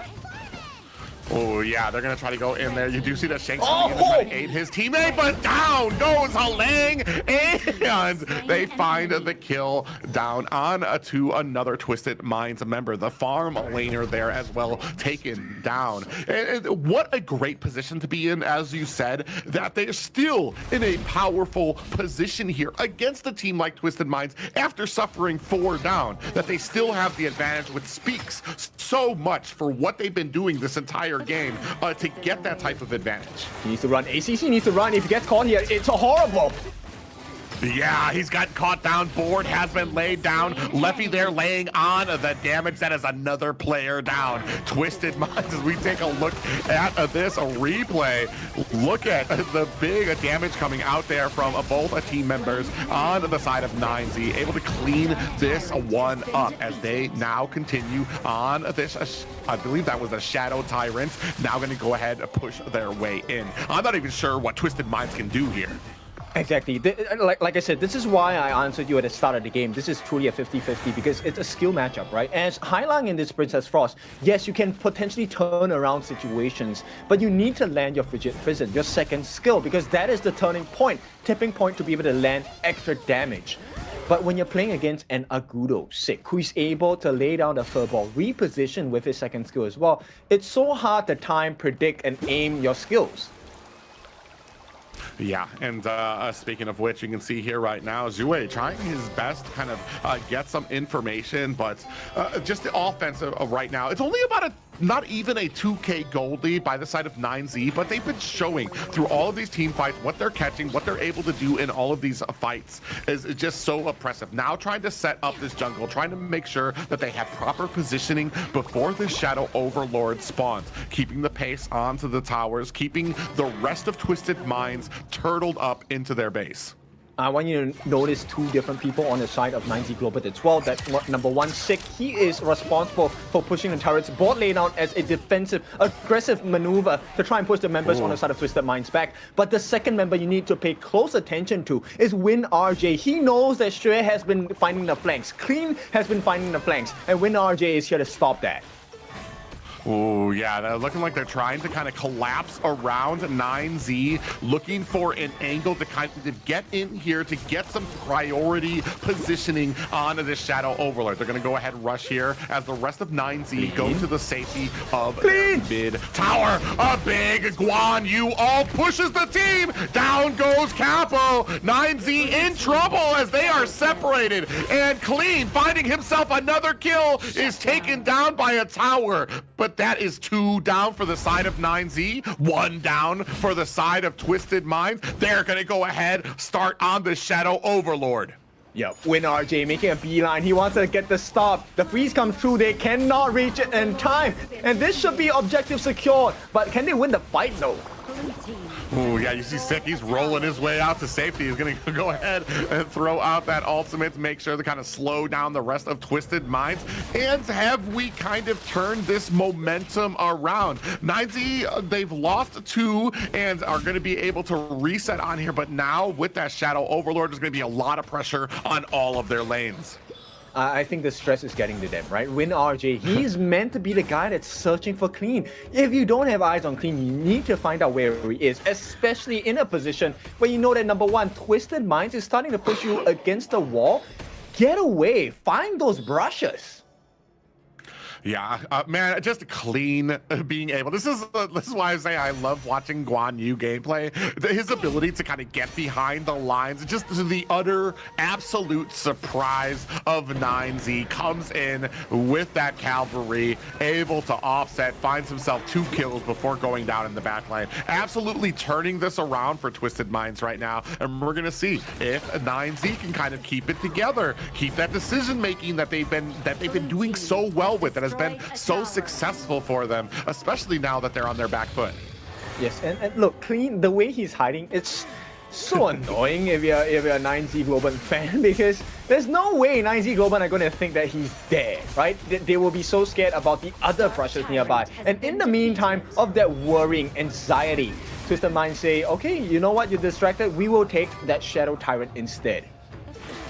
Yeah, he's put the fear of the Guan Yu in them now. And they're afraid to kind of traverse the map. They're afraid to try to get into these objective fights, to try to contest the tyrants, to try to contest the overlords, because they're worried about a horse of nightmares coming from the back end that they weren't looking at, they weren't paying attention to. Now he's shown himself on the map. I'm wondering if this might be an advantage. The one thing I'm kind of wondering, if I'm on the side of 9Z, I'm waiting for Guan Yu, for Clean to show himself on the map so that I know maybe this was the perfect opportunity to try to engage onto Twisted. Lovely that you said that, because that is what the vision score is for, right? The numbers at the side, this is what they're telling you. Have they gotten enough information on the team? And you can see that one of the highest members with information are ACC and Clean, because they're always at the sidelines. They're looking for information on the point of 9Z Globant. Is this the same score on the side of 9Z Globant? Yes, it is. But the most important part is they never found out where Clean was at until the very last moment. Yeah, right now it's how the tables have turned. 9Z starting to turtle in their base. The map starting to close in around them. If they're looking at the advantage, starting to get thinner and thinner here. The rest of Twisted Minds, they've got great positioning. They're able to kind of start hiding and creeping in through bushes. Oh, we're up at the top. We see they don't know. Do see Clean up. Or no, yeah, that's right. They don't see him up there. I was just looking at the bush there. He's just hiding, just kind of making his way up there. And this is a position we've seen before from a Guan Yu that's been able to absolutely surprise teams. I can't remember if it was 9Z or if it was Boars or another team that got surprised by that same exact bush. Clean. Oh, there we go. Yep, Moon. They found him out there. Moon. Thankfully, like I said, the decision making, they're able to kind of get that vision around the map, able to understand the freeze is out. Is that going to be wasted? They've reset. They're not going to go for this Tempest anymore. They've kind of backed off of it. They're looking for a fight.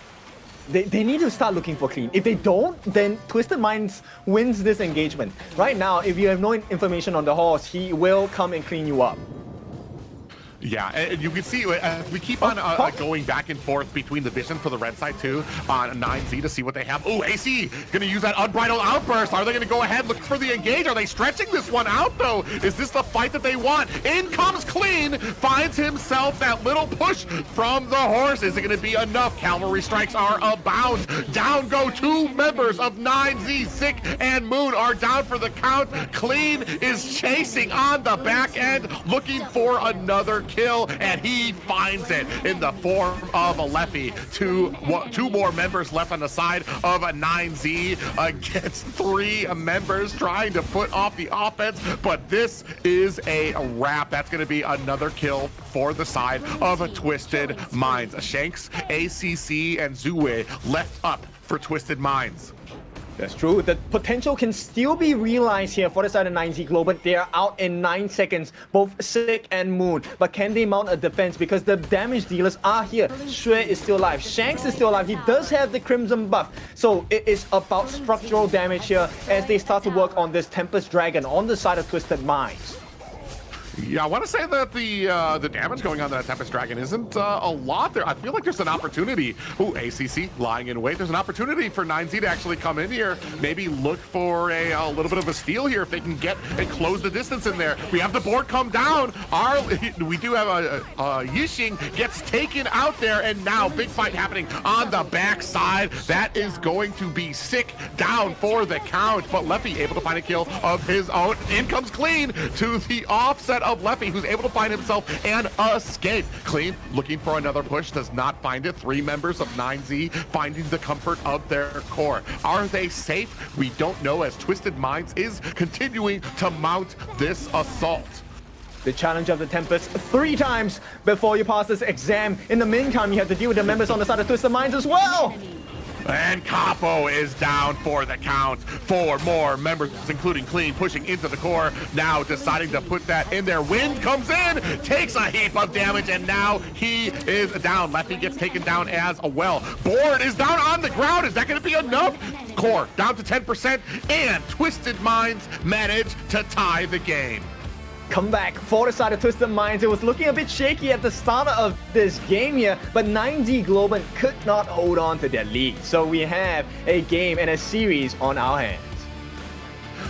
And I don't want to say that was a domination by Twisted Minds. That was a close game by both of these, and it could have gone either way. And fortunately for Twisted Minds, they got the advantage at the end. They kept onto it and never let go. We're able to kind of continue on, all to the behest, I want to say, of Clean, who was able to be this just that X factor that always. I don't even know what you do against the Guan Yu at this point, especially when you're in that late of a game, when he can become that big of a factor, where now the enemy team is just like, they're creeping out of like, where is he? When is he going to show himself? Because in a lot of those turning point fights, Clean was a huge asset to the team. You needed to put a leash on this horse, right? And yes, we have seen the comments. Yes, he was not horsing around, haha, very funny, that's a good joke. But, you know, end of the day, this is the potential why Twisted Minds have always been a top contender in KMW, because there is always this comeback factor, and it may come from many different members. Now, was it supposed to be Hailang? I felt it should have been. The Princess Frost could have changed the fight many a times, but it was Clean who stepped up when the team most needed it.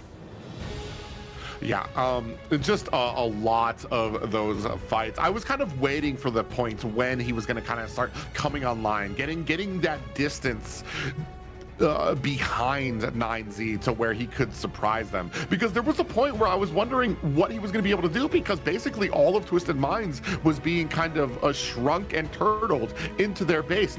Nobody was able to get out, nobody was able to get around 9Z, and for that little bit it was basically all 9Z, all their advantage, but eventually turning that around. Oh man, and look at the damage coming out from Shanks. Insane, right? 230,000 worth of hero damage offered to the side of 9Z Globant, of which, look, the 3 main tanks took it, Wind RJ, Sick, as well as Capo Seba, but it was not enough, because the room built for Shanks allowed what was created by Clean, and Clean he didn't deal a lot of damage, but he bought a lot of time and space. Yeah, pretty up and down there. I want to say a big offset there by 9Z, who had a pretty dominant game. It was looking pretty shaky, I'm not gonna lie. I was like, man, we might be looking at a sweep, but like as you said, when it comes to that composure, when it comes to that experience of a teams who have been here before, teams who understand what it takes, kind of remain stalwarts, get that advantage, and then kind of push that forward there. Twisted Minds are really kind of showing why a lot of people consider them one of the top 2 contenders here. But it's funny because now there is a real threat to that position. But for now, we'll talk about the victories. There was no one else that was going to take this MVP. Clean, he brought them from the depths of the grave on the side of Twisted Minds, brought them back to a winning side, 7-3-6. Take a look at the damage given, 16% of the total team's hero damage offered. Not the best, but it was his control, his sure positioning that really struck fear into the hearts, and of course destruction into the core of 9Z Globant. Yeah, 9Z was doing so well at this point in the game with a lot of these great fights, especially before Clean was able to actually start taking off, able to find some of those advantages. Here's kind of where it turned around a little bit, chasing down Leffy. Clean was able to go ahead, find that kill, find another one onto Capo here. That's what really kind of turned this around to the point where everybody realized, oh yeah, they have a Guan Yu on their team in the form of Clean that we need to be ready for. And that's just what kind of was the beginning of the end. end. He just continually, they had to check bushes, they had to try to clear out waves, but in there, I mean, you're creating opportunities for Clean to be able to kind of find some of those kills, and here dies in the end, but takes down 2. And it switches your mindset, right? Because as you enter team fights, a lot of people understand that, hey, when you're on the aggressive, you're looking for moments that you can create for your team. Okay, can we get the stun? Hey, we have the setup for you, you can finish the job. But the moment you become the one that's being aggressed upon, you lose all train of thought, right? That is the job of Clean. He gave his life, but it put the entire of 9Z Globant in disarray. Yeah, and it's such a great game. This is why I say, like, I always love to see Guan Yu's out there played, because especially when they're played well from the caster desk. When I'm in game, I hate seeing that on the enemy team, because it's like, that's why I say, like, I don't understand what you do against that, because you're constantly having to check every bush. You're constantly needing to be aware of everything. All this while the enemy, they understand, because they have the vision, they have the advantage, they're able to get these objectives easily, and they're just waiting for you to put yourself in harm's way. So this time, Twisted Minds did not crumble under the pressure. They broke the spirits on the side of 9Z Globant. With that being said, we will take a break. When we're back, we come back to the final game of this series.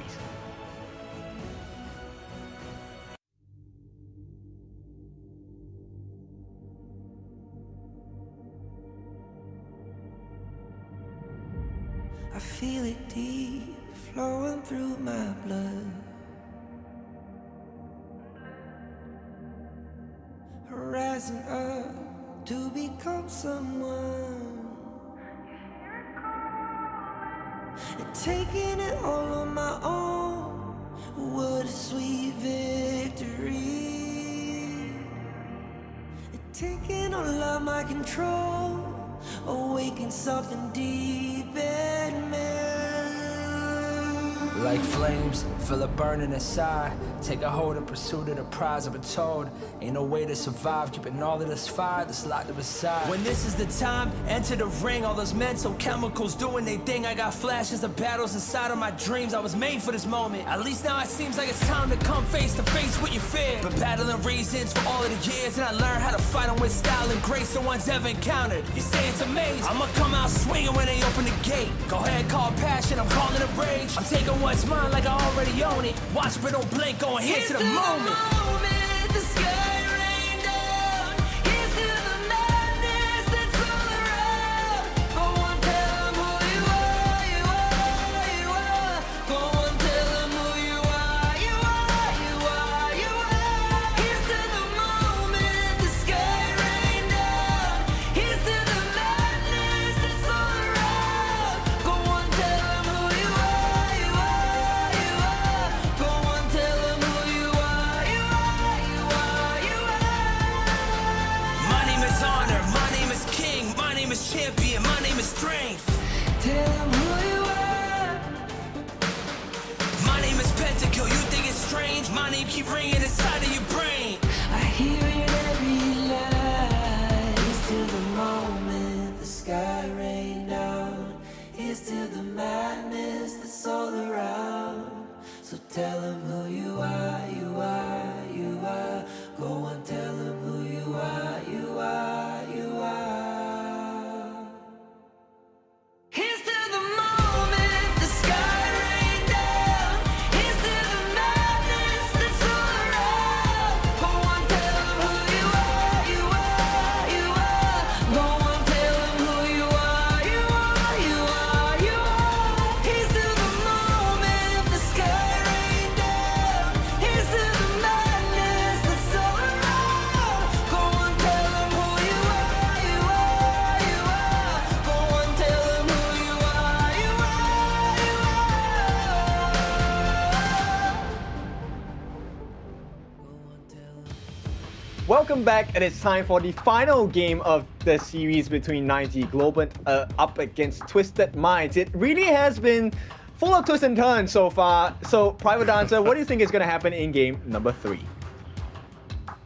Man, I honestly just want to talk about what has happened so far, this road that we've laid out between these two teams. I want to say initially we kind of thought that it was just going to be Twisted Minds kind of having their way, but 9Z has shown that they have that fighting spirit, they have that strategy, they have that synergy, they have that decision making. Even that second game, even that victory by Twisted Minds, it was pretty close to coming back and forth there. And I'm thinking this third match, I want to see more of that. I want to see Twisted Minds, I already know they're going to give me that 110%. 9Z, I want to see what I saw from that first game. I want to see that decision making. You talked a little bit about things that maybe some players that maybe need to kind of be a little bit more effective out there before too as well. Step up. I mean, okay, I may sound harsh, but like step up, dude. But you know, Twisted Minds, let's talk about the BP phase at this point. So the Mai has been taken out, no pay as well, taken out respectively. And of course, no more horseback rider. We do not want to do the horse around. So Twisted Minds, they shut that down right here, right now. Yeah, I mean, I'm not sure how often 9Z has used it before, but I mean, I am a true believer in how much strength is in that Guan Yu pickup. With that said, Twisted Minds gonna quickly scoop up the Liang pickup. We've talked about this before. It's a big offset, especially for a team like 9Z, where Sick likes to go with a lot of those assassin-like pickups. This is gonna be a great counter for a lot of those. Okay, but Twisted Minds, they have a great opening right now. Yes, you get the R, you get the Zhang Fei. But Twisted Minds, they have... there we go. That was the perfect combination for Twisted Minds. The lockdown by Liang, because there's no more Princess Frost, right, for them. A Gun and Mo would have been the ultimate pick for them. But 9Z Globant, they know what's going on. They snatch it for themselves. Yeah, and that's a great point. I honestly wasn't even thinking what would be great about Twisted Minds. Ganon Mo, and we've talked about this before, a lot of times that we've seen the Ganon Mo pickup is kind of like out there on its own. There's not been a lot of CC, but mixed with CC, he can be so deadly just because with him being able to catch people with those blades, it just is so much damage that can be realized. Twisted Minds now picking up the Mei Yin and D Renjie. Okay, and now the last pick coming out from 9G Global, it has to be the RD, right? No, really? They want to give it away? Twisted Minds is going to ban the RD if you don't take it now. Yeah, Leo Bog, we talked about this before, what it was going to add on to another fight. Are we looking for another assassin pickup that 9Z can kind of go in there, get into the back lines or get into the opposite side of the map? Then we're going to call in Leo Bang to come in with that battlefield commands to help out with the fights. Yes. I almost feel like that's almost kind of you're playing a very difficult game, especially with Liang on the opposite team. Yes, and they ban out. So 9Z Globant, the other alternative to the Gun and Mo is actually the Angela, right? So Liang drops the ultimate, and then Angela straight through the tanks. But 9Z Globant, I think, yes, I actually feel like they will go for a Jing pick here, if it's allowed. Twisted Minds, it has to be a Jing ban, or an RD ban. So now they're left in a very peculiar position. No, they don't want to deal with a fade. Okay, great choice. And that will wrap up the bans for both teams. Shan taken off by the side of 9Z as well. And that opens it up for 9Z to pick up the Arlie, go into Leffy. But that's a great pick. Like, why are you giving 9Z Globant such a great pick? At the same time, the Jing is still open, right? Jing has instant access into the backlines. Who cares about you being caught out by the ultimate of Liang? You have so much backup. You have the poke from the Gun and Mo. You have the unbridled outburst from the Zhang Fei. You also have the heals from the Liu Bang. I know I'm kind of glazing 9Z Globant, but like, this is what I can see. Yeah, with the picks. Oh, Menki being picked up by Twisted Minds here.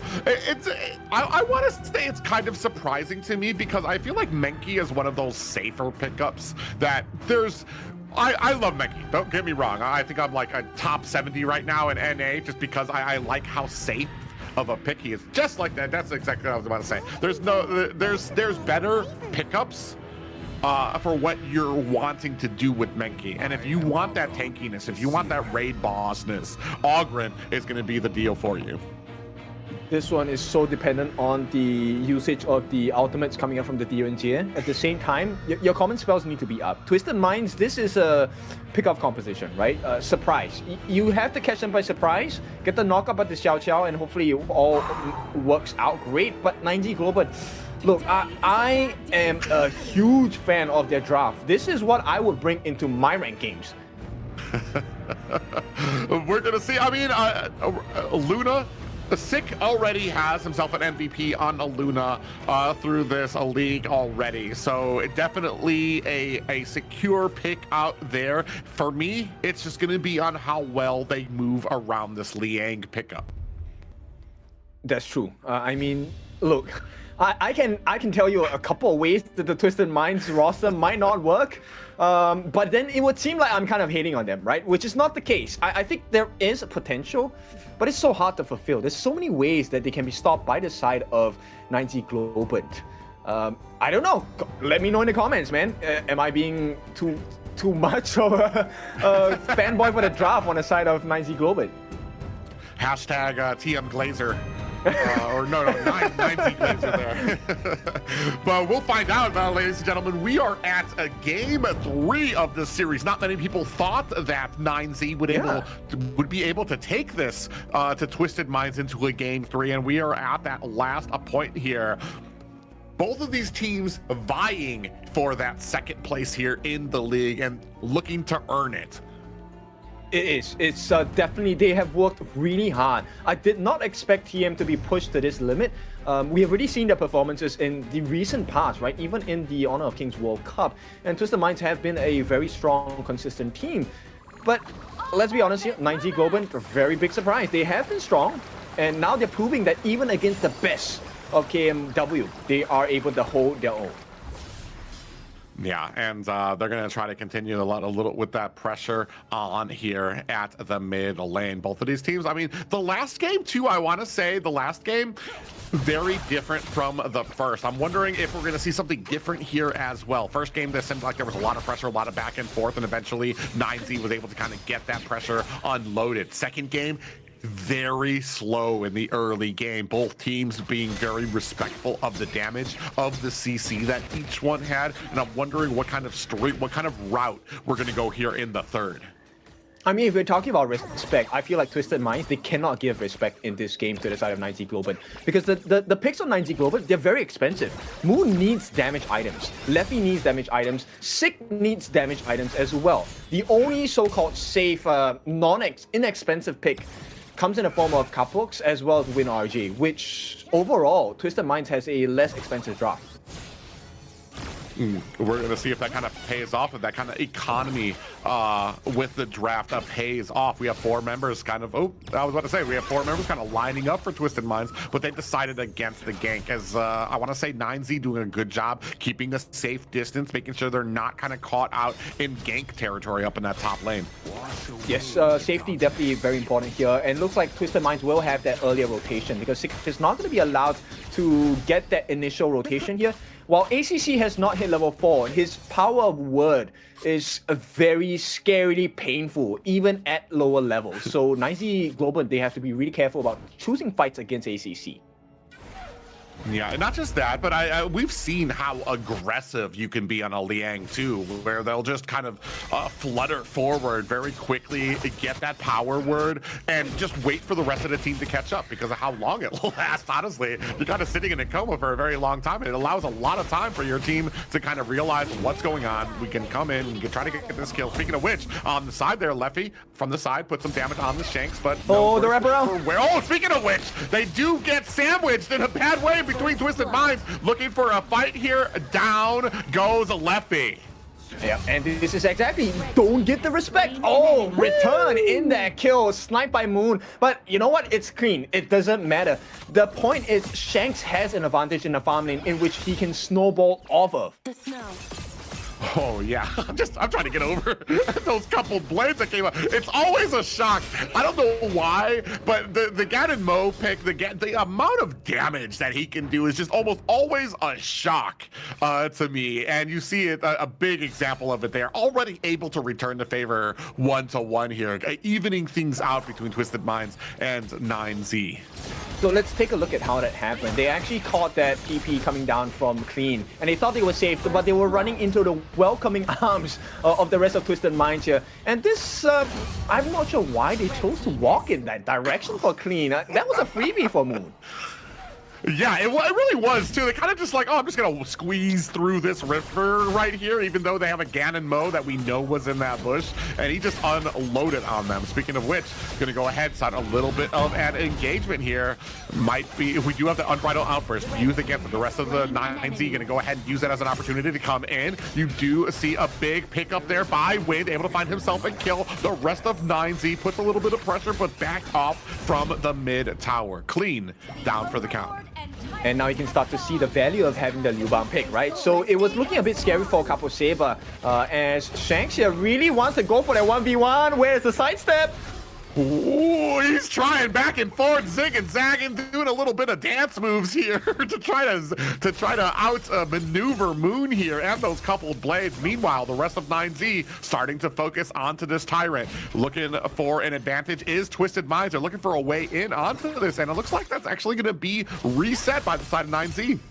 Yeah, very careful gameplay from both sides here. Timing is that the buffs are going to be up. So do you want to risk the buffs for the attempt on the Tyrant? It looks like Twisted Minds will count on their luck. Ooh, yeah, we're down to about 50%. The rest of stolen! Comes out. So it does get stolen. Moon coming in with those coupled blades, able to retrieve up the Tyrant. Now continuing on this fight, looks like they're going to put enough pressure. Might be able to see a tower in the form of the tier 1 at the bottom, and continuing on the pressure in the jungle. And it is stolen away as well. Oh no, the buff actually goes in the hands of Capo Saber on this support as well. This is not looking good. Twisted Mind, what is happening? It's just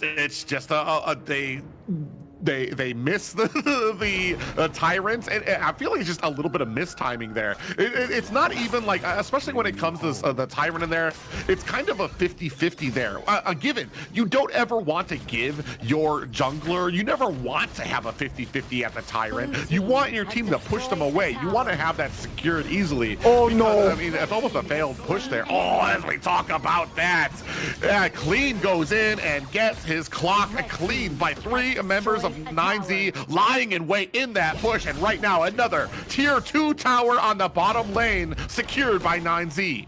Yep, that was the biggest bait ever. I mean, the jump by Clean, you can't blame him. He thought he was going on a 1v1 against Lefty, and then welcoming him was 3 different members on the side of 9Z Globant. He said, call the ref. This isn't a league. I thought this was a 1v1, guys. Yeah. And they took him down quickly. Up at the top, you can say Sick cleaning out of the top lane there, and now the rest of 9Z. We've seen them in this position before. We've seen Twisted Minds in this position before. Twisted Minds have shown that they can kind of mount the comeback. They just need to find that opportunity. 9Z are the ones that I'm watching out for. I need to see them maintain this lead, maintain that strategy and that tightness. And you know what? At this point, Twisted Minds, they're making bad trades. Not by choice. 9Z Globant already taking the T1 on the top in exchange for the one in the bottom. But they're still leading in terms of turret takes. They have taken 3 across the map, starting to work on this Overlord as well. It's not the Shadow variants just yet. But the biggest problem, Sick already has the 2 core items. He has the Insatiable Tome, a lot more lifesteal. He also has the Augur's Word, a lot of defensive capabilities. Yeah, and I'm not seeing as much as I was hoping for from ACC on this Liang. I was expecting him to be a real core principle of a lot of the fights coming out from Twisted Minds, but in fact, it feels like you said, Twisted Minds, they're taking fights that they shouldn't. Almost on the back end here, 2 members engage on to Twisted Minds. The Ogren gonna have to back up there. Zhuwei smartly going back into his jungle. Okay, now Shanks does have a little bit of remedy in his hands. He does have the Doomsday percentage health damage available for this marksman right now. But the only thing is, you know, Shanks is quite short ranged, right? It's a semi-melee range for Shanks on this D-range here. And you have the long, loving reaching arms of Moon on the gun and Mo. So who wins? You know, Moon gets a couple slashes for free. Yeah, and this is something that we've seen before, and especially it is really great when you have a Ganon Mo's having that front line, especially Capo on that Zhang Fei, being able to kind of be that front line, even has that Unbridled Outburst in case they cross over into his side to be able to kind of offset any type of, I want to say, engagement or dive that would come in there. All the while, you're trying to dodge Moon with those couple blades who do so much damage to you. Yeah, look, they're so disruptive. Couple Saber actually used the smite to take away the fire hawk or fire beak away from the hands of Xue. At the same time, if you look at the composition on the side of 9Z Globant, what is the one win condition that you have? It's split pushing. Win RJ can split push for all that he loves. Sick as well. And they will do so unpunished. The Battlefield Command is such a useful skill, just in nature. Yeah, and so that kind of comes down to who notices it first. Ooh, hasn't we seen that? Already down to 10%, and another objective in the form of a Tyrant picked up by the side of 9Z. They're having themselves a very good game here. Only about not even 2K above, but I want to say as far as map pressure goes, as far as map macro goes, they're doing a great job of managing. Yeah, I mean, we're at a Christmas sale right now, right? For the turrets, buy one, get one free, I guess, for the side of 9Z Globant. Because there is nothing, for now, that Twisted Minds can do. They have given away the T2 at the bottom as well. Look, this map is getting so much smaller for the side of Twisted Minds. They have to play with a lot of fog of war. I want to say the only saving grace right now for Twisted Minds is they have been able to protect that mid tower. Oh, as I say that, actually might be in a little bit of problems there. Xue does come in to kind of help create that escape path for his teammate. Now they're all going to group up here, maybe looking for a little bit of a pick onto Leafy. They're going to try to put in, as I was talking about these mid towers, they're going to be able to go ahead and find themselves a mid tower is Twisted. No, but it's a horrible situation. Cream does not have Pure Sky. He does not have Flash. This is a 9Z Globant fight if I've ever seen one. And right away, they take away the Shadow Overlord. They have the map prowess and map advantage. They want to double down on that.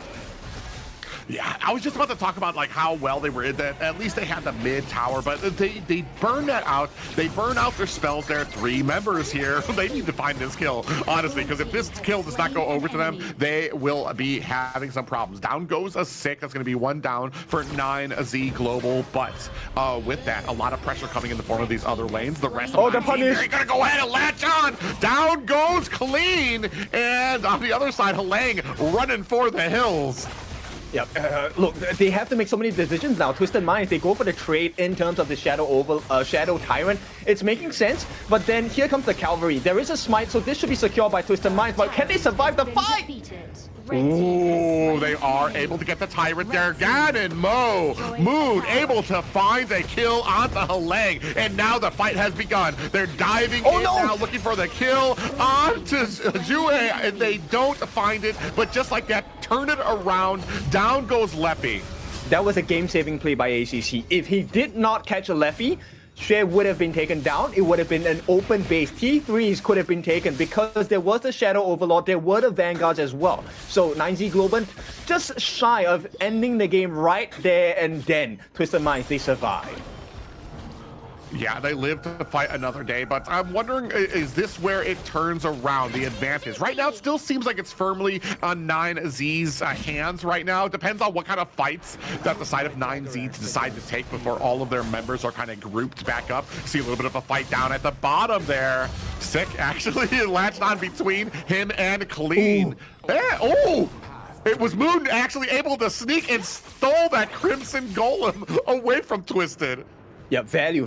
At this point, it doesn't matter whether, it goes into the hands of Moon. Yes, you want it on Leffy, but the fact that they stopped it from going to the hands of Xue means they have lowered down that, aggressive prowess from the side of Twisted Minds. Now, this means they can reset. 9Z Globant can find another gap in the defenses of Twisted Minds without getting punished.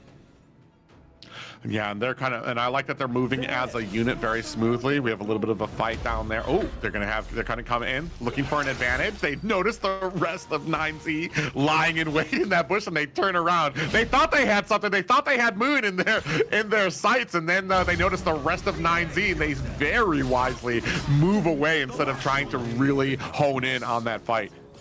Okay, they have used the Freshly Forge on the side of Moon, so there is no couple blades at the max stacks available for Moon at this point. Right now, this Azure Golem is the most important objective for Sick. This Luna needs the cooldown reduction. He needs a mana regeneration. If there's ever a thing that Twisted Minds can use to debilitate 9Z Globant, it's taking away the blue buff. Oh, Sick actually caught out here on the back line. Actually, is that going to be enough? You can see him laying waste, putting a lot of damage. Halang in trouble. Is going to throw out a little bit of damage. Is it going to be enough? ACC on the side. Now they are chasing after the rest of Twisted Mind. Big pop-up lands onto Capo. Is it going to be enough? ACC been caught, taken down. Now sitting at 3-7 in favor of 9Z Global. 50 seconds left on the Tyrant, 3 seconds left on the Overlord, but they don't care. They're going to try to put some pressure onto this bottom tower. Okay, so they have been a little bit more patient. They don't want to over-aggress on the side of 9Z Global, but that seems to be the correct choice because there is a bigger objective at play. The Shadow Overlord available for the taking on the side of 9Z Global and Twisted Minds. Are they going to allow this? Yeah, that's the thing here too. They're going to be able to take this, but are they going to allow the Tyrant? Are they going to allow? Because it looks like that's what Twisted Minds is kind of setting up for. They're going to allow them to take the Overlord. They want to maybe go ahead and see if they can trade that to get this Tyrant. They're setting up around there. You see Zhue kind of setting up in that bush, looking to see, hoping that he can catch somebody out. Not ideal. I don't think they want to fight here. Look, there is a Azure buff on the hands of Moon. There is a Crimson buff on the hands of Leffy. They are able to deal a lot of damage, a lot of cooldown reduction for this gun and Mo as well. So they're going to just position themselves to push Twisted Minds away from the pit. At the same time, they still have that that Shadow Overlord that I believe has yet to be summoned just yet. He will be on the top side. Oh, hang on. Oh, and just like that, the damage coming from the Zhao Chao. Halang able to find himself a kill. Leffy is down. He's going to be down for another 40 seconds. Is this going to be the advantage that Twisted Minds need? Are they going to go ahead? Looks like they're starting on to this Shadow Tyrant. The rest of 9Z come in, looking for a kill. They do find one onto Zhue. Another kill onto ACC. 9Z on a roll, but look at that damage coming out. Clean, finding himself a double. 4 down for 9Z. They are running for the hills. They have to retreat. All they need to do now on 9Z Globant is win RJ, clear the lane, and then once the dust settles, it's back to square one for Twisted Minds. As long as he doesn't take a fall here, it should be fine. But Shanks, he's trying to work his way under the T3, will not be able to take too much damage onto it. But here we have, the Bleeding Wound is open. T3 at the bottom, exposed for Twisted Minds. Yeah, exposed, and I want to say a little bit. I wonder how this kind of affects the Minds. As we're starting to get later in here, a little bit more and more of an advantage starting to creep up from Twisted. They don't have the full advantage just yet, but 9Z, I want to say they're starting to falter a little bit when it comes to some of these fights. Now Twisted Minds are going to go ahead, start on this Shadow Tyrant. Okay, they will give it a try. They know not to contest. Clean is waiting. Clean was responsible for that whole turnaround in that previous fight. Once again, trying to let that MVP performance in game number 2 trickle down, come over into game number 3, because they need to win this series, not because of the leaderboards, it's because of their ego. They need that soul, they need that confidence. They need to be number 1 again in KMW. Yeah, and they are fighting like they are hungry for it. But just as hungry, or seemingly as hungry, 9Z, they're starting to regroup, they're starting to lick their wounds, they're not trying to get themselves trying to take any more chances here. You see now they're starting to kind of get squeezed into their base. They're trying to be safe, and the time for, I want to say, those big plays or those big advantages is over. They've kind of evened it out now against Twisted. It's either team's game. Whoever makes the first mistake, I feel like, is going to be looking at a taken core. Yes, 9Z Globant, the win condition now is just don't die, right? Naturally, the bot wave will work in your favor. It will be a crushing pressure. And at this point, the pressure points are a little bit too hard for Twisted Minds. Yes, they position themselves. Let's see, they're gonna reignite that Crimson buff into the hands of Shanks. Can they make a difference there? Right now, we are left to only the high grounds. Meanwhile, Moon is trying his best to kind of throw out those couple blades, kind of keep on the damage. You see already chunking. One of those caught Shanks, and it chunked him down to 50%. So it's honestly, I feel like they were waiting on that suppressive power from Moon to kind of keep on with that damage that he's putting out there. Now we are on the Overlord. Maybe kind of baiting out some of these fights here. Both teams doing a good job checking out some of these bushes, making sure that they have like a clear way in there. Capo taking a little bit of damage. The rest of Twisted Minds trying to chase down Leffy, who runs for the hills. And just like that, like I said, they're just reaching back and forth, looking, testing the waters. Who can they catch? Don't put yourself out there too much if you can't catch them. Both teams, I want to say at 50, waiting for that first mistake. Yes, they have burned out the resources on the side of Leffy, right? No Frenzy, there is no Sun Pool or Sun Chaser at this point. So that is a great situation to try and get a fight against 9Z Globant. But at the same time, if they lose clean in this team fight, I think they automatically lose on the side of Twisted Minds. Yeah, in the same way, I like that Wind is doing such a great job trying to do these split pushing. He knows he's got that ultimate. We do have that ultimate coming out there. Zhao Chao able to go ahead and pick up that Overlord, but Wind finds himself a kill on the battlefield. Sick is down, a killing spree for the side of Shanks. One down for the side of 9Z, one down for the side of Twisted. Leffy in trouble! Is this gonna be it for Leffy? Resurrection incoming, but taken down by Halang. What was he doing there? They can go in now. This is potential game. Moon, he's not going to hit the mark here, and this is going to be pressure on the top lane. Shank should be able to secure his T3. There is a Shadow Vanguard, Shadow Overlord as well, flying down. 9Z Globant's hopes are falling. Falling with the hopes of this high ground tower. Power Word has been latched on to Capo. Look at the damage, down to 10%, and a big flash in there. Shakes finds the kill onto Capo. 10-10 right now. Twisted Minds forcing their will onto the next high ground tower. The game quickly falling to pieces around 9Z as they stagger and creep and try their best to repair those pieces. They can't. This is damage beyond repair here. Two bleeding lanes, Tempest Dragon available for the side of Twisted Minds. The dream has turned into a nightmare. 9Z Globant backline. On the back line, clean, looking for a kill, is going to get that resurrection up and ready on the back end. They take down Leffy, and there's one down, actually two down for the side of 9Z. Full team waiting on the side of Twisted Minds. It's not a beautiful situation at all for 9Z Globant. Twisted Minds, they have lasted the test, and right now they're going to be steeled up with the Tempest buff as well, unless someone makes a difference here. There is no Unbridled Arbors.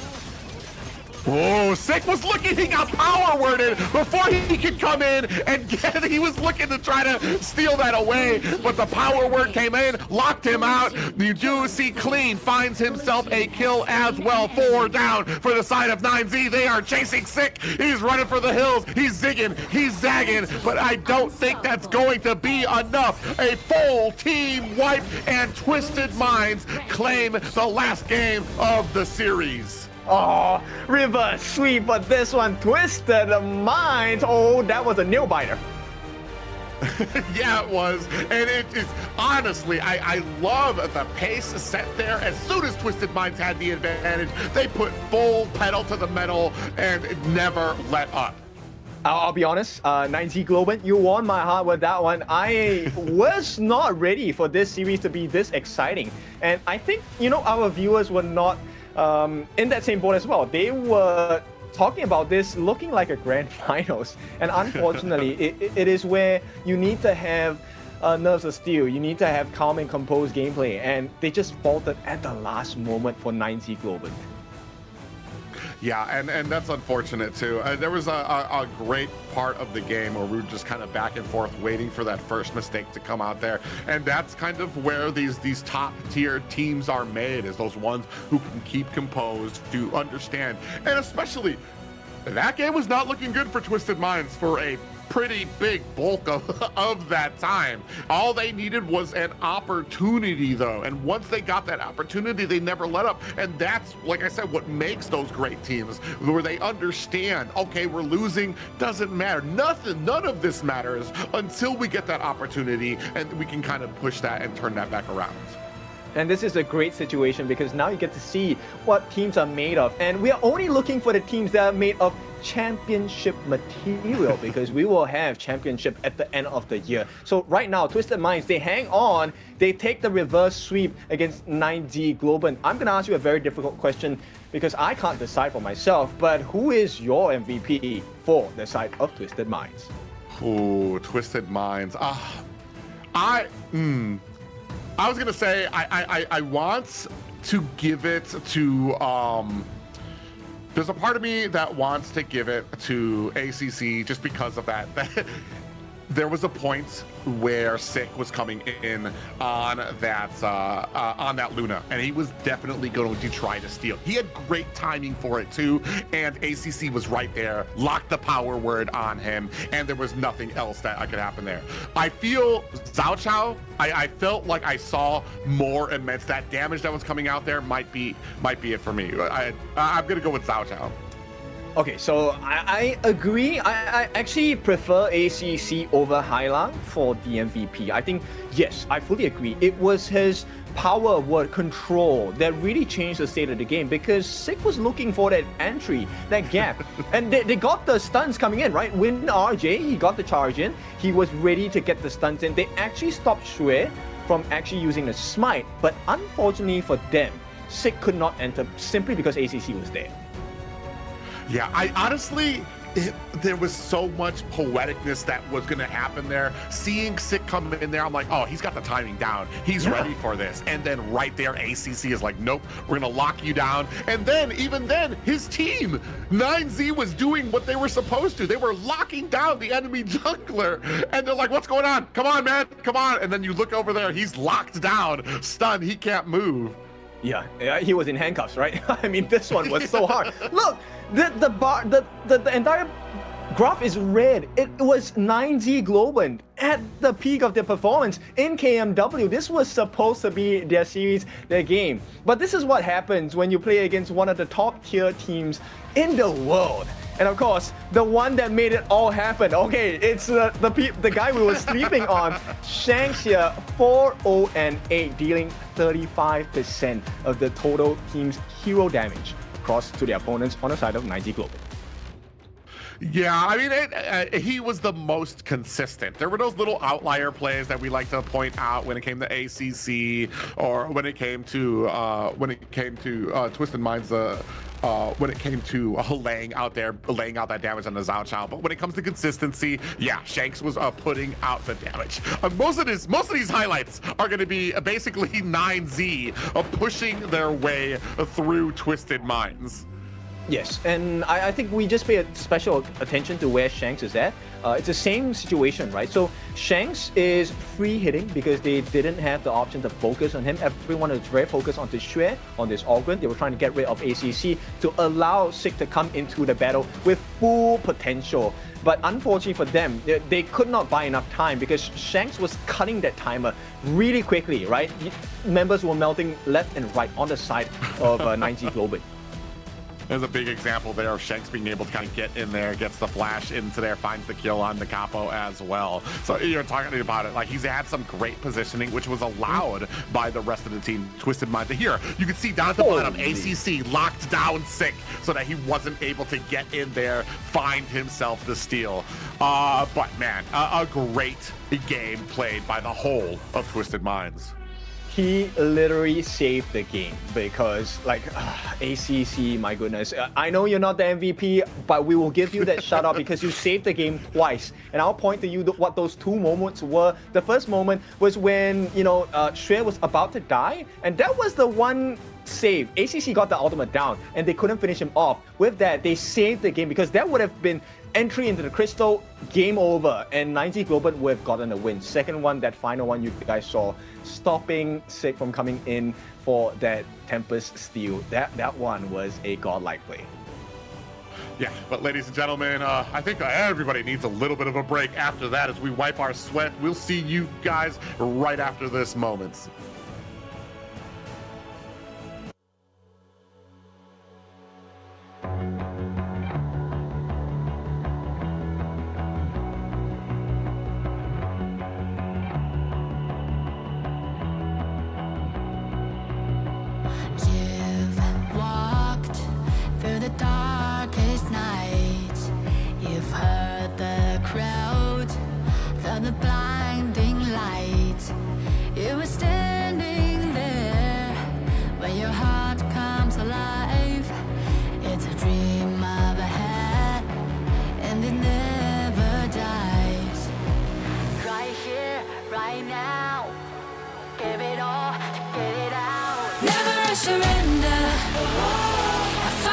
never fail.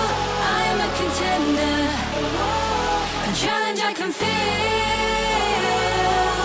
The smallest lies become the brightest enemies, relentlessly. And even if you fall, you gave it everything to be a king.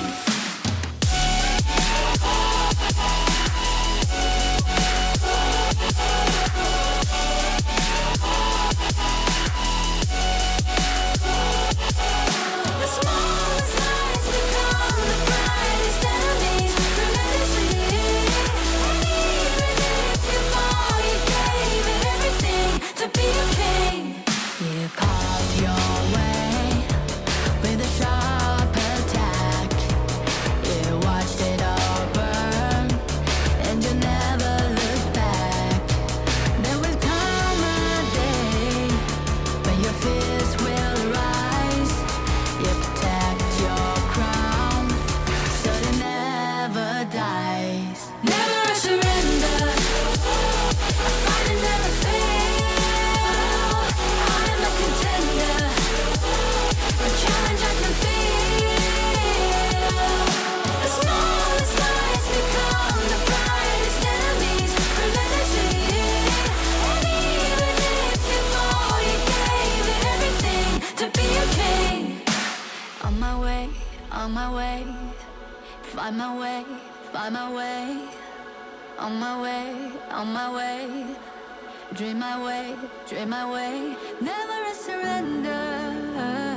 I fight and never fail. I'm a contender, and challenge I can feel. The smallest lies become the brightest enemies, relentlessly.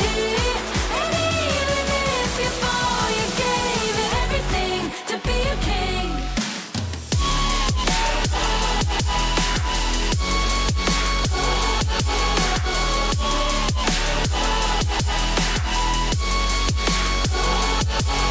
The smallest lies become the brightest enemies, relentlessly. And even if you fall, you gave it everything to be a king.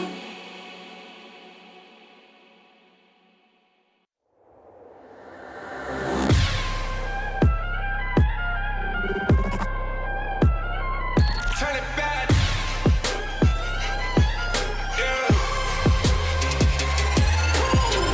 Gear out a weapon, getting ready, counting down. Pay attention to the challenge, tell me where you from. Gotta be tough, gotta be strong, gotta be savage like animal. Every time you tryna push me down. Look at me, I'll Put be the line lying down down when I run around, and I make a sign, I will catch you. Watch out, it's better feel, got no mercy. Look at me, I'll be rising. Carry the season, you got a down, gonna weapon. You never hesitate for another moment, but my bone is golden. I'm invincible, just let him know. I can show you all the glory I own. Through the jungle, find a way to the palace. I'm waiting. Go, live and rock and we go. It ain't a river turning back. Storm is coming, tide of your cold. It's my kingdom, fire going up. We the kings, it's an honor showtime.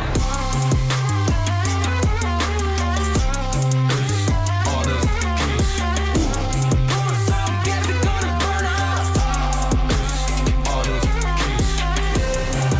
On a killing spree, I told you all this. All my enemies, they go on silence. Wipe them out for only 6 seconds. We got honor. You wanna get me juice, kind of the one who made the rules. You have night to choose, only one way, got night to lose. I gotta show that, we got no cry. Welcome back. It is time to revisit the West where the best reside. It is your favorite kind of tofu, kindofu, and with me is a private dancer. Yeah, if you guys were worn out from that last series, don't worry, we have one more final series, action-packed, full to close out our night. Okay, and that's not enough. You also have the Mirage City skins coming in. The Mayin, Fang, as well as Shangguan skins are available. In fact, you can get one of them for free. All you have to do is to share your code and help others get their codes down as well. Oh man, and we were just talking about that. Like, we still have one more exciting series to go. It's going to be OG taking on BTK. Possibly, maybe we might see some signs of life from BTK like we did. They might surprise us like we saw from 9Z. Okay, I mean, it's a bit of a stretch, but you know what? Sometimes we need to get the stretch in for the exercise. So I hope that is the case. I want to see some fight back from the side of BTK because we all know where this series is headed. And OG, look, they have been champions in their own rights in KMW last season, right? Coming in second place, losing only in the grand finals against TM. BTK, this is their first ever season of Honor of Kings, so it's a tough one. Yeah, and what a welcome the rest of the KMW teams have given them thus far. Basically a welcome up to this tier of a professional play. And who better to cap off that welcome than OGs, who have been a pillar, basically undefeated here in the last 4 days of competition. And not just undefeated, they have been beating teams in very convincing fashion. It is outright domination per se on the side of OG. So we'll take a look at how it's like for this particular series itself. Reminder, once again, it is best of threes for our last day of the week. But starting from next week, we are heading into best of fives.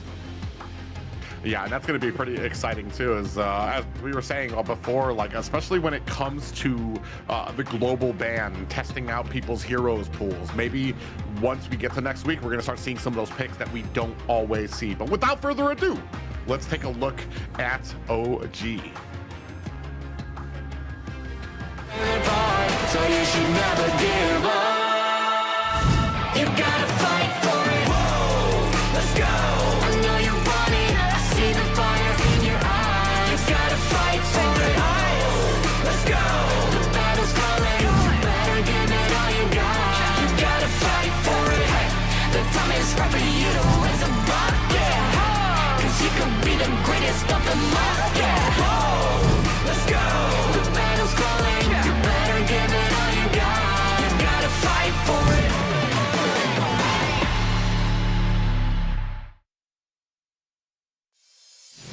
OG! This is the team that you need to watch out for. Dream OG, that's their tagline, represented by Kirker in the clash lane, Dada in the jungle, Wen in the mid, An in the farm lane, of course, Muchen in the roam. A team that got a pentakill yesterday. Of course, credits to Mr. An. Yeah, and this entire team we've talked about before, there's so many killing factors, or not even killing factors, but like just so many leading factors that form all the cogwheels of this unstoppable machine. Even if you can focus down on one of those, the rest of the team able to kind of come in and fill the gaps when you try to put pressure on Keke, who's just been so dominant in that clash lane. The rest of the team able to come in on the jungle with a lot of his picks has been doing so well as well. So we'll take a look at their competitors, BTK. So you should never give up. You gotta fight for it. Whoa, let's go. I know you want it. I see the fire in your eyes. You gotta fight for it. Let's go. The battle's calling. You better give it all you got. You gotta fight for it. The time is right for you to raise a bar. Yeah. Cause you could be the greatest of them all. Yeah. Let's go. The battle's calling. You better give it all you got. You gotta fight for it.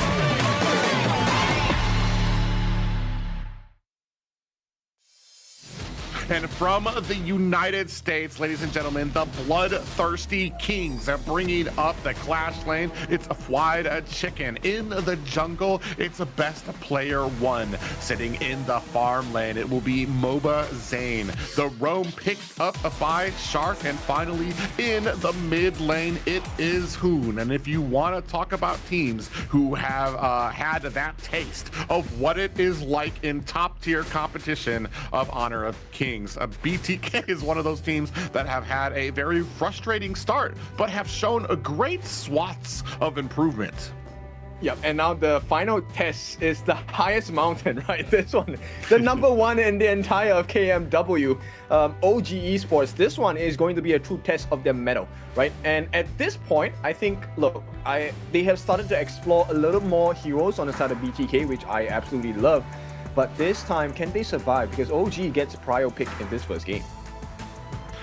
Yeah, and that's going to be the thing here too. We've talked before about the biggest weakness for BTK, for a team that has been practicing as long as they have, is going to be the hero pool and what they can counter, what they can devise.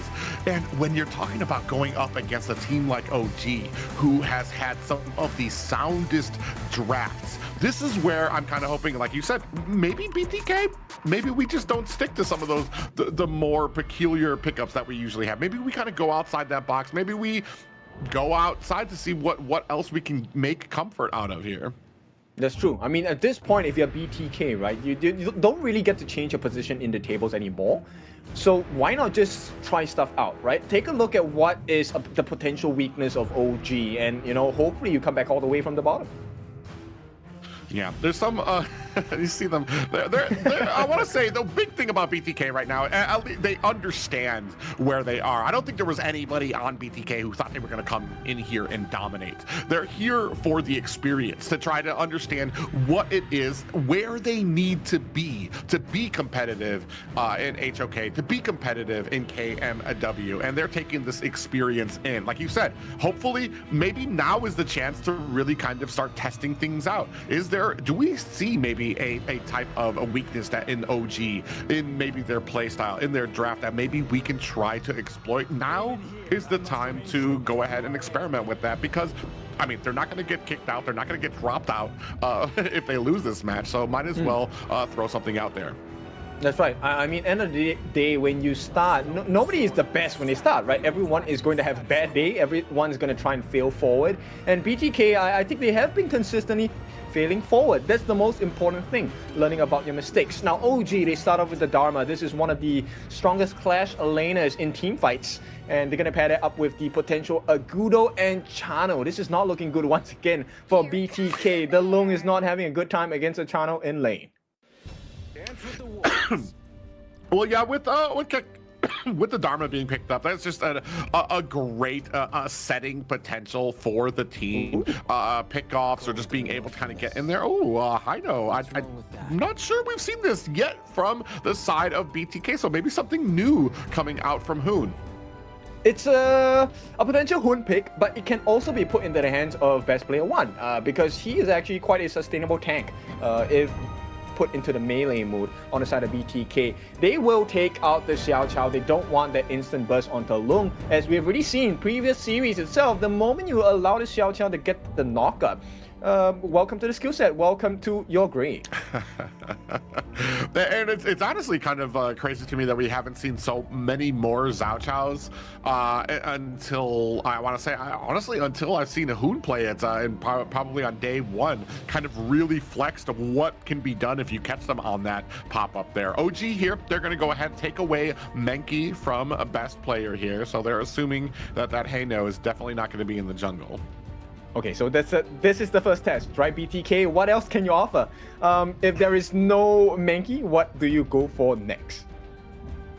Yeah, that's going to be the interesting. We've seen that he actually tried to pick up the Kaiser earlier today. Not to the success of BTK, but we're going to see what else they kind of have in a store there. Oh, God, and Mo picked up for the side of OG. And just the oppressive nature of that paired up with a Motzi as well. Not fun to play against. Cannon blast into couple blades. That is the definition of death. Textbook definition here. So BTK, they need to really be careful about where this Mushin mortar is going to be at. Yeah, waiting for that last and final. Okay, a fade pickup for BTK. I like it. Yeah, best player. One thing that I've been super sad about is the best player has a lot of mechanical ability, and that's what he's been known for when it came to a lot of these games. But because he's been starting off new, because a lot of mistakes are punished in the jungle, he's leaned towards those tankier jungles that can make mistakes, that he doesn't have to worry about maybe trying to find his way out. And I've really wanted to see him on some of these mechanically inclined junglers, and I think that's what we're going to see here today. You know what? This is the best chance for them to win against OG, because Fade is a great pick. And bear in mind, they are going up against a Chano, a Garden Mo, a Mozi, and even a Agudo. When Agudo drops the third ball, actually he is pretty vulnerable. And this could be one of the most spectacular performances we see out of Best Player 1. But there is a big if. Yeah, a big if there too, and it just it's honestly I like this. It's a double-edged sword. There's a huge ability for a payoff to come in, but there's also the huge ability that it doesn't pay off, and the rest of the team, you need the rest of the team to kind of set up those kills. Like we said, Fade, very squishy, and if he gets caught, it's going to be pretty much the end of days for him. So he's going to be looking for the setup from his team to be able to kind of get those chunk downs, to get them low enough so that he can swoop in and clean them up.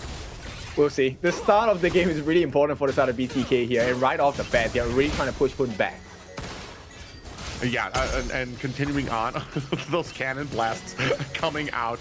So I'm not gonna lie, that's one of those very frustrating things to deal with, especially with a Mozi on the enemy team. Those cannon blasts coming out every single time, getting the stun, getting damage on you, and especially as you move into the mid and later game when it becomes a setup tool for the enemy. Yes, but the rotations from Shark, I think, has been good, right? So he's actually keeping eyes on the motion, which is great. Oh, but the flash. Oh yeah, Fly Chicken expends the flash early, and that is going to be a chicken down for BTK. And first blood, oh, one more shot. Mobile Zane actually makes it out. Yeah, and you can see Shark up there doing the best he can to try to protect, keep him topped off from the other side. Dao coming in, might want to land on the Shark, who is taken out underneath the tower. Lesson number 2, Mobile Zane. Oh, that was so close. That was the minion sacrificed itself for Mobazane. MVP going to that minion who saved him. Mobazane, who realized a little bit late that he needed to go back to the tower. Not by choice though. The minion was like, wait, why am I getting shot in the face? Yeah, just like that, already 2 kills on the board for OG. This is a quick start. It's already a 1,000 goal lead for the side of OG Shark. Oh, hang on. Yeah, they're gonna go in on Glenn, looking for finding his first kill. Best player on the clock, but just like that, turning things around. OG come in, find a kill onto Mobazane. Shark very low. Cannon Blast comes in, finds the stun onto Hoon as the rest of OG back off. Okay, but I like the concept of this, right? BTK, they're not going down without a fight. The fact that, okay, maybe this is the first time Best Player 1 has gotten a whiff of the feeling of getting that instant execute. Will we get more? I mean, he had better. It's been used. The Fade has been used against him enough for him to be able to at least understand the mechanics of this hero right now. So I mean, he's going to be able to. He's going in. He's being able to find these kills. It's just, can they keep up the momentum right now? A cannon blast, and then on the side, Dao comes in underneath the tower, finds a kill onto Mobazane. Shark comes in, tries to get a stun there, dodges the cannon blast. Moonshin comes in with a push, and they are still putting the boots onto that bottom tower. Okay, so slowly, aggressing that lead. It's going to be close to about 2,000 gold ahead for the side of OG. Let's start working on that Crimson buff, right? BTK, I think so far rotations have been okay. Really right now it's about buying time. That first 4-minute tyrant going to be of major importance here. Yeah, and unfortunately right now, look at Dao and 3 members from OG. They're looking to kind of dive underneath this tower again. Mobazane, Shark, they're kind of hesitant about staying underneath there. Meanwhile, a little bit of a fight here at the mid lane. Shark comes in with the stun, only finds 1 member there, while the rest, the 4-man group of OG rotates to the mid. Wen is probably the only target, right, on the side of best player 1. He has to find value in that kill. Unfortunately, the backup is pretty fast on the side of OG. Once again, the stun lands, and Shark is not having a good time at all.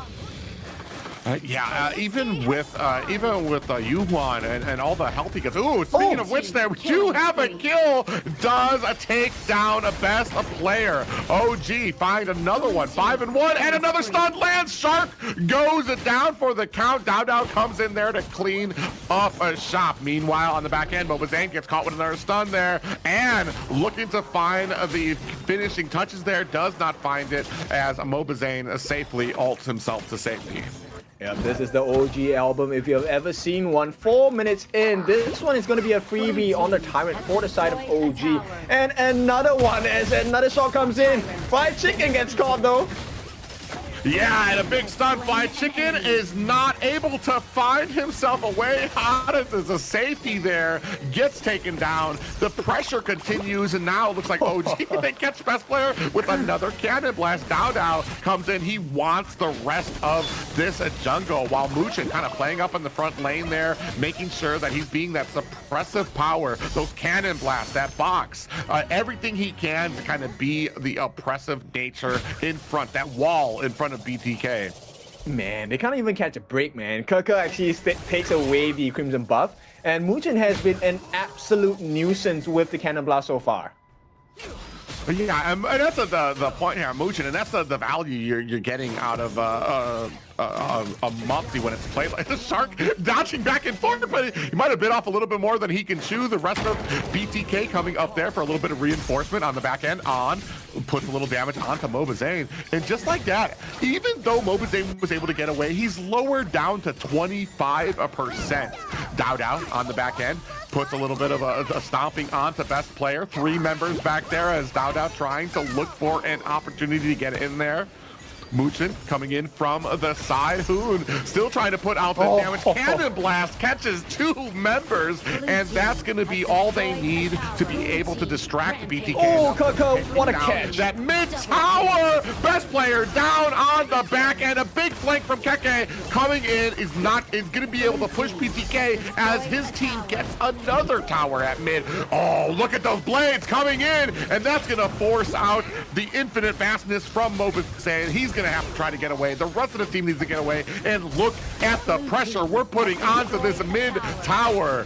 OG looking to end this at the 8-minute mark. They're coming in 6:35 on the map. The rest of BTK struggling to defend, while at the front, Dow, big pop-up lands onto 3 members and misses, or the cannon blast missed by Muchin, and on the side trying to lay on some of that damage. And finally, the offense is starting to wane a bit as OG decides to disembark from that, from the core.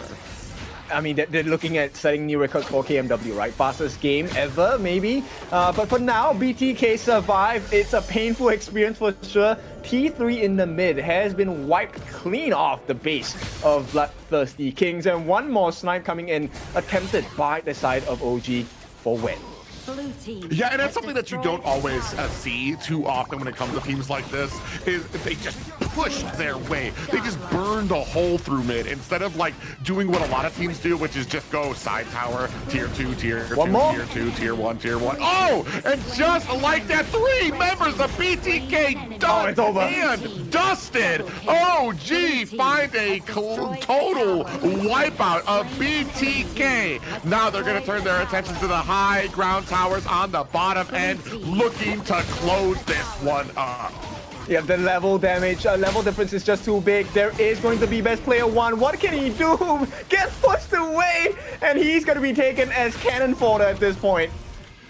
Yeah, that is a wrap. At the 8-minute and 11 mark, that is going to be OGs with a dominant victory. Is that the fastest game ever? It's one of the fastest ones I've cast for, at least. That was OGs absolutely understood the assignments, and like I said, like you usually see teams, they'll go from the left, take a tier 1, tier 1, tier 1, then tier 2. No, they just burned a hole right through the middle of the map, all the way to take down the high ground at that mid. And I think this is a spectacular performance by both teams, okay? Yes, BTK, they kind of got destroyed, but the fact of the confidence to try for that fade pick, I think that was great. Yeah, and even able to kind of find out what it takes to kind of get in there, get those opportunities to find some of those kills. It's just, especially against a team like OG, once they get that ball rolling, once they get that momentum, and they understand the meta, they understand the power spikes so well. Once that's rolling, I mean, you're basically out there trying to stop this giant snowball. You're like, wait, and it just rolls over you. And that's exactly what happened to BTK here. Okay, but they got a kill. They got a kill on that Fade Ultimate. I think that is worth celebrating, especially for a team that has just entered Honor of Kings very recently. Well, yeah, and that's the biggest takeaway for BTK. Like I said, I don't think any of them had any reservations about what was going to happen here. I think they understood that they were going to come in here. A lot of teams were going to have an insight. We're going to have a strategy beyond what they've experienced, beyond of what they've been able to practice for in the last 2 months of playing this. So they're here. They're trying to soak. They're trying to experiment. They're trying to just bring in as much as they can here against some of these great teams in KMW. Okay, so they have done the learning lessons as well. I think Hun did pretty well on the Hano. This is a new experience for him. I think this is his debut Hano pick, right? On the side of BTK for Hun.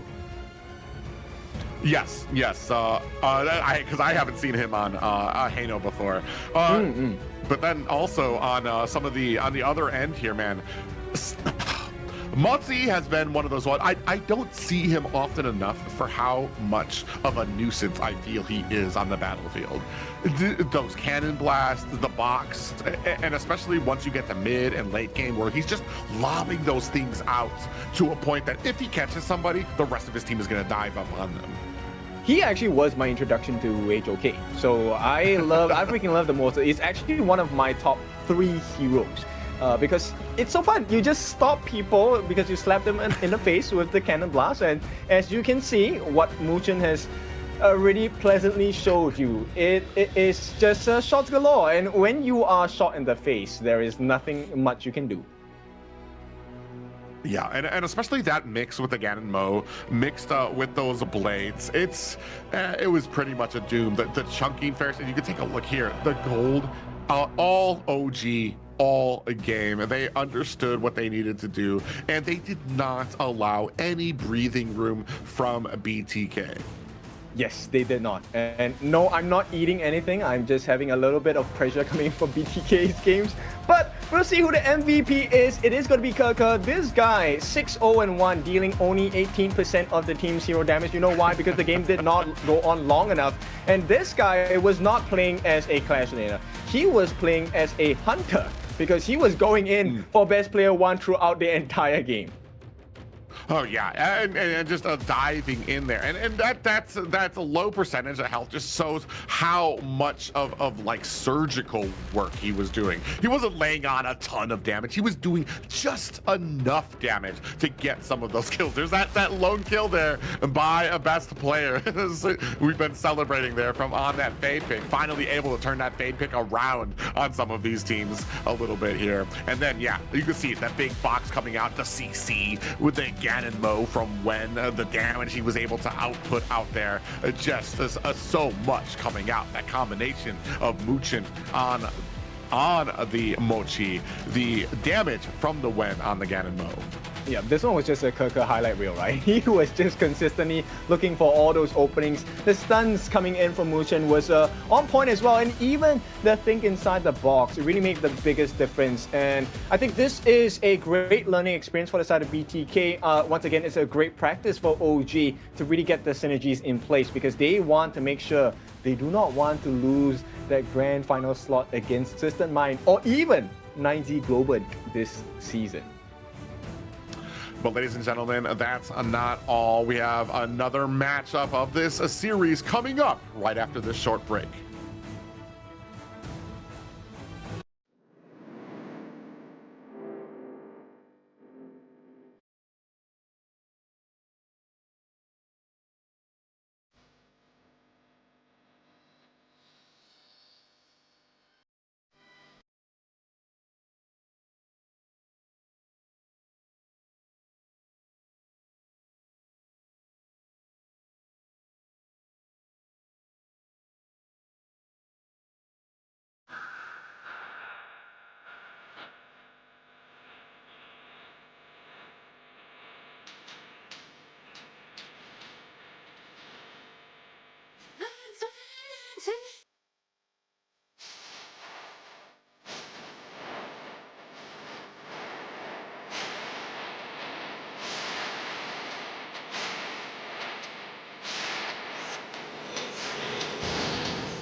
Just wait and see.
Welcome back. It is time for the potential last game of this series as OG will fight against BTK in the second game of this best of 3.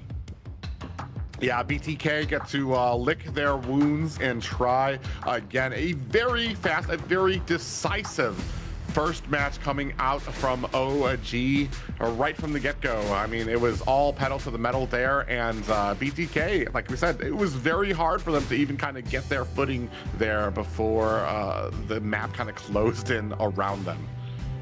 Yeah, very difficult, right? But I think it's a great learning lesson because at this point, you really need to level up ASAP. Bear in mind, there is a lot of time left for you to learn about the game before you go into KIC. And I think there is a chance for BTK to qualify. Yes, I believe they still have an opportunity through the Phoenix program, I believe, for fans to vote them up into KIC, which would be very interesting to see. This right here, I mean, a lot of people don't understand this whole trial by fire method. Not many teams can go through that type of like trial where you just get thrust into professional play.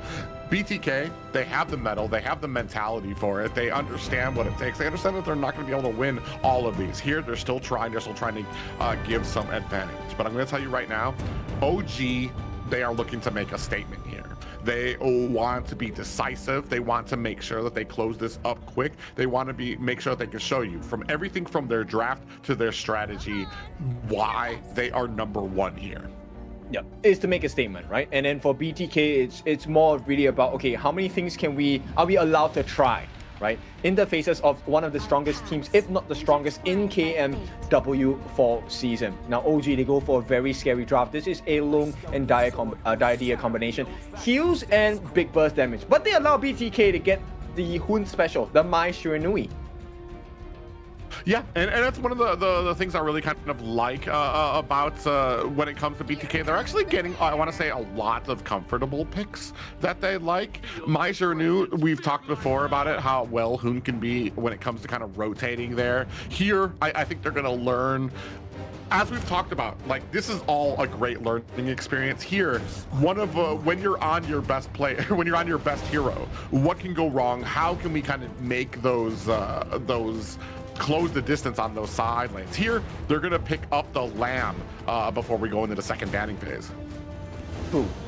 This is the experience that OG themselves have experienced in the spring season, right? Not dropping a single game, not dropping a single series, costed them the grand finals. So I think the fact that BTK now gets to experience all those lessons in pain, especially now Fatih going to be in the hands of White Chicken. I think this is going to either skyrocket them into be one of the strongest teams in the North America region, or it could also mean they could come back as potential contenders next season for KMW. Well, this is something we touched on at the beginning.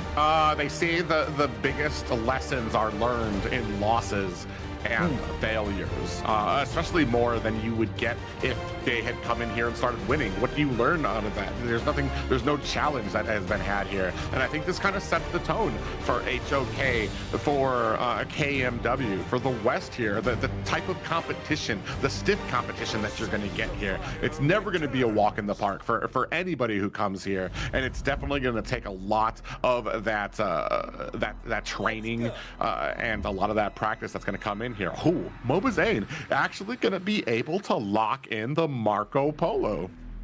Let's see. Everyone has been asking for the Marco Polo time and time again from Mobazane. And wow, okay, this is my number one hero in my personal list. Kui. If they really lock it in, they'll be great, but nope, they want to give the more a try maybe.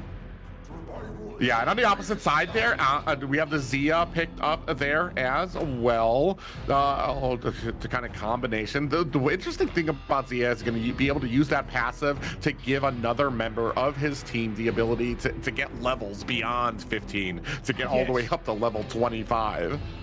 So if you're not clear what that is called sanctification. The question here is that level 25 level can't break. Who do you want to give it to?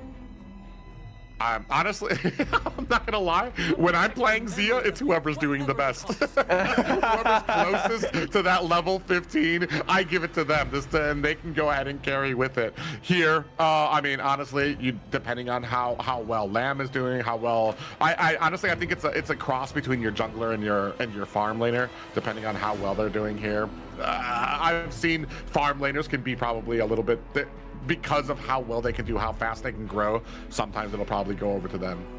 I like that mindset. I mean, as a Zia, you kind of be the judge, right? It's like, okay, you die once. No, I'm not giving you the sanctification. Let's have others give it a try. But nonetheless, of course, it's all fun and games for now, right? OG against a BTK series point as BTK trying to learn even more about the game. Yeah, I mean, they have the hope. They're trying maybe to possibly elongate this out to a full series, but I don't think there's any doubt in them that they know how tough this opponent is. They understand that OGs are at the top of this mountain, so they're going to put that best foot forward, especially with some of these picks. They've actually been allowed some of their best picks here, so we're going to see how this develops for them. Okay, so potential game ending point here. OG leading by 1-0. Of course, no surprise to OG fans. BTK, can they get themselves on the board? We will see it all go down in the gorge. Yeah, ladies and gentlemen, game point for the side of OGs as BTK gonna fight their way through this one. Shark gonna come in there, putting some pressure on there. Hoon, man, I love watching Mai Shiranu. As I say that already, as soon as he comes in there, the amount of dashes and the poetry that you can kind of cause with that hero is something I love in the mid lane here. Now you can see already the pressure mounting. OG already gonna go ahead, start trying to creep their way into the jungle of BTK.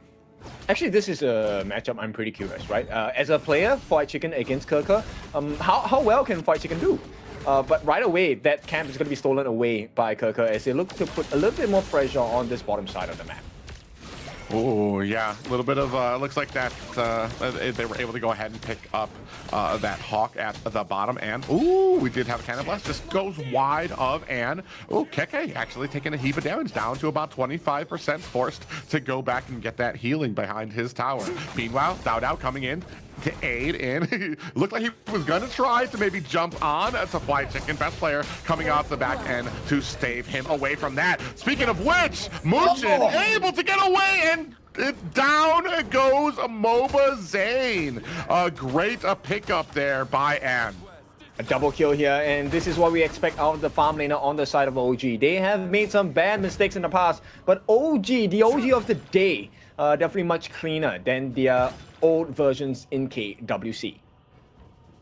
Yeah, man, 0-2 right now. A clean pickup and the bottom one. I'm going to see a replay of this there. You see them trying to, they thought they had the big pickup there, and that extends out Mobazane too far. On comes in, finds the pickup there, and then the CC. Look at how they trade back and forth to kind of get out of the way of BTK there. On and Muchin just doing such a great job. It was the most minute of differences, to be honest. That could have easily been a double kill for Shark, but here we go. Hoon will not hit the Kachosen, so no free damage just yet. But you can see the irritants, right? Cannon Blast, Kachosen, just stuns and hits every single time. And that comes down to one of those, like, the kind of synergy things that you have to learn, too. Maybe we kind of need to start... Oh, speaking of which, Mobazane gets a pop-up there, takes a lot of damage, is going to try to unleash a flurry of blasts to get himself out of harm's way. He's going to have to go back to base. Oh! Speaking of which, he actually gets taken out. I'm not even sure what that was that killed him. It probably is the last hit here, as look, there is a lot of value on this pick for the Loom here. They will try to dive.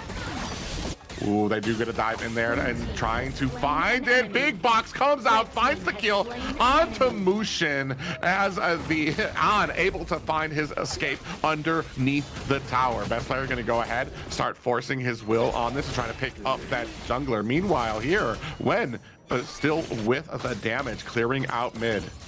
But you make a trade for Muchin. It's okay, you get a kill, that's great. But you trade out Fried Chicken. So this is where, BTK needs to be able to understand that if you make a dive on the other side of the map, keep your other players safe. This was that moment where Fried Chicken was expecting to be able to survive. 1v1, it was looking not bad, but here comes the Cavalry, the backup, with the Lam as well, Dao, making sure life was much more difficult than expected. Oh man, and it's just those 1v1 fights where you just want to be like, no, hold on, this is 1v1, guys, no, and then you end up getting taken out. This is a team game here. Speaking of which, a whole team clashing right now as OG going ahead. Oh, locked down. Wet actually gets taken out, and Fried Chicken able to find a kill onto On. Meanwhile, Best Player finds a kill of his own. Now trying to push this pressure onto the mid lane. BTK finding themselves a little bit of an advantage in the mid lane. Now going to try to continue that into enemy jungle territory. This is where a lot of comments were made, right? Fried Chicken is probably one of the best players in the side of BTK, and he's proving that point. A double kill for him. They create space for best player. They secure the Tyrant for themselves as well, and now best player 1 has stolen away the Crimson Golem from Dao. Yeah, and I like it because it's not just kills, it's not just the tower, they're also going in the enemy territory. Speaking of which, big pop-up lands on the here. Fried Chicken in trouble, turns it around. A big flash comes out, and down goes Keke. All right, some signs of life from BTK. Not as easy as they would have it, but OG, they still have that goal lead, albeit, that mid T1 is gone. Yeah, and starting to clear out their jungle here. I want to say the advantage, a small advantage for the side of BTK, especially because it's that mid tower that is down. That really kind of opens up the map, especially once you start getting the team fight territory. It means that OG has less of or they don't have as much security. They don't have that tower there if they want to back up because they've taken a bad fight or they've got ganked. Yes, you can kind of approach the jungle hangar. What was that? Yeah, they teleport in there, they show BTK where they were, and they immediately, BTK answer with a whole set of a stun and take down 2 members of OG. Yep, the bait not gonna work out here, trying to bait them under the tower, and it's a double kill for best player 1. They actually get access into the T2 in the middle as well. Fried Chicken, this is the best performance so far. I really think we should take a look at him more because his Fatih, his clashing actually has been quite on point. Yeah, I feel like the only problem has been when teams realize how strong he is, they do a huge job of being able to put the pressure on to there. Oh, speaking of which, big pressure, 4 members latch on to BTK, and Wen takes himself a kill as well. Yep, sit down, don't get overconfident. BTK, they have some prowess in this first pass of the game, but here comes the response by OG, a T1 on the top as a trade. As BTK, they will try to make that T1 on the bottom disappear as well. Yeah, meanwhile, I mean, they're continuing the momentum up here. OG doing a good job. You were talking about Fly Chicken before being like this, one of the stalwart players on BTK, and I felt like a lot of people understood that. That's why there's been so much pressure in his lane to kind of stop him, because once he stops, it's very hard for him to be that menace throughout the lanes there. Oh, actually, Hoon in trouble, getting caught. OG on the chase there. Down coming in, looking for the kill, and finds a brief and quick slit on to Hoon. Yep, you can't escape this combination, right? Number one, the alarm is able to chase you for much further distances. Mutin also gets the lockdown, and once again, they go on that prowls, they hunt on best player 1. Oh yeah, he's gonna have to use that ultimate to try to create some distance between him. But Dao is not caring. He actually goes down. Thankfully, Fly Chicken there on the side, able to find the kill there. But Muchin comes in from the side, able to find a kill on to Moba Zane. Another one down. Shark bites the dust as well as best player. 3 down for the side of BTK. OG continuing their winning ways. Fly Chicken's gonna have to get out of the way. Muchin on the side there decides to disengage. Just having the better CC, right? Crowd control on the side of OG to be able to win that fight. Yes, and this is where you see the value of Alarm against an Agudo. The iframes working out for Dao a lot more. Now Kirker forces the flash. Yeah, he is going to use the flash. Fried Chicken is on the hunt, trying to get into there, but he's going to use that set sail to run him to safety. Now looking for an opportunity, going to try to crash in here. Nope, takes a turn. Shark's going to try to get some vision onto this. Are they going to try and contest the Tyrant? Still waiting. OG in a great position here. Have it down to 10%. Best player! Another steal for best player. He sneaks in, grabs himself a Tyrant. Yep, just at the timing, Dao actually used his smite as well. So this was an honest 50-50 win trade for the side of BTK. I mean, there's 1, 2, 3, 4 times best player has done it. At this point, I don't think I can call it luck anymore. But now, continuing on the hug, OG pressuring into BTK, looking for a kill on, finds one onto Shark. Now Lamb, Dao comes in, finds a kill onto Hoon, trying to put on the suppressive power. Moba's into the back line, is going to try to use that flash to get away, but Muchin trying to hunt him down and finds the kill. Yep, and look at what they're doing. They're actually isolating Flight Chicken away from the fight. That's how they're winning these big moments, right? Dao also making sure he's right in the heart of the side of BTK, allowing the setup from Wen to come through on that knockup on the Divine Punishment as well. And Kirker, he's just doing Kirker things, making sure his first and second skills are landing in quick succession after the bolt hits them in the face. Yeah, I mean, that's just a whole mess of damage coming for you. And then how he's able to kind of traverse the map. Right now, OG, it is their game to lose about, I want to say a 5K gold lead right now. I don't think that they ever were panicking about it. So, they knew what they needed to do, knew what kind of fights they needed to take. 10% left on this Tyrant, and that is going to be another one for the side of OG. BTK be able to get this before they come in. Set sail, crashes into 2 members. Big pop-up, down goes Moba Zane. Keke with the kill there as well. Now trying to chase down best player. Looks like On able to pick up that kill from him. Dao finds the kill onto Hoon. Ooh, but able to answer back. Fly Chicken able to find a kill onto Wen. This is a classic move you have to learn in HOK. After you take the Tyrant, you make a beeline straight to the Overlord. That is why teams make that call to go for the Tyrant first. You have fighting prowess, and now Shark. Yeah, you can see off screen, Chicken fighting for his life right now, trying to get the kill on the Sensei, trying to get away, battling back and forth, but the enemy team coming in, OG are never alone. Fly to Chicken and gets taken down by Dao. Truly a chicken in water here. The Shark comes from below, swallows him whole here. And OG, they have a very dominant lead as Moba Zane is going to be taken down again. T3 in the mid has been taken down, so it's just a matter of time before OG finds another opening. Yeah, they've done the same thing that they did into the first game where they just burned a hole right down mid, even into that high ground tower. Oh, we have Cannon Blast coming in there. Now maybe looking forward to be able to kind of take down Dao. They do find a kill onto him, but here comes the rest of the team. A big push coming in through mid. Our BTK going to be ready. Set sail out right now. KK looking for an opportunity to get in there. Down goes best player and a kill. Hoon finds himself a kill onto Keke, but in comes Mobazane, finds one onto Ann when the lone player for OG left to retreat from BTK. Okay, good survival skills coming out from the side of BTK. Got the knockup, a little bit more greedy from the side of OG. But for now, that pressure has not been truly alleviated. They have to defend the T3 on the top once again. Yeah, and actually wondering who we talked about it before, who's Wen's going to be giving this gift to so that they can get up to that level 25. BTK not wasting any time, immediately going to go for this Shadow Overlord, down to about 50%. The Cannon Blast actually gets popped up there by Shark. In comes Dao looking for an opportunity to try to get in here. Ooh, this might be a true 50-50. Oh, coming in with the set sail. Keke comes in. Are they going to be able to find a kill? Muchin finds one onto Fried Chicken. That's a big bit of damage on. Able to find the Shadow Overlord. The rest of OG latching onto BTK, not letting them escape. Trying to CC them down, and another kill. Down goes a Shark. The rest of OG chasing them down underneath the tower. Down!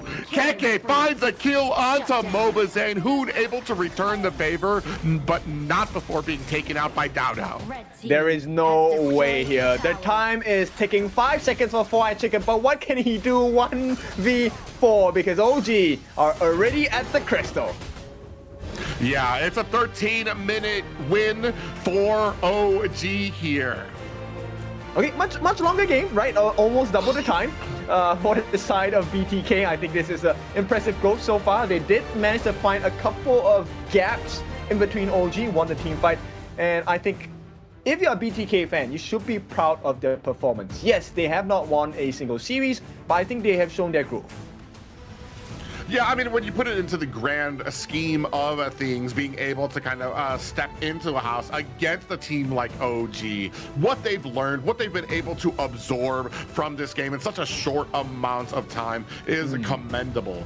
On the other side there, OG, I mean, they knew what they had to do here, and they are laying their stake for the top of the mountain here on KMW. So we'll see how this journey of growth is going to be like for BTK, right? They are called the BloodThirstyKings. Right now, it's not about being greedy for kills. Learn to play the map first and learn about the hero differences. And then we'll see I believe, a very monstrous growth for BTK. Yeah, I mean, and that's going to be the big thing here is how well you can take these licks and kind of come back there. The ability and the opportunity to be able to face teams of this level, and we've seen so many of these teams, and that's one of the biggest things in the last 4 days. All of these teams, including BTK, including Boars, including 9Z, and all these teams, how much they've changed and started to grow just in the last 4 days. How they've started to take on little things that they've learned here and there from some of the top teams, how well they started to push the momentum in the early game and things like that, that made these huge adjustments to their strategy. Yes, so we conclude the day, but we'll take a look at the stats as well, right? A couple of things that you want to try and understand. Number one, the matchup. Why do we always say Lam is the counter to Agudo, right? Do you notice how long Dao was actually surviving in fights 1v3, by the way, against the different members? And this is not about BTK players having a weaker standing or understanding of the game. It really is the way that the kit is built for the Lam. So let's take a look at OG BTK. Yes, it is a 2-0 scoreline. Pretty simple, straightforward win. But the main difference maker here actually was Wen, because as the Tsuya, he actually allows your growth that is so quick on the side of OG. Yeah, and having such great placement on him to unload on a lot of that damage. Not getting the kills, but that suppressive firepower out there. Another big name there, Keke, just on that set sail ultimate, traversing the map and being able to kind of come in and find those great marks on to BTK. As we take a look here at the stats, Fight Chicken. Big damage coming out from him, 91k, but on the Dao, on an assassin, no doubt, 101k. It's insane, right? And I think we also really need to give the shout out to Fight Chicken. I think he did really well. Bear in mind, this was a pretty hard matchup to play on the side of BTK. So the fact that he's able to deal 91,000 worth of damage also allows you to see that with correct positioning, Fatih actually can be the difference maker in team fights. Yeah, and there's that little hope of blue in there from BTK where they were able to get a little bit of an advantage. And I want to say a lot of thanks there to Fly Chicken on that Fatif, which is what we've kind of been waiting for from him on there. Like I said, I just feel like there's been a lot of pressure up on that lane for him. And as one of the more skilled players of BTK, especially Clash Lane, I feel like Clash Lane is one of the hardest lanes to really understand as a new person coming in here. But here, MVP, no surprise, Dao 9, 3, and 9. This guy was swallowing everything up in his path. Well, yes, there were a couple of questionable decisions coming in from OG. It was Dao that made sure that the team always had the best positions in team fights. Yeah, and here, this is what happened. They got a little greedy to BTK after they got a couple of kills under their belt, and OG showed them how quickly they can close the distance, how quickly they can turn that right back around for them. Here, a little bit of a fight, a skirmish here happening here. Down goes Hoon, and then the rest. And look at how fast they close in on Mobazane. He even tries to flash his way to safety, and they close the distance on him so quickly. Yeah, the roaming gun, you know, at the appropriate times is a great escape mechanism, but against Muchen, who's able to lock you down in place, and Dao, who's able to chase you from very far away as well, this is a very difficult situation for BTK to escape. And this moment, we'll give you some credits on the side of BTK. Beautiful combination coming down, making sure that both Frigid Charge as well as the Purify was put the full effect here. Yeah, and here trying to fight it out for this Overlord. And it's still, it's just, man, once the fight starts, once they get that little bit of an advantage and the big pop-ups, it's just, they're singling them out one by one, taking them out, then trying to close the distance on them as well. And it's just, there's nowhere for them to hide, even under the towers. I hope we get that season 2 of Best Player. Oh, we don't get to see it, but like, as far, there's a lot of critiques going out for Best Player, but man, as far, and you even said that it was kind of like a 50-50 swap. How many times has Best Player been able to kind of get in there? When Best Player's on the map, you better be afraid for those objectives, because he has been able to come in very consistently and steal those away more than I've seen on any from any of these other teams here. Unfortunately, not enough to turn the tables against the stalwart team that is OGs. And let's be clear, this league is the more difficult one because the West side is the best side, and we have two very strong champions, right? So KMW, this has been the matches for today. 9Z Global taking a loss against OG, 2-0 fashion. Boars also getting their first series win, 2-0 over BTK. Twisted Minds put to the test against 9Z Globant, 2-1, and of course OG and our day off with a 2-2-0. So we have our tables ready. We will be sending teams across the different brackets S and A for Survival Week. Yeah, Survival Week will set a whole new tone for these teams. It's no longer lackadaisical. Not that these teams were lackadaisical, but now there is something to lose here. As we take a look at the standings, it's no surprise the top two positions there going to OG and Twisted. Okay, so Boars are not done with their game yet, so this will be updated later on. But for now, OG, Twisted Minds, and 9Z Globant. These three teams should have their positions secure. They've played all 6 games already. We'll see what the rest of the table looks like once Boars are done. I'm not sure whether we will be in time, but for now, of course, on the right side of the screen, those are your Group A candidates. And that's a scary one because Survival Week means you go home. Yeah, and there's a lot on the line for a lot of those teams who are kind of looking to kind of continue their ways here in these in this competition, especially what I want to say, maybe something that is newly on the radar for a lot of people, which is 9Z Gaming. Yeah, 9Z, I think they really shocked me. Like, okay, I think yes, they've been playing against all the other teams. Have they been better? Pretty good, not bad performance. But to be able to push Twisted Minds in such a fashion earlier today, I will just straight up tell you that was not in my books at all. I don't think it was in a lot of people's books. I was super surprised to see that too. Pleasantly surprised too. It's always great to see a team that you don't expect that has elevated themselves to a tier that is at least competitive with some of those top teams that you have. I mean, let's not mistake it. A lot of people, once we come into these competitions, there's some teams that you have your eyes on that you understand because they've consistently been at the top. But here 9Z showing, hey, we have the runnings to make that too. Right, so it's been a joy for you guys joining us for the first 4 days, the first week of KMW, the Honor of Kings Major West League, the best league. And this is where we will bid our goodbyes. It's been fun. It's been your favorite kind of tofu. Joining me today has been Private Dancer as well. We give you our best regards because we'll see you next week where the title race gets a little bit tighter. Survival Week is coming.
No matter how I feed the flame, you know I feel the darkness and the pain. All of the ways we tried to break free from the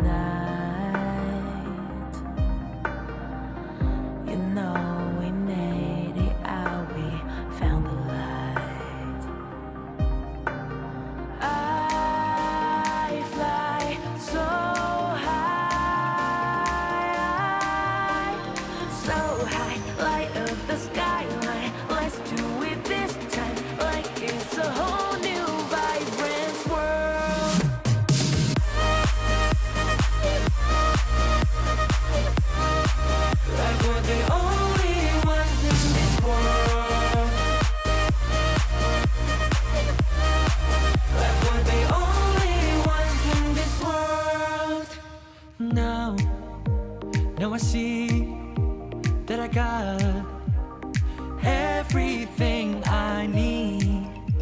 It's alright, I'm on fire, I'm alive, 'cause now I fly so high, so high, light up the skyline. Let's do it this time, like it's a whole new colorful world.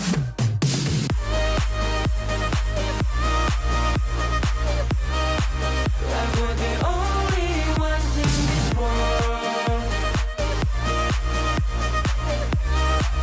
Like we're the only ones in this world. Never thought we'd get this far, burning like the stars. How we get this far? Like we're the only